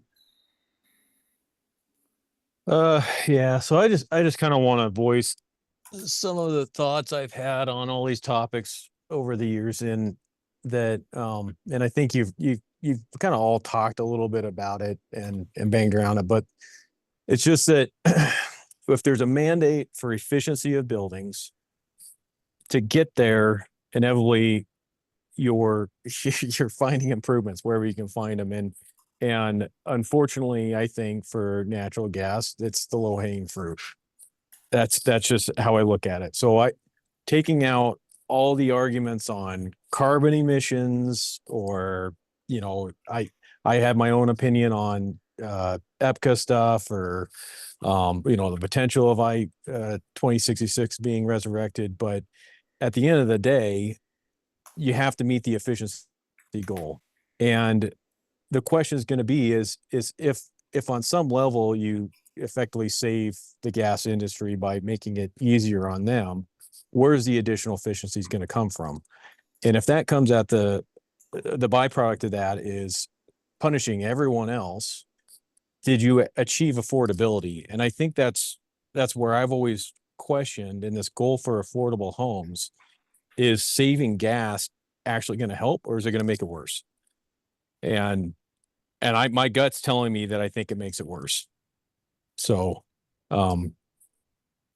that's a philosophical thought process, I suppose, more than, anything that's on paper, but I had to share that.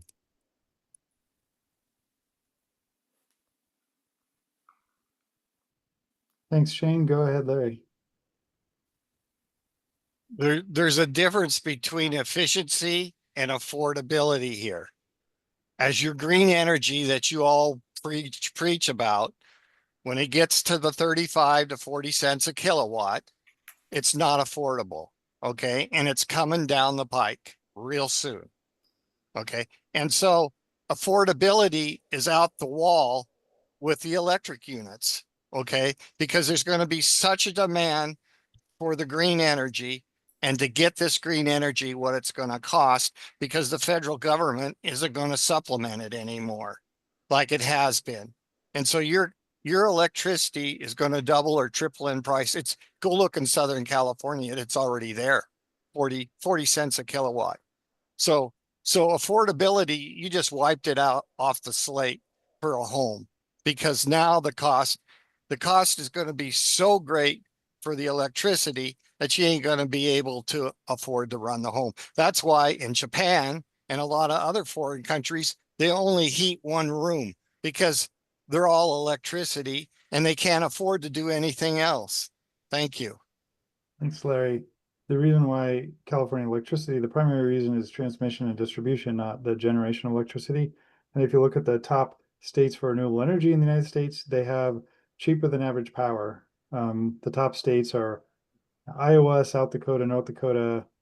These are the top states for renewable energy as a percentage of their energy use.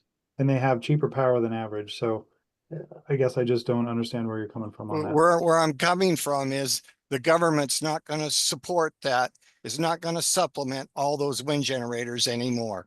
They're just not going to do it. It's almost 50 cents a kilowatt if you had to go out and buy it on the open market and put that sucker up. But the government's been subsidizing all this, and they ain't going to do it no more. Thanks. Thanks, Larry. Okay, I feel like we have discussed this one. Can I? Go ahead, Patrick. One point that I didn't see people discuss that I briefly mentioned was the 2021 code currently effectively requires less credits for type 4 and type 5 than it did in 2018. And I know that's a big focus of the tag. We always talk about we need to increase efficiency. We need to incrementally increase stringency. But, it's clear that R46.2 is a sticking point. There's a lot of proposals on it.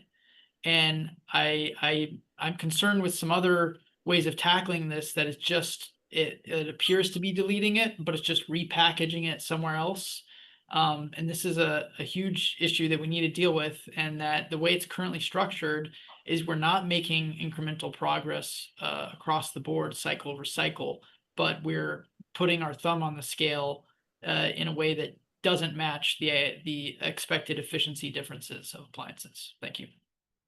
Thanks, Patrick. I guess I'd respond by saying, prior to the 2021 codes, we had gas homes that were very inefficient compared to the heat pump homes, and we required them to get the same number of credits. So the heat pump homes had a much lower EUI than the gas homes.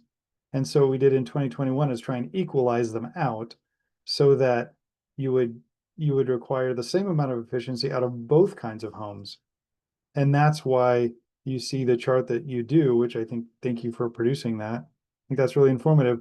I'm guessing this year, the energy, now that we've got the energy equalization done in 2021, I think this one, all homes will get a bit more, another energy credit or something like that. So it'll be going equally forward. Okay, so I didn't hear like a lot of substantive comments other than I think there was for and against, but I didn't hear a lot of like technical, like, hey, if you change this one thing, it'll be great. So Patrick, do you have any information you need to kind of revise this or not revise it? I mean, if there's changes, constructive criticism, I'm happy to hear that. If there's a work group that wants to participate on it, happy to look at that. Thanks, Patrick. Okay. That was 030. We have a similar one, or somewhat similar one in scope in 017, and when Joni gets back, we'll discuss that. Next one is 046. Larry? So the more I look at what we've developed, to me, it's not right. First off, the only reason why we got buildings is because we have people. If we didn't have people, we wouldn't have homes. Okay. And so the number of people dictate the size of the home that you need. Okay. And so we give less credits are required for small homes and more credits are required for large homes presently. And I think that's totally wrong because I don't think it's efficient. Okay. So if I had a 4-person house and I have a bigger house, and I have 4 bedrooms in that house, I'm going to have to get more credits for that house, which I don't think is correct. And here's the reason why. If I was only able to build 1-bedroom homes, I'd have to build 4 1-bedroom homes to do what 1 4-bedroom house would do. And that would surely use a lot more energy than the 4-bedroom home, because I'd have 4 kitchens and 4 laundry facilities. Plus I'd have more outside wall, because as the house gets bigger, the square footage, normally houses, you have less outside wall versus square footage. Okay. It's like a pipe. The bigger the pipe, the more volume it can fall. And it's just pure physics. You can't change physics. Okay. And so what I'm saying is what we should be doing is give every home the 5 credit mark. Every home has to get 5 credits. Okay. Instead of making larger homes, because you're not really doing any justice. You're making it worse. Okay. And it comes down to the square footage of the outside area of the wall per the people inside the house. Now you could go, there are some people that build large homes with 1 or 2 people, but those are extreme. Okay. Most of us build a home to hold the number of people that we have. Okay. And so then I started to look at, well, where is the loss of the home? The loss of the home is above the ground. So I believe homes that have basements, that have conditioned space and bedrooms in the basement should only have to have 4 credits, because that home is going to save immense more energy than a home above the ground. And that and the other reason is that basement doesn't require any AC to be used. Okay. And so we really need to encourage homes with basements for sure. And the way to do that, because you are saving more than that 600 that you talk about here, by having a basement that's conditioned with bedrooms in the basement. So we should be given credits for those type of homes that do that. And we should encourage that.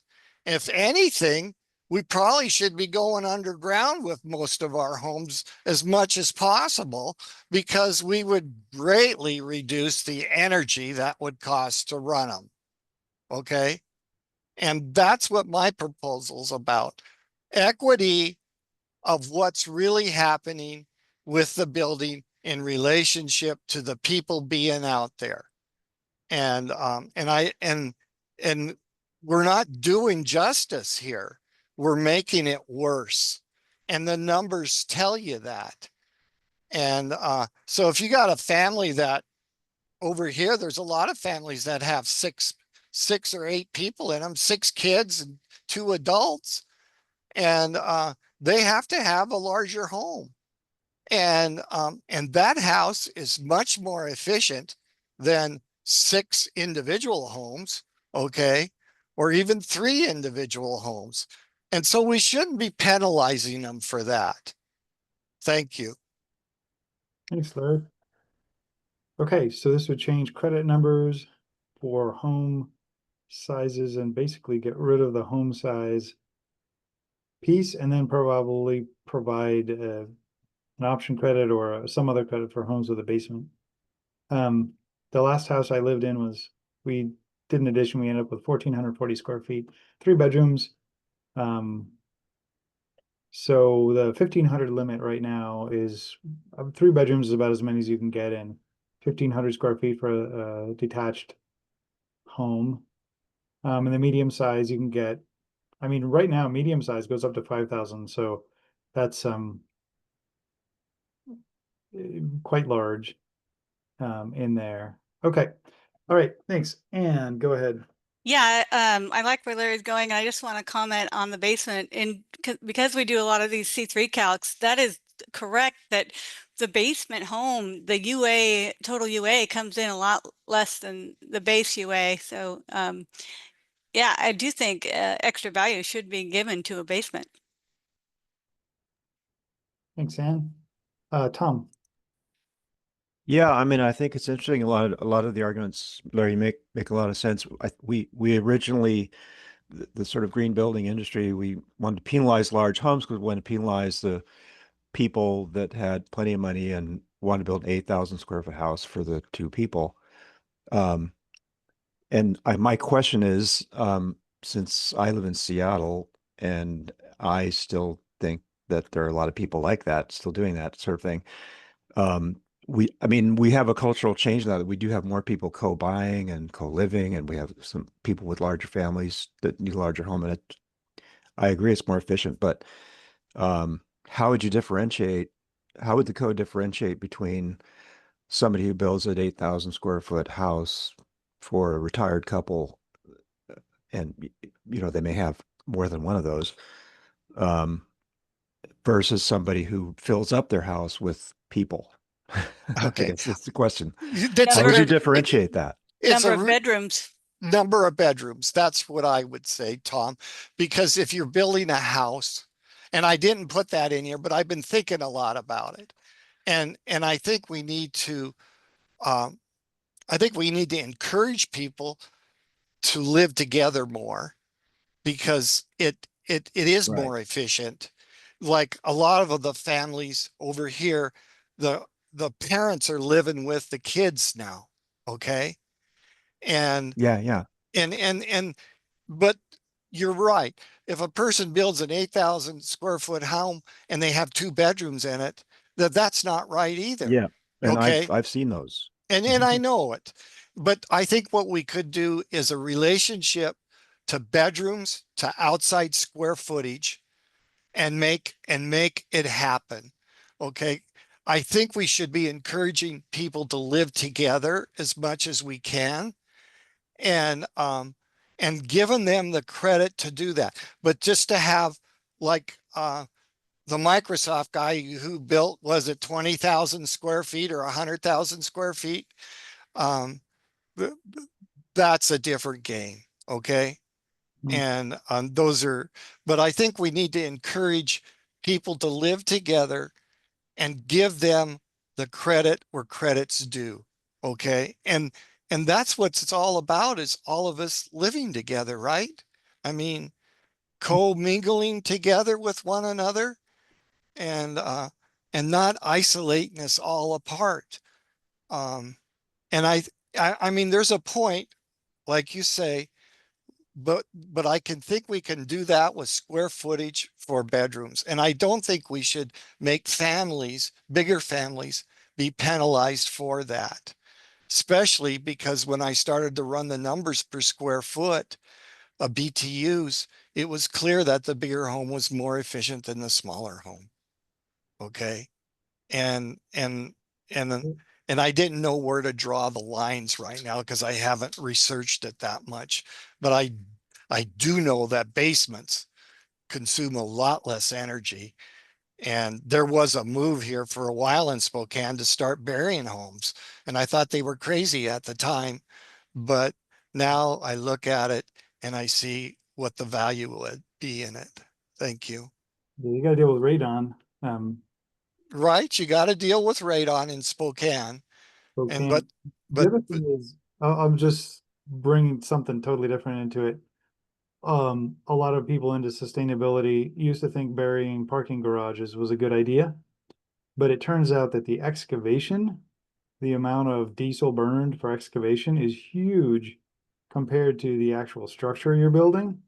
So most sustainability folks now will say, okay, bury it from an urban perspective, but from a carbon perspective, it's better to put it above ground because the excavation, hauling soil 15, 20 miles away in diesel and getting the front end loaders out there and having them work all day, that's a huge carbon penalty. okay, Shell, but that's not the energy code. I'm just most homes, all the dirt is put back on the same lot and they dig the basement in a day. So you can't tell me that that amount of diesel for one day is going to save anything over the cost of that 50 years that the house will be there at least. Well, for balancing cut and fill, that's a good way to do it. Okay, so go ahead, Shane. So I had run into that same question about how do you differentiate. So I understand the concept of utilizing bedrooms to try to do that. I do think that maybe, does that encourage people to live together or encourage you to put more bedrooms in your house? I think that's kind of one question on that. But so just fundamentally on this, I guess I'm not as convinced that the larger homes are dealing with as much as a penalty, only because like your concept of having people live together. Well, let's take that large dwelling unit and instead of 4 bedrooms, divide it into 4 small dwelling units. 4 small dwelling units require 20 credits. The large dwelling unit requires 9. So if you think about it through that lens, I don't know that it's necessarily as heavy as a punishment for the large dwelling unit as it's perceived to be. The other on the basement concept, that I think that's very interesting. I think that you could do it in a way that would work if maybe you gave credits based on the percentage of the conditioned floor area that was below grade. And you could even, in theory, have different levels of credits that you could get for, so higher percentage below grade than higher percentage or higher credit. So there's a little bit of constructive advice too. So. Thanks, Shane. I guess I have a question. When you do a below grade basement, does that help with the UA value? Does that already get you credits under the improved UA? It doesn't give you credits. It just, well, actually, you could, if you are on the verge of getting to the 15% mark, yeah, you could get an extra credit if you're looking. That could happen. I was looking at the UA 15% improvement and et cetera. I don't 406. I don't think it does because you're not improving the U value. Like you are though. In my we've done some basement homes and it does turn out to be the U factors because you're not exposed to the ground anymore, and that's a large square footage of U value that you're changing. And then you're doing the perimeter calcs for the slab on grade instead, and it does, in my opinion, it does work better for the UAs with the basements. Thanks, Ann. And I guess the way I see it with the home size is, you know, we have to get to 70% energy use reduction. And we have to do it across all the new homes in Washington. The larger homes, from what I've experienced, are more expensive per square foot. And so if you require more efficiency of the larger homes, then you don't have to require as much efficiency of the smaller homes, which is where we're trying to get people into. If people can't afford a home, they're likely to buy the smaller home. So if you can require less efficiency out of the smaller home and more efficiency out of the greater home, then we can get to that 70% with the smaller homes being more affordable. At least that's how I've seen it. All right, Larry, do you have any enough comments on this to make any revisions and discuss this again when we get to it next time? Yeah, the only thing I want to say is, because he said that you had 5 homes, you'd have 25 credits and you have 9 credits for a larger home. But the 5 credits are the same credits that the larger home has to have. So each home, it's not like you're requiring a small home to get 20 credits. Okay, that wasn't apples for apples there. That it's 5 credits per small home, 5 credits for big homes. And when you run the BTUs per square foot, the large home uses definitely less BTUs per square foot. And if you have the people there, it's all based off of people. I mean, that's what homes are for, is for people. And so why penalize a big family for doing that? I don't think that's right. And I'll try and run some tables on the number of people for the size of homes to a point. I mean, my uncle had 12 kids in his own family by the same woman. And so you would penalize that family really bad. Thank you. Thanks, Larry. Okay, we are moving on. Next one is 035 Johnlin. So Dwayne, you have the floor. And Krista, do you have the version that I sent you at 4:39 tomorrow? Or tomorrow? I sent you 4:39 yesterday. That's impressive. You sent it in the future. I know. Well, I'm good at those things, Patrick. So note that we haven't talked about anything thus far that's going to save energy. Everything we've been doing has been either just reorganizing things or rolling us backwards. The one we just saw, you know, goes from an average of about 7 or 8 credits backwards to 5 for everything. We to get to the 2030 target, we need to reduce the current energy use of single family and townhouse by about 30%. So if we just divide that into 3 code cycles, that 10% happens to be around the amount you get for 1 additional energy efficiency credit. So this proposal, the main thing it does is to increase, well, I'm doing 2 things. I'm splitting the medium house size into 2. So there, if you just stay with the chart there, that's probably better, Krista. You can see that the medium, what I'm calling medium and large now, are 1,500 to 3,000, and then 3,000 to 5,000 for medium and large, and I'm increasing the number of credits required for what I'm now calling the medium by 1, and then for the large and for the over 5,000 square foot that I'm now calling very large by 1.5 credits. And so that, I believe, it in itself will get us almost all the way to our to our 10% target for this code cycle. For Western Washington, it might get us a little further than that. And if we're gonna, if in the absence of other things that we're gonna do this code cycle that actually follows the legislative mandate to incrementally improve energy efficiency, then this is the most obvious way. And I like it better than any other alternative because although for some reason it seems to infuriate builders, the credit system offers the ultimate flexibility so that you are able to choose whether, you're selling to a population that really is into solar panels or whatever they're into. They can make that choice going forward. So that's it. Increasing the number of credits a little bit. I left the small house credits alone because the small house is inherently more efficient than larger houses.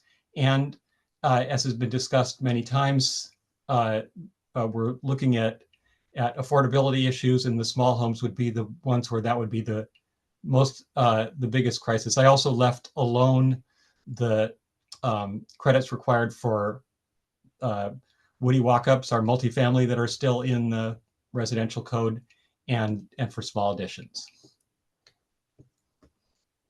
Thanks, Dwayne. Greg. Yeah, so I like the idea that you're splitting up to more fine categories, Dwayne. I wondering, so on the large dwelling, what would be your thoughts about moving it from 3,000 to 3,500? I'm just, I've seen a lot of homes that are like 32, 3,300 square feet is quite common. And so to me, at least, that seems like just over 3,000 would still be a medium size.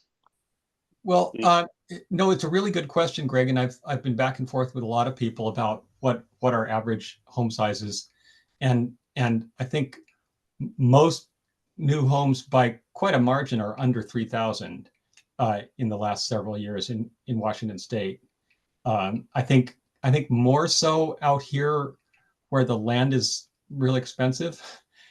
People have been shrinking those down a little bit, but so it's a bit arbitrary whether it would be 3,000 or 3,500 or splitting the difference.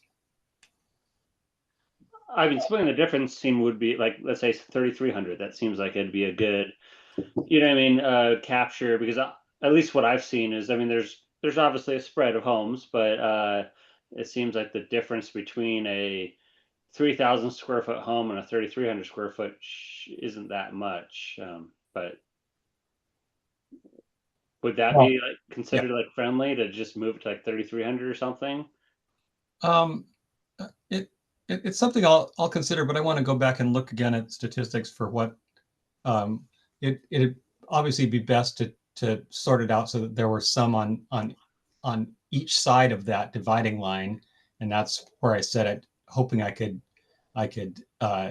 not have most of the buildings be in that medium, but have a substantial portion still be on the large side, so that we have that gradation.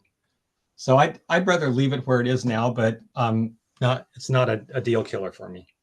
Okay, and then the other question, so my assumption, and maybe I'm wrong, my assumption was all these values would be relooked at and reset by, these were the values we were gonna 1 through, well, it was 1 through 6 in your proposal, but my assumption is we were gonna look at, and I don't know if that was P&L would suggest updates to hit our targets for those numbers. Is that an incorrect assumption, or? Yeah, this is why I put this one in, was that somebody has to actually make a suggestion that we're going to increase credits. Otherwise, it would not happen at all. So I'm not, without seeing some sort of modeling of or seeing the report from P&L where we're at on track and what would need to change, I guess I'm not, familiar with what the numbers really should be for each one. Well, that's pretty clear what we have to do. I don't think there's much variation that's going to happen, especially if we keep doing what we've been doing all day today and more or less spinning our wheels and not making any progress. Then this could very well turn out to be the only progress we're making on efficiency, and we are mandated by state law to make that efficiency happen.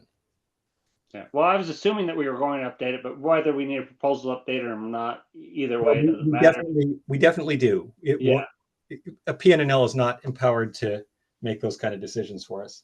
Okay, and then I'm not quite sure on what the actual values are. It'd be nice to see, if PNL or someone would provide us some, suggestions for what those credit values should be. If you look, Greg, at proposal 40, there's a bunch of modeling in there that talks about different homes, Spokane, Seattle, and different equipment and different outcomes as far as energy efficiency. And I took those numbers and I averaged them, and we need to hit another 30% reduction. And if you come up with the numbers that they used in there, you end up with about 3 to 4 credits is all we need based on our current 600 kWh ish per credit is all we need by 2030. Depending upon home size, averaging with a bunch of caveats on it, but that's about what we need. So this proposal, if you just look at that modeling, there's some modeling to support this kind of proposal, I guess. Yeah, well, I think it'd be worthwhile if we had like a work group to kind of finalize what those numbers were, just to review. Maybe this is what exactly it is, and just to review the data as a work group and make sure we get those numbers right. The data we have so far is that for the 2021 code, that a medium home in Spokane uses about 13,000 kWh per year, and over on this side about 9,500, and so each full credit is worth about 1,200 kWh per year. So that just glides us nicely into an approximately 10% step. You may be spot on. I just apologize. I haven't had time to go through every proposal in detail at this point, and so you know what I mean. What do you do with your spare time, man? These have 279 PSD. Okay, so Dwayne, I did want to note that what I read in slightly above what's on the page and what I see in credit numbers below. Did I not bring those up to date? Sorry, I will. They didn't seem to. Yes, thank you. The large and very large should. I brought those down a half a credit each from where I had originally had them. So it should be 9.5 and 10.5. Thank you for catching that, Shel. No problem. Okay, so we have this proposal. We have a bunch of, and we still have time. So Anne, go for it. Yeah, I'm opposed to raising the credits. It's very difficult for this. I call them smaller, the homes that are 1,500 to 22,000 to reach the 8 credits as it is. And also with regards to moving the needle forward, we are making the envelope more stringent.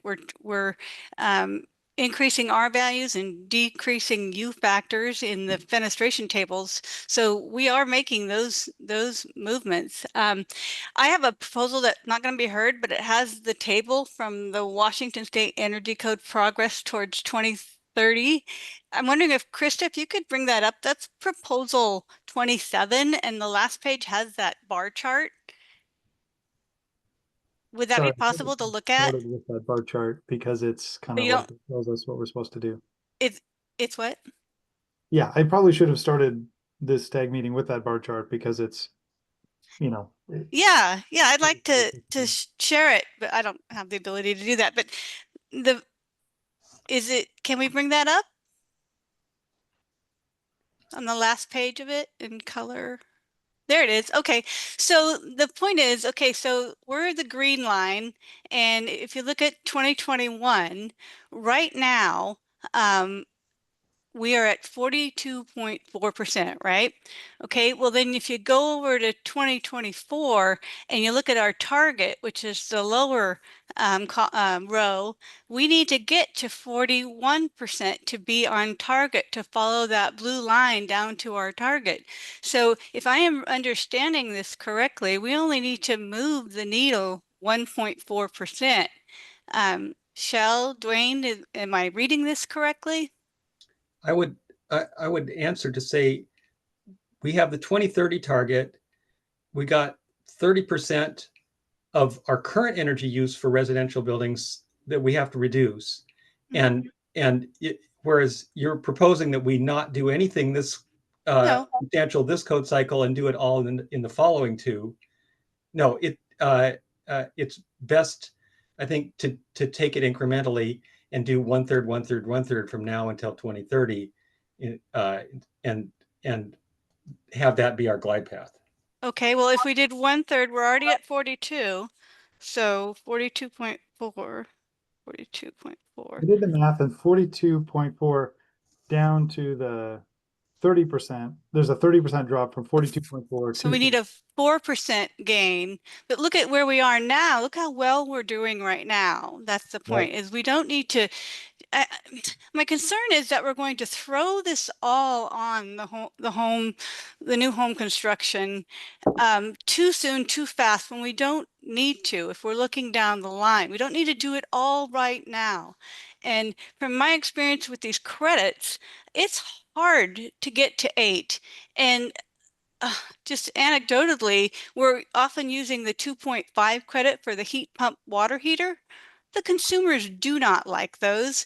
They are, first of all, they're $3,600 and they have slow recovery time. They suck out all the heat of your garage. I mean, these solutions we're throwing at this problem are not oftentimes what consumers want. So I would hate to see 9 credits for a 1,600 square foot home. I have a lot of subdivision builders, Aho, Holt, and they build these 1,700, 1,800 square foot homes. They used to be called starter homes. I don't think that definition exists anymore, but I think this is going too far, too fast. Well, 1 credit additionally every 3 years is hardly what I'd call too far, too fast. But when we made the gains where we are right now, I'd like to hold off on changing that at this time, because like I said before, we have increased the stringency on the U factors. I mean, just to be clear, we haven't done anything yet. We haven't voted on. Well, that's where it's heading. Proposal, so we have a lot of ideas out there, and oh, we don't have to do that then? Okay. we don't have to do, we could vote down all the proposals, we could vote for all of them. Right. So we haven't done anything yet officially. Okay. Just to be totally clear. Okay, let's get back to Shane.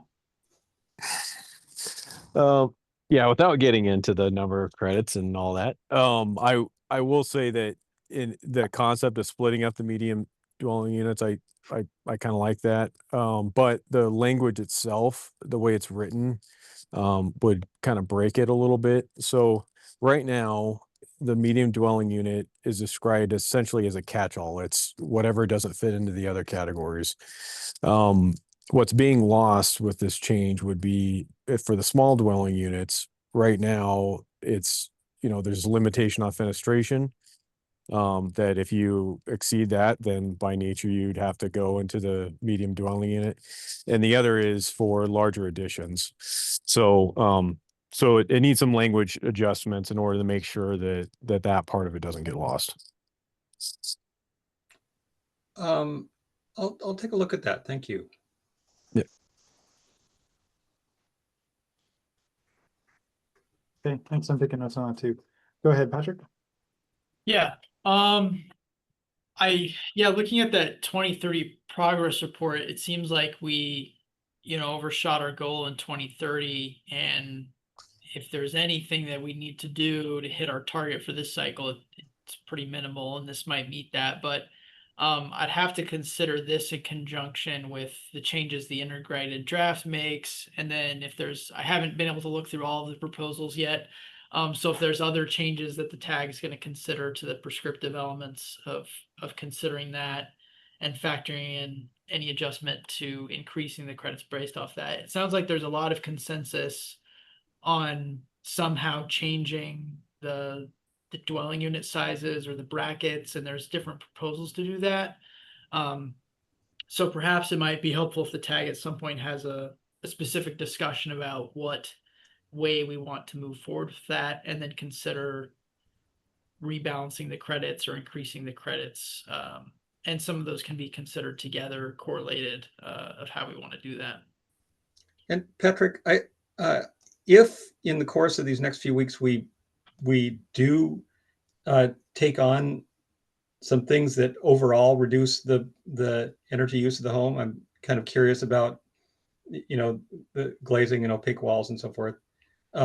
Then I'd certainly be open to dialing back, 1 credit to a half credit or whatever it is to keep us on that glide path. It's just, as far as I can tell, not at all guaranteed that we will get there with the other proposals. Yeah, thank you.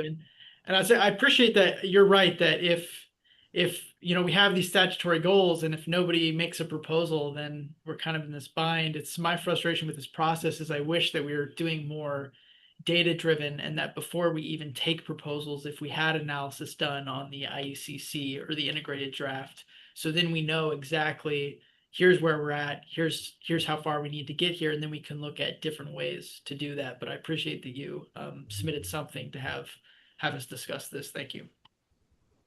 Could work on a bill to fund the SBC through the legislature, and that would probably allow us to do a whole lot more data-driven work. Right now we have no funding, or almost no funding through the legislature to do anything. So you have quite a bit of funding. well, it's permit fees mostly. But we don't have funding to do what you suggested, which is have a pre-analysis of energy. And then we've also talked about more post-analysis of energy and mid-level analysis of energy as well. And we, you look at California and they have 50 full-time staff working on this kind of thing, and we have, a lot less than that. So I guess that's what I'm talking about. Larry.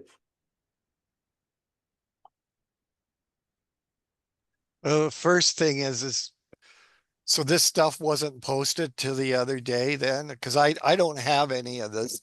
Yeah, this was charts. This came in yesterday about 5 or so. Okay, so we got to go back through and reload all this stuff. But the next thing is Dwayne talks about how we're not getting anything. Well, I mean, if you use a basement, you're going to make more than a credit, and right there you're gaining a lot. Like I said, I mean, the basement, start using basements, and you're gonna reduce your load. Instead of building up, you build down, and that's a huge savings as long as you're not on rock. If you're on diggable material, I mean, you don't have a 70 or 80 degree delta T with a basement. You have a 20 degree delta T, if that. So that encouragement alone would probably get you almost to your 70% reduction that's there from what you would have done with an above ground house. Okay. And we are doing a lot of stuff already. We've added some more credit points, and we're getting there. And I'm almost believe that you're there already almost. If you really look at the 2006 house, we need to set up 3 different sizes or 4 different sizes of house of what the usage was in 2006. And then just plug in this data from what we just done and see where we're at. But I can't believe we're not there.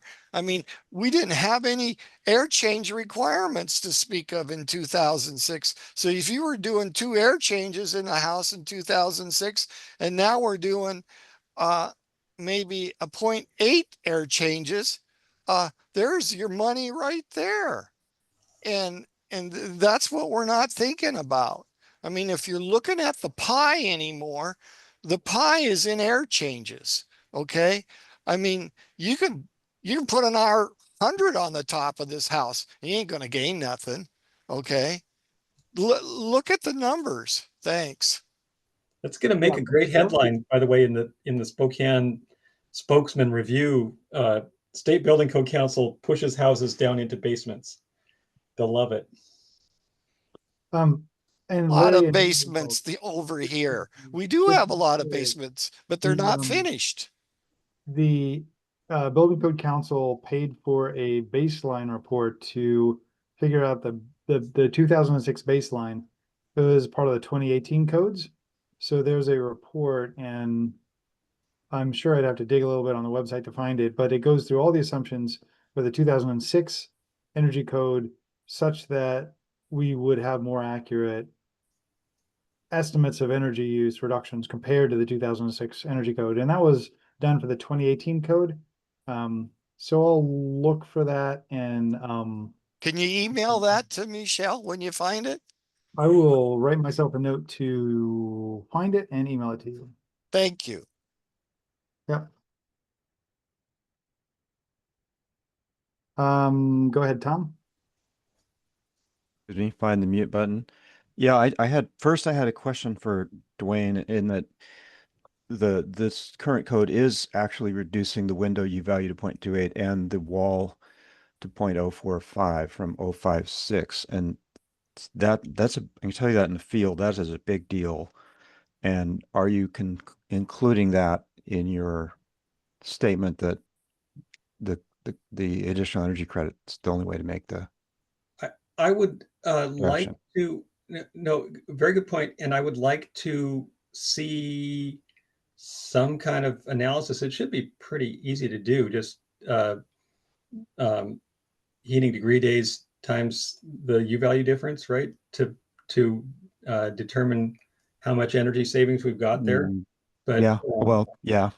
If it, I guess it would be hourly calculations through the year. Yeah. Right. So we can look into that, and I'm intrigued with just getting ourselves 1/3 of the way from where we are right now to our 2030 target for this code cycle. So if we put things in the base code instead of the credits, so much the better. Yeah, my concern is, I mean, we got to move things forward, but you can only push the market so far, and I think, and each time there's training and adoption and working out the bugs with the new techniques, and my experience is that this exterior insulation, which I wouldn't build a house myself without it, is going to be the biggest deal, and getting the market to adopt that and getting the training out there and the materials, and overcoming the resistance, frankly. So if that meets a lot of it, I would hesitate to increase the credits at this point.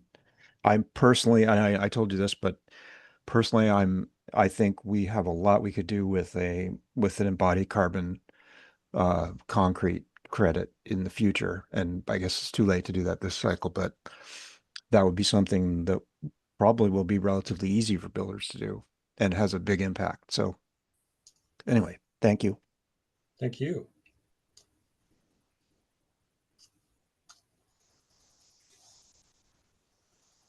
Struggling to find my Zoom. Since I have my hand up, I'll go next if that's okay. Instead of waiting for you to. So there is quite a bit we did change in the integrated draft, which I haven't had. Haven't done any analysis. Like we added occupancy sensors and for lighting, and there's a lot of other things. I think it'd be really good if we had a work group to go analyze I mean, and give us a report back to the tag on what, different suggestions for these credit values. Do a credit suggestion with the minimum amount required to hit our targets. What is also the, and there's a couple different targets in the P&L report. So for each level, and then also even include what Dwayne's suggesting, it's 1/3, 1/3. But like, I think it'd be valuable for having a bunch of eyes get through and analyze and look to see what and offer suggestions for the tag to consider. Thanks, Greg. All right, Shailesh, go ahead. I think reduce U value for windows. We should also consider the percentage glazing. If we put more windows and reduce the percentage, U value, that both things should go together. Then we can save energy, but only by reducing U value and have number of windows, more windows, I don't know whether it serves the purpose. So that is one thing to consider. Thank you. Thanks, Shailesh. And that is not this proposal, but maybe we'll get to a proposal that talks about UA and fenestration percentage. All right, we're going to wrap this up pretty soon. I think the proponent has information, and Greg suggested there's a work group on this one. I don't know, Dwayne, do you want to host a work group on this? Given my current workload, I cannot host a work group, but I'm going to look into the what the benefits are we're getting from the changes in the envelope values. Okay, thanks, Dwayne. Just to be clear for everybody, anybody can suggest amendments to any other proposals. So a work group could still form on this if, Greg, you wanted to do that, or somebody else wanted to do that. Yeah, I think we'll probably want to form a work group. And also, my inclination, I don't know if you're okay with this, Dwayne, would be figure out the details of what the language is and the buckets, that part. But since we won't know exactly all the changes we accept until we get towards the end of the process, I would suggest that we would leave those numbers not finalized, and kind of at the very end of our tag process, we vote on what those numbers are based on what the work group. I agree with that. Okay, go ahead, Larry. I did submit a proposal for maximum 18% Finson struck glass, and I lowered the U value. Okay, so that's going to get us a long ways. And I did it as a credit to encourage people to do that. Less glass, less money, more points. And that will help us get there quicker. Thank you. Thanks, Larry. We'll get to that one. Okay, we're done with this one. 031 Hanks is up next.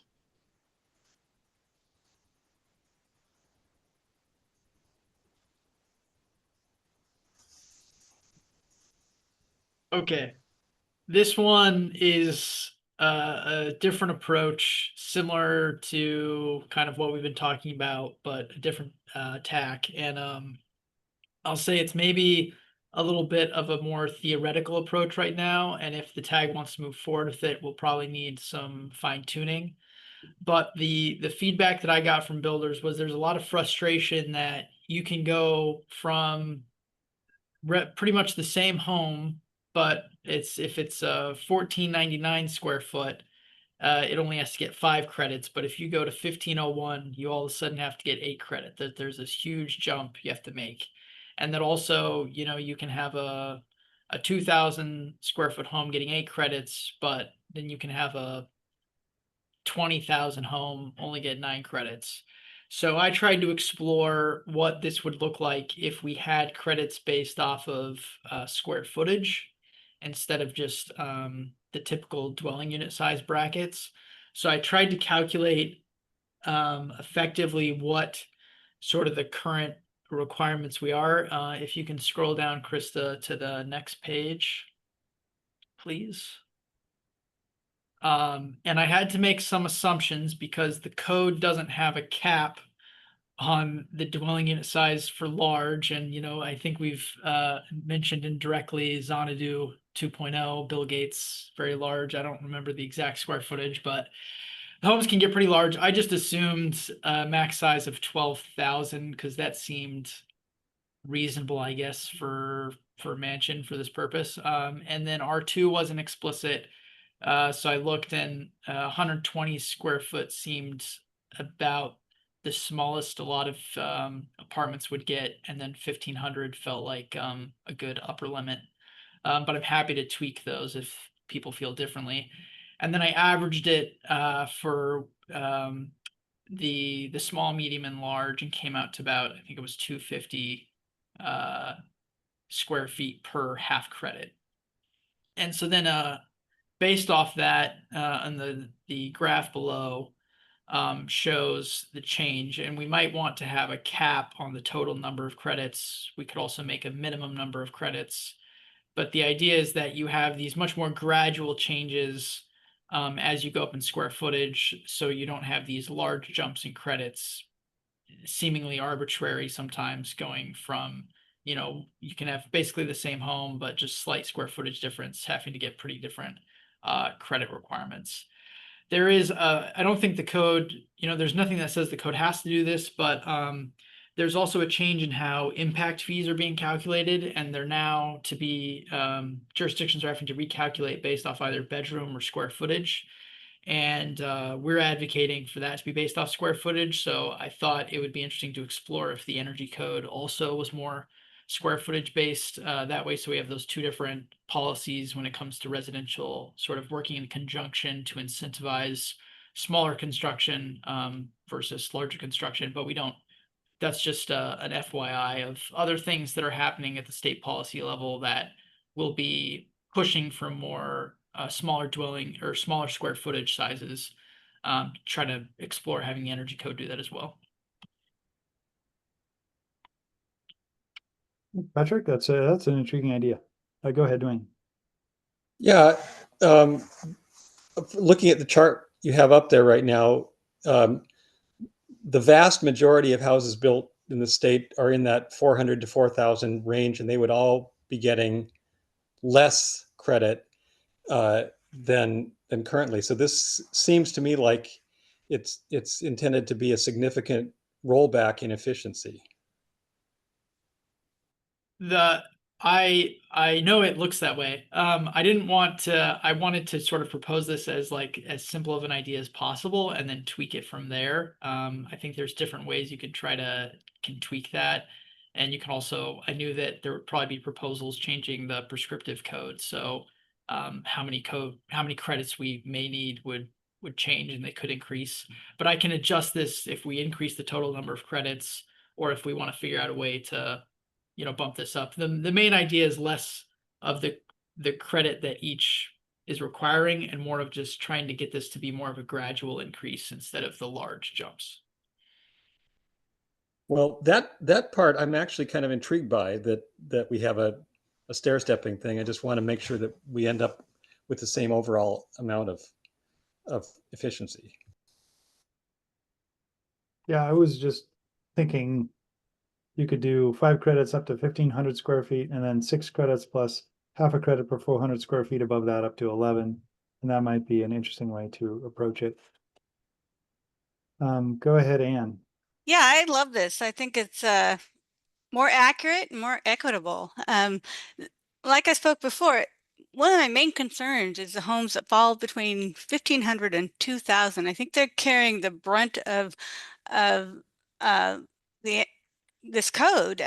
This code is harming those the most in affordability. So one of the things I found, I looked at the C3 calculator and I put in what we're proposing to go into the draft. And if we change the U factors per draft, it's going to really take the ability away from these types of homes to earn the 1 credit for the 15% under. They're not going to meet that anymore. So we need that size of home, which again is very popular in the subdivisions. We need to help those more than we need to help, I think, the larger homes. So I really like what I'm seeing here. Thanks, Anne. Okay, let's go with Johnny. Yeah, I'd say I like this idea and concept. I think that I think some amended version of this could be good. Yeah, I think that I agree. It's pretty staggering to go if you're suddenly going from 5 credits to 8 credits. That's kind of a big jump. So I'm interested in, some form that maybe a working group or something to figure out, like do some analysis on like the energy usage of different buildings of different, like a histogram showing energy usage of different buildings and different sizes and the choices that are being made in both climate zones of different building, and trying to figure out what's the right amount to set these credits based on some analysis. But I appreciate you thinking outside the box here, Patrick. You said work group. Johnny, Patrick, are you interested in convening anybody? Yes, I do. Unfortunately, my June, I have a couple of work trips, so it'll be hard, but I'll try to fit in what I can if anybody's interested in participating in that. Okay, I just made my 2 cents in there as I read off what I did some napkin math on it. Does anybody want to be on an email chain with Patrick and email ideas? Unmute and say your name. Yes, Greg Johnson. And yes. Dwayne. Joe. And Patrick, do you have data for us for the last few years of how many, what proportion of new homes fall into each of the size buckets? I think U.S. Census Bureau has data. I know at the regional level. I'm not sure if they have it for, well, I think they have it for county level, so you could probably get it for Washington State.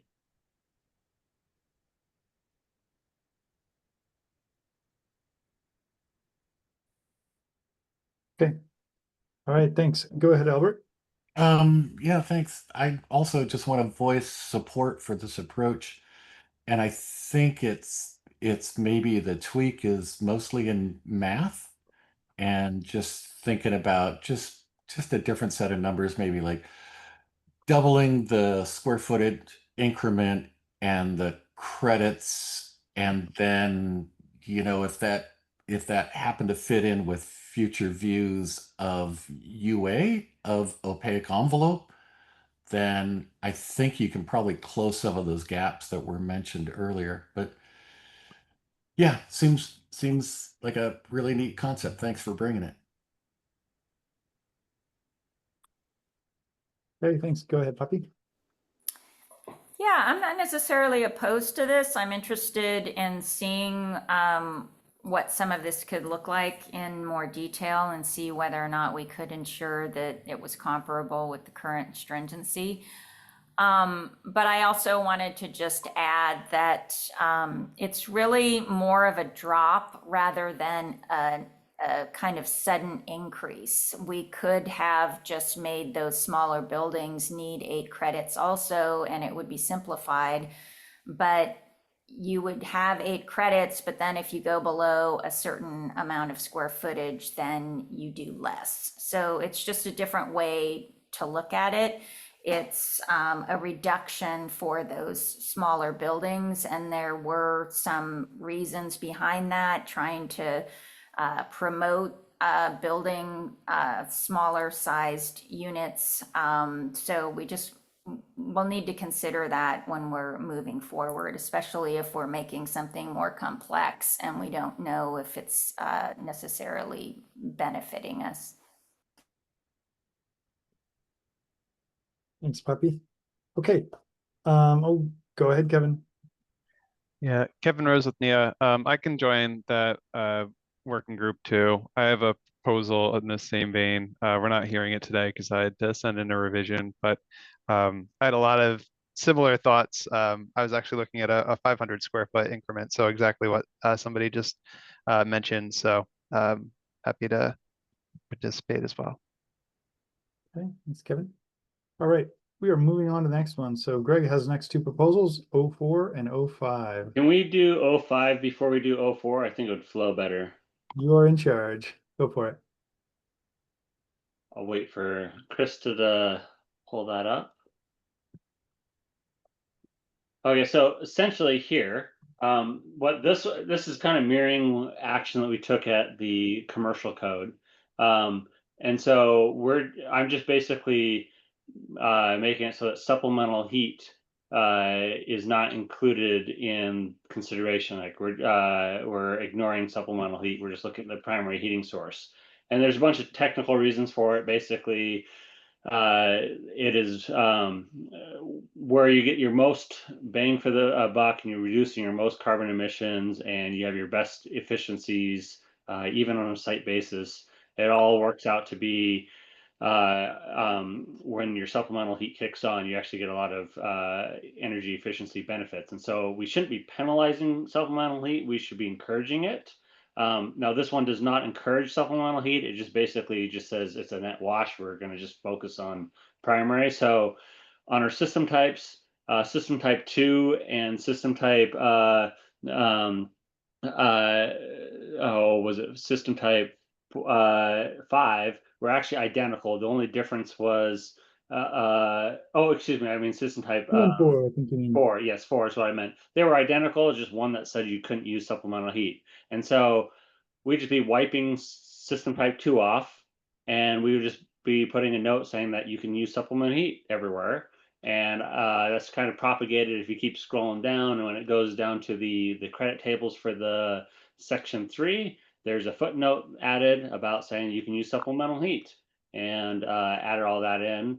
And then you can, if you scroll down the bottom, you actually see the thing that says supplemental heat may be provided by and talks about. So really, that's really the heart is just to say, you know what, we're not going to penalize supplemental heat.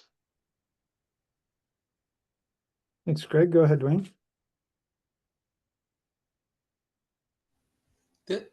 But this also, at least the version I'm looking at, dramatically reduces the credits for heat pumps, which you didn't mention. No, not no. It does not. We're looking at 05 right now. Are you looking at proposal 5, not one of the others? You're probably looking at proposal 4. Okay, I might be. Yeah, sorry. We'll get to 4. So I guess if you give full credit to system type 4 for supplemental heat, the reason why you get so much credit for system type 4 is because it didn't have supplemental heat. So it seems like you're almost just saying use system type 2, and then it seems like what you'd want to do is then give 1.5 credits for the equivalent of system type 4 that has no backup system. So having supplemental heat is more energy efficient. You're actually, even on a site energy basis, you run through it, you'll actually find out that on a site energy basis, you're actually supplemental heat is actually lower energy usage, lower EUI. There's a lot of sleight of hands that are calculated. Like we don't, in a lot of calculations, they aren't always considering the defrost cycles of the heat pumps. They're not considering the points where its efficiency just drops into the gutter.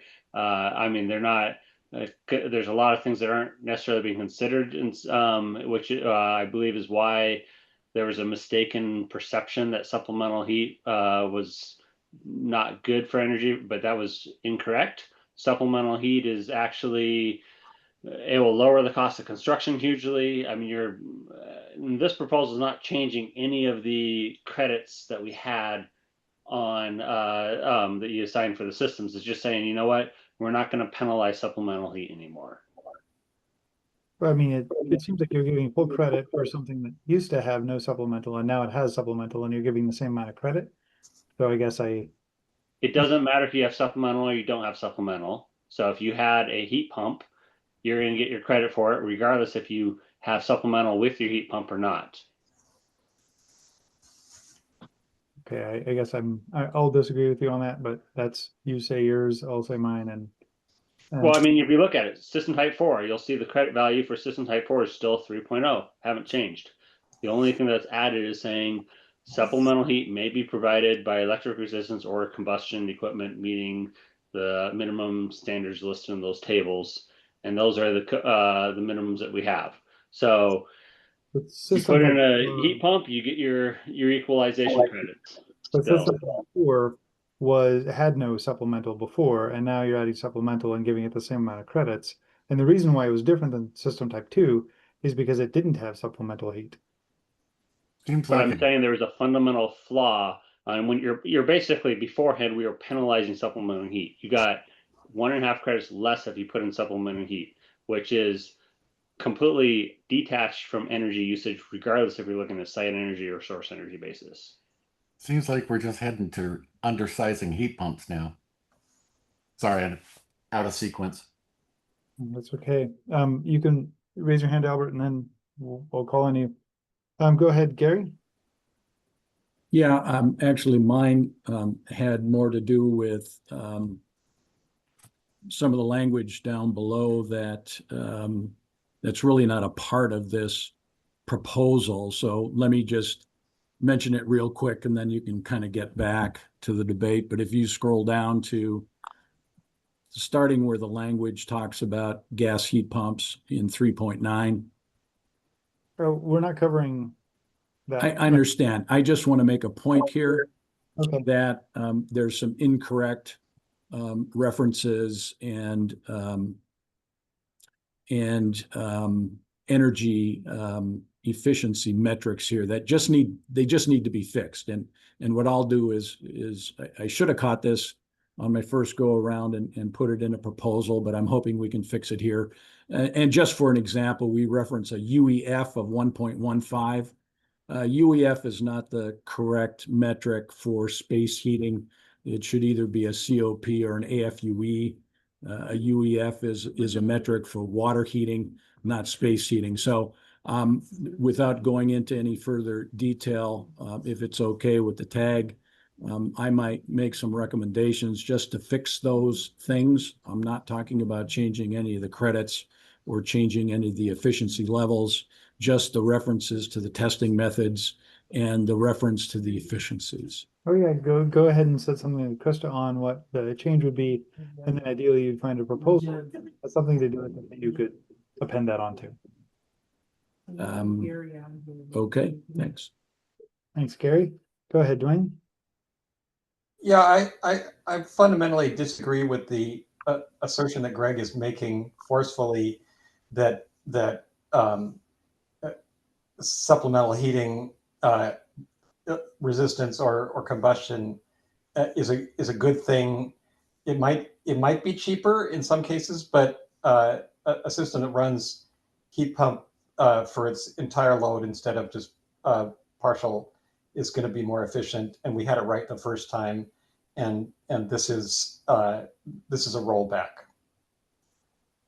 One I would want to say though that his additional footnote D might be useful in any case, whatever we do with this. Just I don't know about houses that have standby heating equipment, but if they do, and it is truly standby and you know, beyond what is required for heating the house on cold days, that might be a useful little addition. But otherwise, just to say it's just fine to have your supplemental heating be resistance or combustion. Well, electric utilities really don't like that because at the time that they really need efficiency, people are using resistance heat. It's not a good thing. Thanks, Dwayne. Go ahead, Jonah. Yeah, just kind of piggybacking on what Dwayne said there too, but similar thoughts. So yeah, system type 2 is meaning that you're sizing a heat pump for not the full load of the house, and then you need to have supplemental heat throughout other areas of the house, which is why you get less credit for that, because then you have to have resistance or sure gas fired for half of the house and not the other half. Whereas system 4 means you're properly sizing a ducted heat pump system for the full load of the house. So that is significantly more efficient than having a full load heating system designed and having more energy consumption in the house with gas or electric resistance. So Thanks, Jonah. Go ahead, Greg. So that's I think there's some flawed assumptions. So supplemental heat does not mean you're undersizing your heating system in any way. We actually have requirements in the code. If you refer back to the section of the codes that actually talk about when supplemental heat's allowed to even run.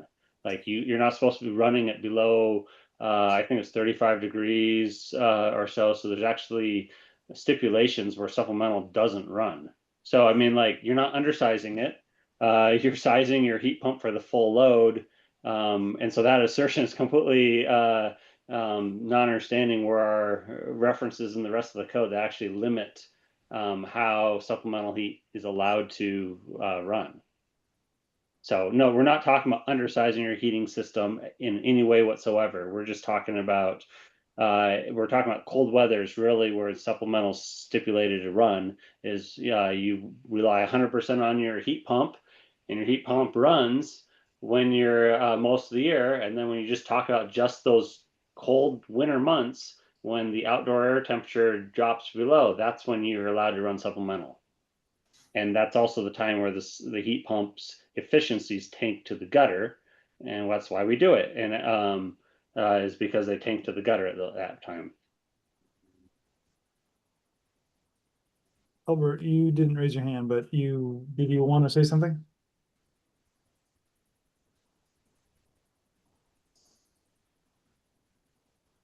Okay. Go ahead, Larry.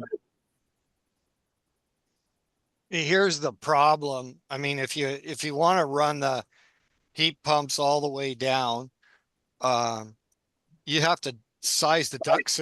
You got to size the duct system for that. Okay, if we're using ducted heat here, okay, and so in a, let's say, 2,000 square foot home, I got a heat loss of maybe 80,000 BTUs in the Spokane area. And so that means 80,000 when it gets cold. That means I've got to have a 5-ton and possibly a 3-ton. So 5-ton a 5-ton heat pump, you're looking at the return size on it for filtrations. You're going to have two 16 by 20 filters, because a 20 by 25 isn't going to be big enough. So your ductwork has grown immensely. You don't realize that because if you don't effectively move the air across that coil, you're going to eat the heat pump up real bad. Okay. And so the ductwork in a system like that, to go that low, the ductwork in a home becomes extremely large, and it's hard to conceive that, to put that in a house. Now, maybe if you have a basement with 10-foot ceilings, which is even harder to do nowadays with all the L&I restrictions, but so you need at least 2 feet underneath you to put all this ductwork. Okay, and so, and in fact, even all the ACA designs to run a ducted system. Hello? You know, you never size it to run all the way deep, because unless you have a variable speed compressor, it's going to eat you alive. Okay. And the problem with the variable speed compressors that we're seeing right now is we're losing compressors, and we're also losing boards, and the boards aren't cheap. They're $5,000 a board. Okay. And if you can find them, and then that's my cost. Okay. So then you put a markup on that board, you say 8,500, 8,000. Okay. And you go back to the customer that he probably spent $35,000 for the system.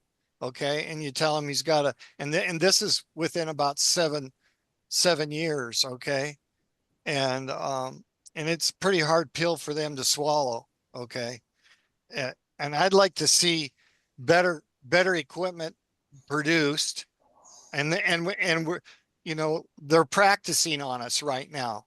That's what's happening. They're putting new equipment out and they're practicing. And the other day on the compressor, we tore in a compressor that failed, and they used to put a bearing in the bottom of the scroll compressors. Okay. Well, they put planned obsolescence in the compressors now. They don't even have a bearing in the bottom of the compressor. They had a aluminum bushing down there that's bathed in oil, and that compressor only lasted 6 years. It didn't die from electrical failure. It died because the aluminum wore out where it's running against the steel. And so they're trying to cheapen up the product, and they're trying to make it more efficient, and to keep the cost under control. See, and so when you don't put a bearing down there in the bottom, and you got about 1.25 inch shaft, and you got all that weight weighing on there, it don't take too long, and it just wears the sucker out and it seizes up. And so I'm not a fan right now of all this variable speed, because I mean, it's just left and right. We're having to put parts in the darn stuff. Thank you. Thanks, Larry. So I was going to ask if Krista could pull up section R403.1.2 from the integrated draft, because I think it's important people to realize where the supplemental heat requirements are and actually see it. So that's R403.1.2. Yeah, it'll take me just a second. Let me find the folder.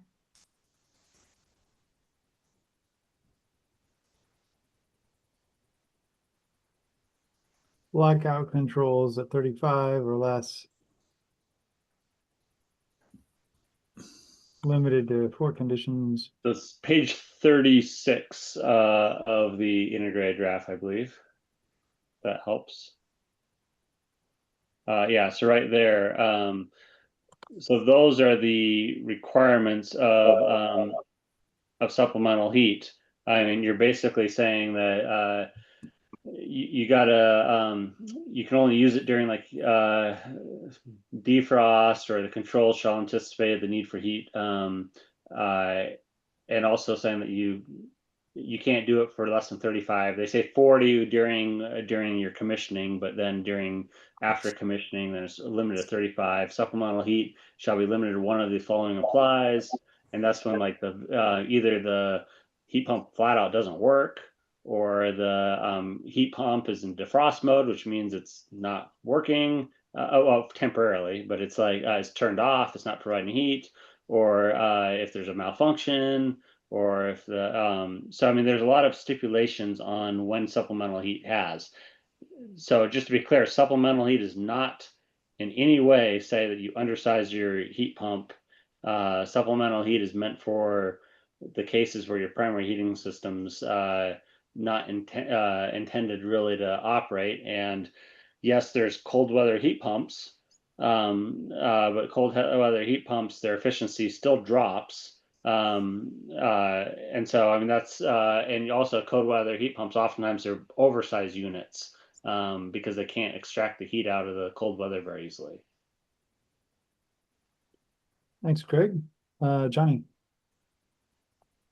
Can I share my screen? I want to go to manual S, just because I'm a little confused.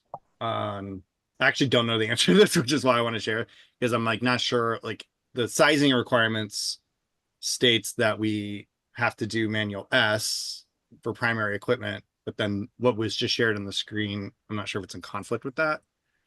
So for heat pump equipment, following manual S, equipment shall either be A and B or shall have C. So either the heating size factor shall be equal to 1, so meet full sizing of the heat of the load, and the compressor shall be heating size to be not less than 0.8, or supplemental heat shall only be required when heat pump capacity is insufficient to meet the heating load. Does that violate having it be set to be turned on at 35 to allow it to be turned on at 35 degrees or less? I'm a little confused there. I mean, there is usually typically ignoring how the code's written, but how you actually program those units. There is usually technically design them so that way if the heat pump can't meet the load, but usually there's that doesn't. So usually the code requires you have to do your minimum sizing, and so even though they're configured technically so that way if the unit can't meet the load, that doesn't let the user off the hook for actually sizing the unit the full size. And if it makes you more comfortable to put a line in there, just to clarify that you're still required to size the unit to the full size, that's totally fine. We can add a line to the supplemental heat and offer more clarification, but the intent's not to let people off the hook on how they size their heat pump. The intent is to just say, hey, you know what, as long as you fully size your heat pump appropriately, you can do supplemental heat without an issue. So if we need to add a line to, so that way, and there's language in the commercial code that we could steal. We've already addressed this in the commercial code. We allow supplemental heat without penalty in the commercial code with the changes that we've just finished. Thanks, Greg. Jonah. Yeah, I mean, I can tell it is pretty confusing, but I see two things here. One, the language around in the previous code about supplemental heat integrated into the heat pump, that's different. That's like within the heat pump itself. And I think that 406.2 is talking about having a system that is incapable of heating the space or all of the space, and supplemental heat is needed for other places in the space. And I built lots of houses this way, where you have a half of the house is a single head mini split, and then you need electric baseboard resistance for the bedrooms to meet minimum code standards. And it's not a great way to do it, but it's a way to do it, and it works. And I think that's why you get less points for type 2, because the heat pump, which is the most efficient part of that house, doesn't heat all of the house. And so there's a more energy usage to heat the parts that it's not heating. Whereas type 4 heats the entire load of the house and doesn't need supplemental heat. The supplemental heat talking about in that other code section about heat pump, that's like within the heat pump itself. So when it shuts off or needs a little extra booster, it's not for the rest of the house. So I think there's a confusion on terminology, and I'm just scrolling to check to see if defined term, and if we need to add a defined term, but supplemental heat, typically how it's used, oftentimes referred to auxiliary heat, but the code usually refers to supplemental heat separately, and it's defined. It's not a matter of just heating a zone. That's something completely different. Supplemental heat's as intended like a backup system to the primary system, and it's integrated into the controls of the heat pump. Whether it's integrated into the unit itself or whether it's a separate unit is done both. Usually they put in the furnace inside the integrated more for residential. Commercially, they have a tendency to separate them out as separate units. But even there, you have different components. But regardless, I mean, if we need to add steel language from the commercial code to make it a defined term, so it's very clear that it's not intended for just doing a certain zone, you know what I mean, a separate zone. It's intended as a backup per se for the primary unit. And I hesitate when I use the word backup because standby or backup has a different meaning yet.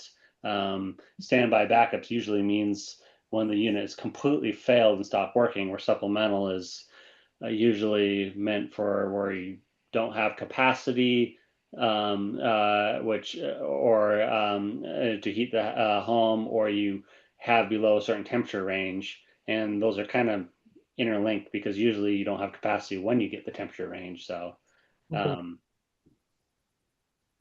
right, thanks, Greg. Dwayne. Yeah, it just hasn't. You haven't made any case for me yet that for why you want to get rid of that system 2, which is a heat pump that's configured and sized properly to work in all your potential temperatures outside, which is what I have in my house, a cold weather optimized heat pump that works like a champ down to the coldest temperatures we ever get. So I think that taking that away just seems to be kind of self-serving and is not improving the code. Okay. Thanks, Dwayne. We've had a lot of comments on this. We have 12 minutes left. I would like to get to 017 because I think it's another big idea or different idea. And I would like to get to that today. We've discussed this plenty. Larry, if you have something you really need to say, please say it. Okay. Johnny, I'd like to get to your 17 just to introduce it today. And sorry, Cool. Greg, not getting to 04. I also just want this idea brought forward today. So if a work group forms or if there's major thoughts on it, that that begins. Thanks. So this is mostly just moving C406.2 section and which is the energy equalization credits and making them formally into credits just built into the table. Doesn't do much other than that. So instead of having this separate table with the 5 options, it now is integrated into table C406.3. You scroll down a little bit, Krista. It's pretty much, it doesn't change the value of the credits, doesn't increase the number of credits required. It just puts them right there as 3.1, 0.2, 0.3, 0.4. Yeah.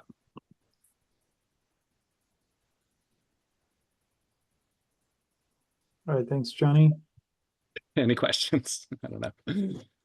Why did we have those separated to begin with? Originally, it was a normalization where you got a credit. Oh, right. I don't know why they initially did that, but yeah, it was just an artifact of the 2018 code. Okay, go ahead, Patrick. Yeah, I just don't really see how this really does anything that different than the current code. And I mean, on one hand, it's less complex because it's one table, but the other hand, it's now harder to navigate through the main table.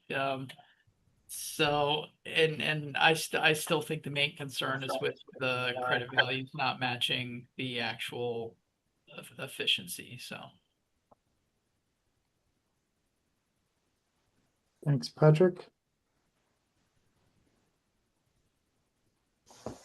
Okay, I'm not seeing a whole lot of hands up. Maybe this is so straightforward that, and we've already discussed so much and it's 2:51 and you've been in here for 6.5 hours. I guess on that, I just want to make sure this is introduced because there's another idea. Why don't we get to 04, Greg?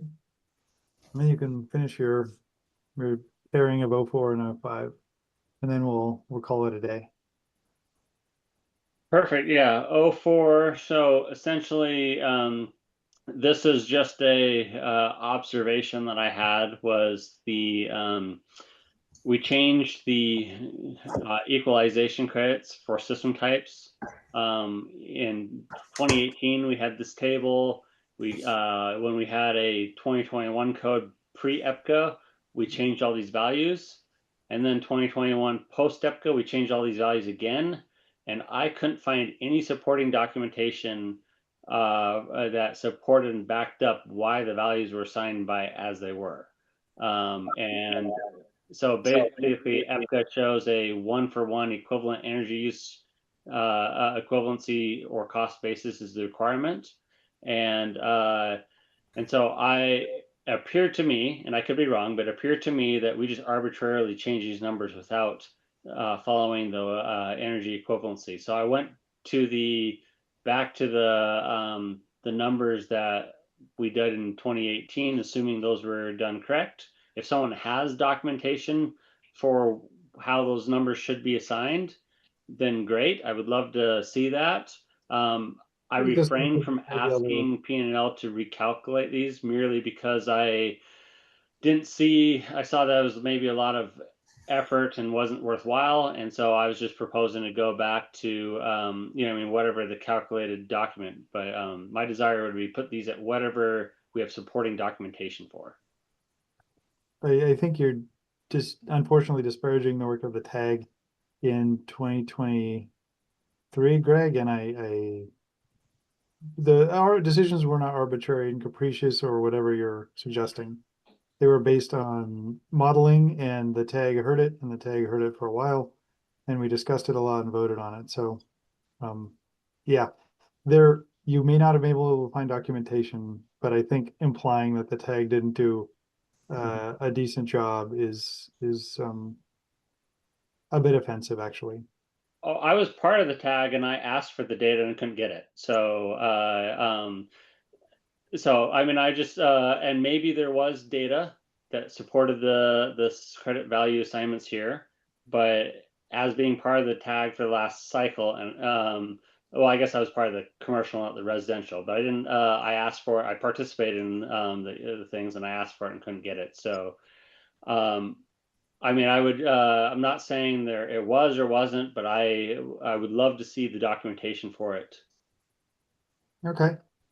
So if anyone has that, I would please send it to me. I would love to see it. And if that's values that, if we have supporting documentation, then I'd be all supporting whatever the supporting documentation showed. My memory serves correctly, Ecotope did that analysis last code cycle for these credits, and it was a spreadsheet that was done by Ecotope. I think it was Henry, if I'm not mistaken. Yeah, that's my recollection. I don't know. Yeah, I don't know. I would have to search through I feel you, Greg, on trying to search through all of the rulemaking documents and where things get posted would be hard.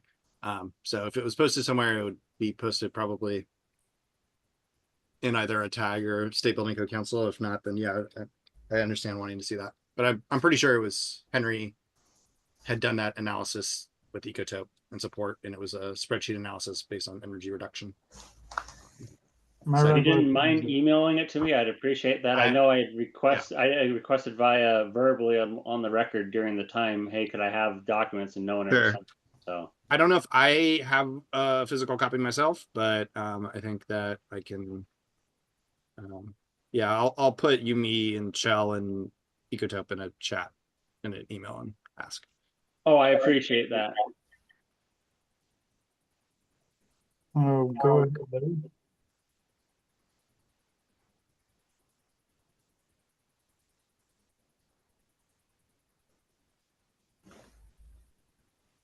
Go ahead, Larry. All right, Dwayne. I'm right here. Just a second. Okay. It take me Sorry, a few I couldn't seconds hear to get over to the audio here. The thing that number 5 system at 2 points, I think there should be at least a minimum size heat pump put in there if you're going to give the guy 2 points. You can buy a heat pump at 9,000 BTUs now. And I went out to the, they did a whole bunch of apartments out here, and they all met their code, right? Well, they had electric heat in every other room, and they had 9,000 split heat in the living room. So what was the point? You see what I mean? It barely cools the place, let alone try to heat it. It was a joke. And I mean, they got the points, but it's not doing what we want it to do. Thank you. Thanks, Larry. Yeah, it does make sense to have a minimum size or a fraction or something there for number 5. Dwayne. So I think Greg has things backwards here. To cut all the heat pump credits by half or 3/4, and say, well, it's because I couldn't find any documentation. That's not the way it works. If you want to cut the heat pump credits by half or 3/4, then you have to come up with documentation that proves that your code change is viable. It's not up to Johnny or somebody else to do this. This is already the code we're starting with, and so the responsibility is on you to convince us that the values we're showing are wrong. No, I was also noticing that getting -1 for electric resistance. Electric resistance at a roughly 100% efficiency is certainly more efficient than gas at 80%. So I guess I also don't see why there's a negative one there, because it's more efficient from a site energy use basis. Go ahead, Larry. Back to that, Shell. I think we need to get a certain size heat pump for the number of square feet to get us where we should be. And that needs to be updated on the System 5 type. We need to make sure that we're really doing justice here. Otherwise, we're stroking something here, but we're not doing what our intent is. So thanks. Thanks, Larry. Patrick. Yeah, I'd be interested in seeing that data analysis from Ecotope as well. This section to me just doesn't make sense that, why are we, I don't understand why we subtract half a credit for electric resistance in like group R, but then don't do it, but have a different credit in all other groups. That doesn't make sense to me. And then I don't see why, what doesn't make sense is what's the baseline, because why are we giving heat pumps 4.5 credits, but then a 95% gas furnace only getting 1 credit, when I thought the average heat pump efficiency year round was 300%, not 450%. So I feel like this section, it needs to be re-looked at if we're going to keep it, or if not, just remove it entirely. Thank you. Thanks, Patrick. All right, last comment of the day will be Greg. Go for it.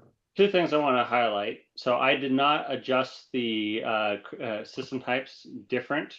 So you'll notice the system types from 2018 to present, the definitions didn't change, with the exception that we added the system type 2. System type 2 did not exist in the 2018. Instead, they still had 5 system types, but the missing system type they had in 2018 was all other. So they renumbered the system types, but they had all numbers. So the definitions of our system types were the same back in 2018 versus now, and everyone just minus those 2 noted changes of all other and not having 2. And then the other note is I didn't come up with these numbers. These numbers are pulled straight from the 2018. And so and I was just picked them because it was the one that I had the most confidence in the numbers. But if someone and I've asked for the record, and I would love to see it, and if you can show me it, then I would that'd be great, and I'd be supporting whatever the data shows. So that's just the intent. Thanks, Greg. All right, and with that, thank you all for a long time together today. We will get together in 2 weeks for a while, and then we will actually be able to vote on proposals at that point. So thank you. Have a wonderful weekend. We are adjourned. If Krista's still there, please send information out at least a week before the meeting. Thank I will you. do what I can. Okay, thank you. And she's dependent on other people sending her stuff. Yeah, I know. That would be helpful. Thanks. Good job, everyone, on a long first day. Yeah. Yeah.